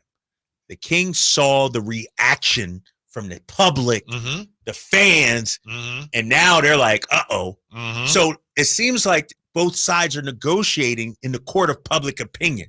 That's to your point. I don't like that. Right. Like, get this done behind the scenes, lock yourselves in a room for however long it takes and get it done. I don't like the back and forth in public because nobody comes out looking good in this. Nobody, comes out smelling like roses. And, well, to me, Kyle, the implication is if both sides are negotiating in public, there's a genuine fear on both sides that this doesn't get done. And they're looking ahead to, well, if this does fall apart, we want to try to control the narrative, and they're already working on that. And so that's the scary part. You know what, man? This bothers me so much on an emotional level. I'm a proud employee of the Sacramento Kings. When I walk around this city right now, I was driving in today. Somebody was at the stoplight next to me. They got so excited. And so I wear this shirt and I walk around with my chest, my head held high. Sure, Mike does also. This kind of stuff right now, and I know it's business, but it's ugly. It doesn't feel good. And I hate that. From all accounts, Mike's done everything. The question is, where do the Kings value Mike Brown? Is he more Ty Lue or is he more Adam Keefe or whoever the Washington Wizards is? Like, who is he? And so if they view him not a Ty Lue, not a $14 million or even close to that, but more of a $3, $4, $5, $7 million guy, that's where the gulf is. Mike thinks he's up here. The Kings thinks he's right there. Then that's where you got to stand still in the gulf. Yeah. The other thing is, if he's asking for something around 10 and they're offering 7 with a chance to get to 9, that should be something where, all right, we'll still talk, right? That should be somewhere, all right, we've got some common ground there. But if they've tabled the conversations, and B, the Kings are coming out with this, saying we've made a competitive offer, then it's a bigger gulf than that, right? Right. So it's a big gulf. Yeah. Very discouraging. Very, very discouraging. This we shouldn't even know about this. The only reason we know about it is because some people that know what's going on are afraid that it's not going to get done. Sorry, Linda Harold. I know you. I know you wanted good news. She wanted some Maybe good it works news. out, but this isn't good. When I first saw it, when you texted it, and thank you for texting it, we were talking to the president, Bob Kendrick, from the museum, and I saw, oh, okay, well, that looks pretty promising as I glanced at it. And then we get done and we look at it, it's like, ooh, that's not great. Yeah, and it's what's ugly about this is the public nature of it. I've been in negotiations with the Kings. My negotiations have come down to opening night. So I know how hard it is to get things done in a negotiation. It's some back and forth. There's a lot of legal Was this mumbo pretty much jumbo. your offer too? Yeah, pretty much. Yeah. A little bit more. I got a few more years, but But I get the nature of negotiating. But it never went public. You never, it shouldn't have gone public. No. And so that's what's so frustrating about this. It's nobody's going to come out of this feeling good. Mike Brown has a great job. He's one of 30 NBA coaches in the league, in the whole world. He's done a fantastic job. I don't think he wants to leave Sacramento. Why would he want to move on elsewhere, go elsewhere? I think you heard what Zach Lowe said today on his pod. Oh, I heard that. Pod. Yeah. Just be a normal team and pay your good coach. 339-1140, 1-800-920-1140. Ashley joins us. Drive Guys, Sactown Sports. Hello, Ashley. What's up? Not much, but just like you guys, I'm not happy with that update about Mike Brown. I feel like it should also probably stay behind closed doors. I mean, if you want to let the public know that you're working on a deal, that's fine. but I don't think that you need to go out letting them know exactly what the offer that you offer was. Right. It almost kind of reminds me, though, a little bit. I don't know if you see it the same way, but it almost kind of reminds me of the situation with the Niners a couple of years ago with I think it was John Lynch's last extension. If I remember correctly, Shanny had a couple extra years that Lynch didn't have. And the Niners, they kind of weren't showing at first that they were really interested, and then you kind of heard a little bit of, we're kind of like in the works, but I don't feel like they ever made it public, which is the one thing that, like the numbers that they were talking, which is, I think, the one thing that kind of concerns me with this. And I mean, I said it before and I'll say it again. If we don't sign Mike Brown, I kind of see this as like a franchise malpractice situation. Thank you, Ashley, for sharing your thoughts. Yeah, it's a little bit alarming. How about TC joining us at Sactown Sports? What's up, TC? Check it. Drake, Whitey, Jay in the back. What's up, big dog? Popping. Hey, listen, I got to tap in with Ashley. Listen, man, hey, you know what? That business wasn't supposed to leak out like that. You know what I'm saying? Over Mike, it just got to get, but we can't try to put them head to head like with the Niners situation and John Lynch and Kyle, because that's a whole different story, bro. Like, I haven't even been talking about the Niners, bro, because you know me, I'm a diehard, bro, but I'm not really caring about the season, bro. Like, if we win, then I get excited. Like, if we win the Super Bowl, I get excited. Other than that, bro, I'm not going to keep going through this whole getting happy, getting up and down, bro. The locker room is losing Kyle, but we ain't talking about the Niners. We talking about the Kings and Mike Brown. We can go on and on about that. Drake, so why do y'all know how I feel about Kyle? Mm-hmm. I feel you, TC. Yeah. Hey, seriously, pay that man, bro. Zach LaVine, I'm with you, Drake. Zach LaVine and Zach Collins, those would be two solid moves. And honestly, I think we can squeeze both of those in. What y'all think? I think we can trade for Zach. We can trade for both of those dudes, bro, and fit them both in. And they'll both help us, and we can make another minor move after that. What y'all think? Thank you, TC. I'm with you, TC. And, you know, Zach Collins play with Domas? No, he said Zach. We're talking John. We're talking John Collins. Yeah. John Collins. You know, it would take a lot of it would take a lot of draft capital. And I'd love to hear what you think about that. You know, basically emptying your cupboard, your draft assets for those two guys. But I think it would get it done. If you can get John Collins and Zach LaVine, now that rounds out your start. Like, can one of them be a player coach? Oh, shoot. You might need him, right? You might need him. But this is the thing, Whitey. Oh, you know what's so crazy? Look what time it is. Sort of the same time of day the dump came out. You're right. It's about 5:30, 5:35, whatever it is last week on Friday. And now, half hour left in our show, this gets dumped into our lap. Mm-hmm. I don't know, man. Fella, and I know we have to break, but you don't have to do nothing. Yeah, well, I'll say this. And part of this, and this is just my feeling, of course, I'm speaking on my own account. To me, and I've been the person that's kind of been, skeptical of the Kings PR and taking the bull by the horns and painting our own narrative and not allowing, national media guys like Zach Lowe, Kevin Conner, John Hollinger, the guys that we talk about on a daily basis on the Drive guys, let them paint our picture. I'm tired of letting national guys, as Drake says, you say, man, don't come here on play-in. Well, I ain't seen you all year, but everywhere I go, I see you in Minnesota. I see you in New York. When we go down to Miami, I see you on the sidelines, but you can't come across the, the Mason-Dixon line and come to Sacramento. And so for me, when I look at this, and I think we got a good grasp, this is definitely coming from the team. To me, this is the team doing just that, trying to paint their own narrative, and it's kind of like they're getting in their way. Yes.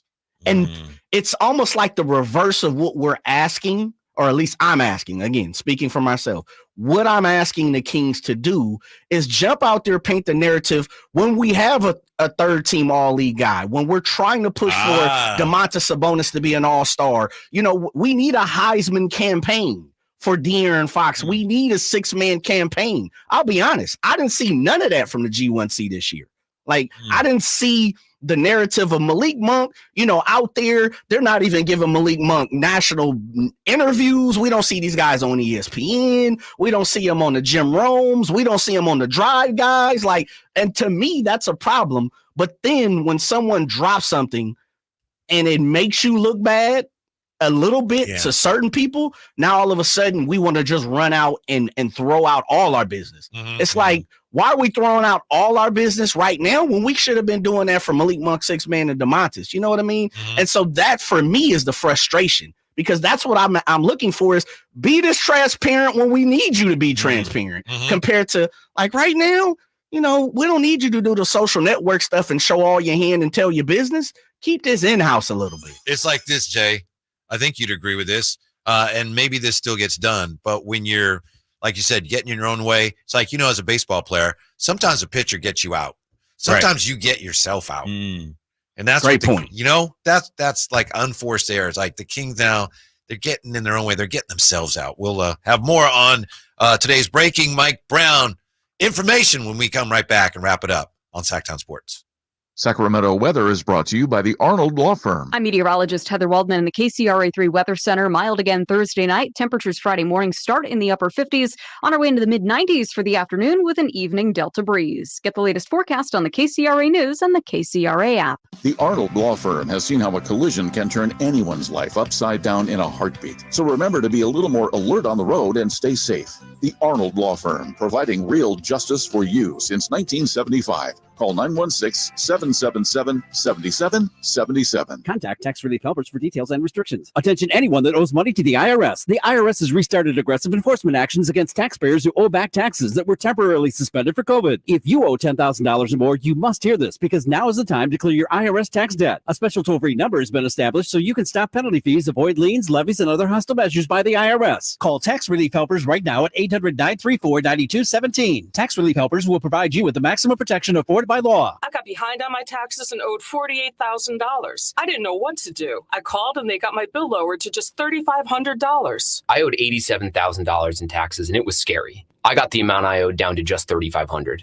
I saved $83,500. If you owe money to the IRS, don't wait another day. Call 800-934-9217 right now before the IRS enforces liens, levies, and other aggressive measures. The call and consult are absolutely free. Call now. Call 800-934-9217. 800-934-9217. 800-934-9217. Are you stressing about your IRS tax problems? Have you received notices from the IRS threatening to garnish your wages, levy your bank accounts, or seize your property? You need an ally. Allies Tax Relief has tax attorneys and enrolled agents that are ready to fight for you. They have saved millions for taxpayers just like you. Allies Tax Relief can help put a stop to IRS collections and, most importantly, negotiate your tax debt. Here's Brenda, a happy client of Allies Tax Relief. I owed the IRS around $57,000, and they're about to start garnishing my paychecks. I heard a commercial on the radio about Allies Tax Relief, so I thought I'd give them a call. After a day, they were able to at least stop the garnishments, and after a few months of negotiations, I walked away owing the IRS only $301. If you owe the IRS, call Allies Tax Relief right now for your free consultation. Call 800-230-5174. 800-230-5174. That's 800-230-5174. I'm Tiffany, founder of Harlem Pilates. When I couldn't find Pilates in my neighborhood, I started a studio from my studio apartment. Chase Inc. helped me grow from one Pilates studio to 3. Because when you start small, you're going to need some big help. With the Chase Inc. Business Cash Card, you can earn up to 5% cash back on business essentials, so your business can go from here to possible. Chase for business. Make more what's yours. Real business owner compensated for their participation. Cards issued by J.P. Morgan Chase Bank, N.A. member FDIC. Subject to credit approval. Terms apply.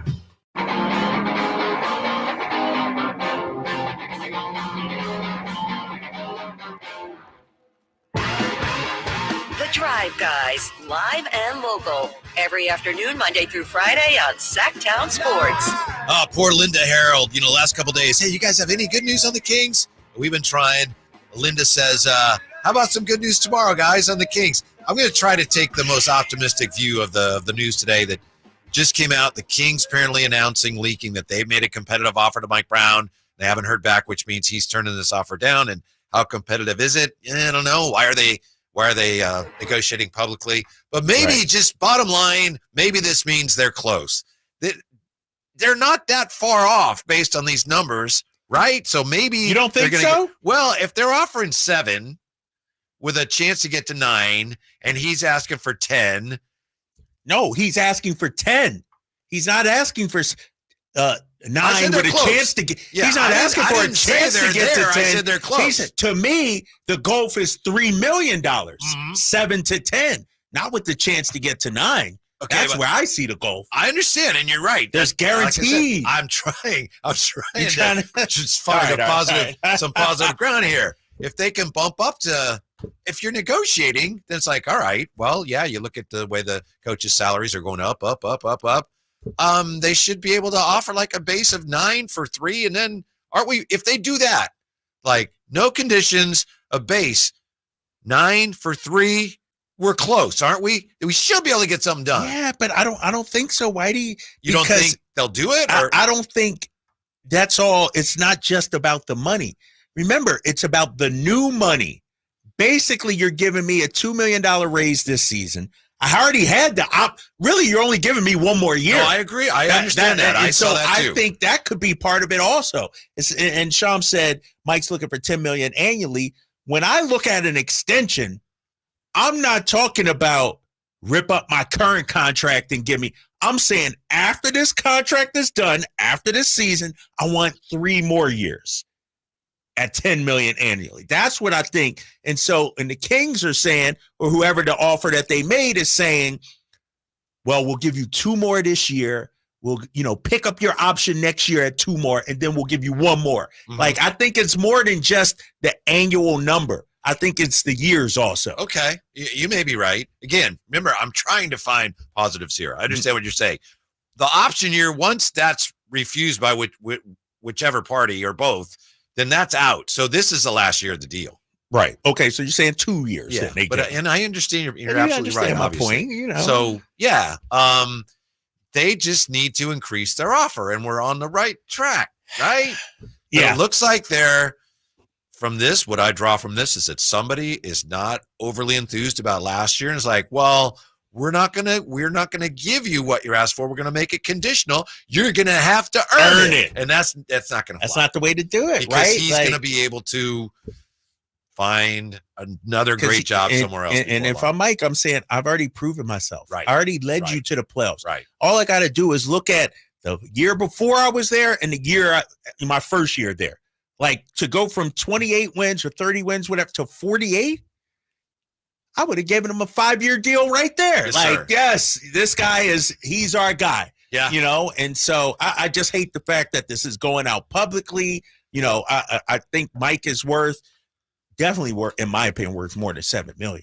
Mm-hmm. Like, is he half the coach of Ty Lue, who got 14? And I know Ty Lue won a championship, but Mike went to one also. Like, is he half the coach of Ty Lue? Ty Lue has won a championship. Is that worth $7 million more per year? Because you're including has won a bonuses. Championship. And you know why you put bonuses in the contract? Because you don't believe they could meet them. If you believed he could meet those bonuses, then you just give it to him, right? If you believe, and it's clearly tied to playoff, right? It has to be. So because NBA coach, it's not like an incentive clause, right? Well, you're not working hard enough, right? It's not, it's not like an all NBA like coach of the year incentive. I don't think. I think it's, do you make the playoffs or not? If you make the playoffs, here's your extra $2 million. The other thing we don't know is when this offer was made. Now, it's the assumption would be, naturally, you assume it happens in the order in which we find out. This may be the reason why they table talks. Yeah. This may be the offer at that table. Yeah. And also, Whitey, and it just hit me about this bonus, these incentives.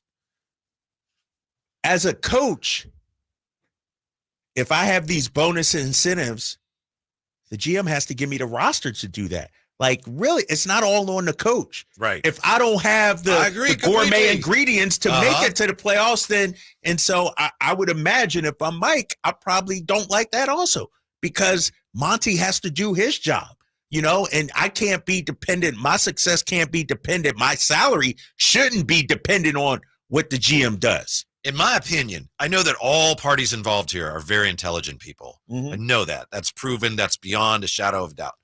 But the notion, if anybody thinks that, you know what? Yeah, we got some things to settle here, but if it doesn't work out with Mike, we could find another coach and stay on track. That is idiotic. If anyone thinks that, that is moronic. I'm sure it's a few of them on the YouTube chat right now. You know, I'm not sure what Alex is saying right here. Billy Donovan for $8 million versus Mike Brown, no brainer. I'm not sure what Alex is saying right there, but I think Mike has proven his worth here in Sac. Let's talk to Ramsey on Sactown Sports. Ramsey. Ramsey, what's up? What do you got for us? Yeah, just wanted to, before the show ends, just want to, as I told Jay, just want to thank you for having the historian, the man of knowledge, Bob Kendrick, on. Yes. With all the Negro League and baseball knowledge that man has. He's a walking encyclopedia of baseball. I was looking forward to that interview all day. And with the entire situation, I take it as a small win and something that a committee in Major League Baseball, behind the guidance of Rob Manfred, finally got something right. Well said. I mean, it's a small win, and I'll tie it to this. It's a small win, and we need to take this to try to get more African-American baseball players back in the major leagues. So it's only at a 6% rate, and that needs to increase because there's a lot of talent that can be playing this game of Major League Baseball in the inner city communities here, starting in Sacramento, California. Thank you, Ramsey. Appreciate that very much. Speaking of baseball, real quick here, Whitey's Wayback Machine for today, May 30th. This date, 1943, the All-American Girls Professional Baseball League started its first season. Oh. The League of Their Own. Yeah, League of Their Own? Yeah. And they actually had that league for 12 years. Yeah, they had Rockford playing Racine, also Kenosha and South Bend. They had during that first season, 176,612 fans showed up. This date, 1982, Cal Ripken of the Orioles started his consecutive game streak. So he, let's see here, started at third base, his position for the first 27 games during the streak. And that, of course, ended up breaking Lou Gehrig's record. This date, 1986, Cap by the name of Barry Bonds made his that guy. debut. Yeah. Yeah. All right. A lot of history on this date. Yeah. For the Pirates against the Dodgers. Yeah. I tell you what, man, you're a professional, Whitey. You're the gold standard of radio. I don't know how you could focus on anything else other than this Mike Brown news. I'm distraught right now.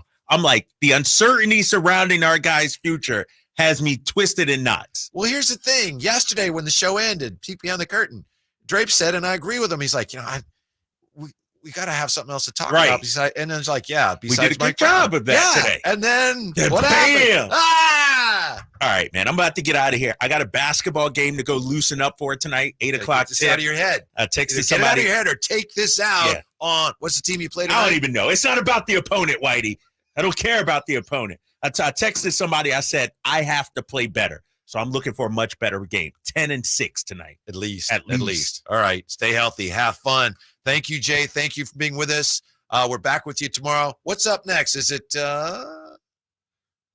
Golf to Go with Frank LaRosa, who teach you how to put sunscreen on correctly, as he did this week in his latest Golf to Go. That's good stuff, and it's next on Sactown Sports. I didn't ask to be thrown in the streets with nowhere to go. I didn't think I'd survive.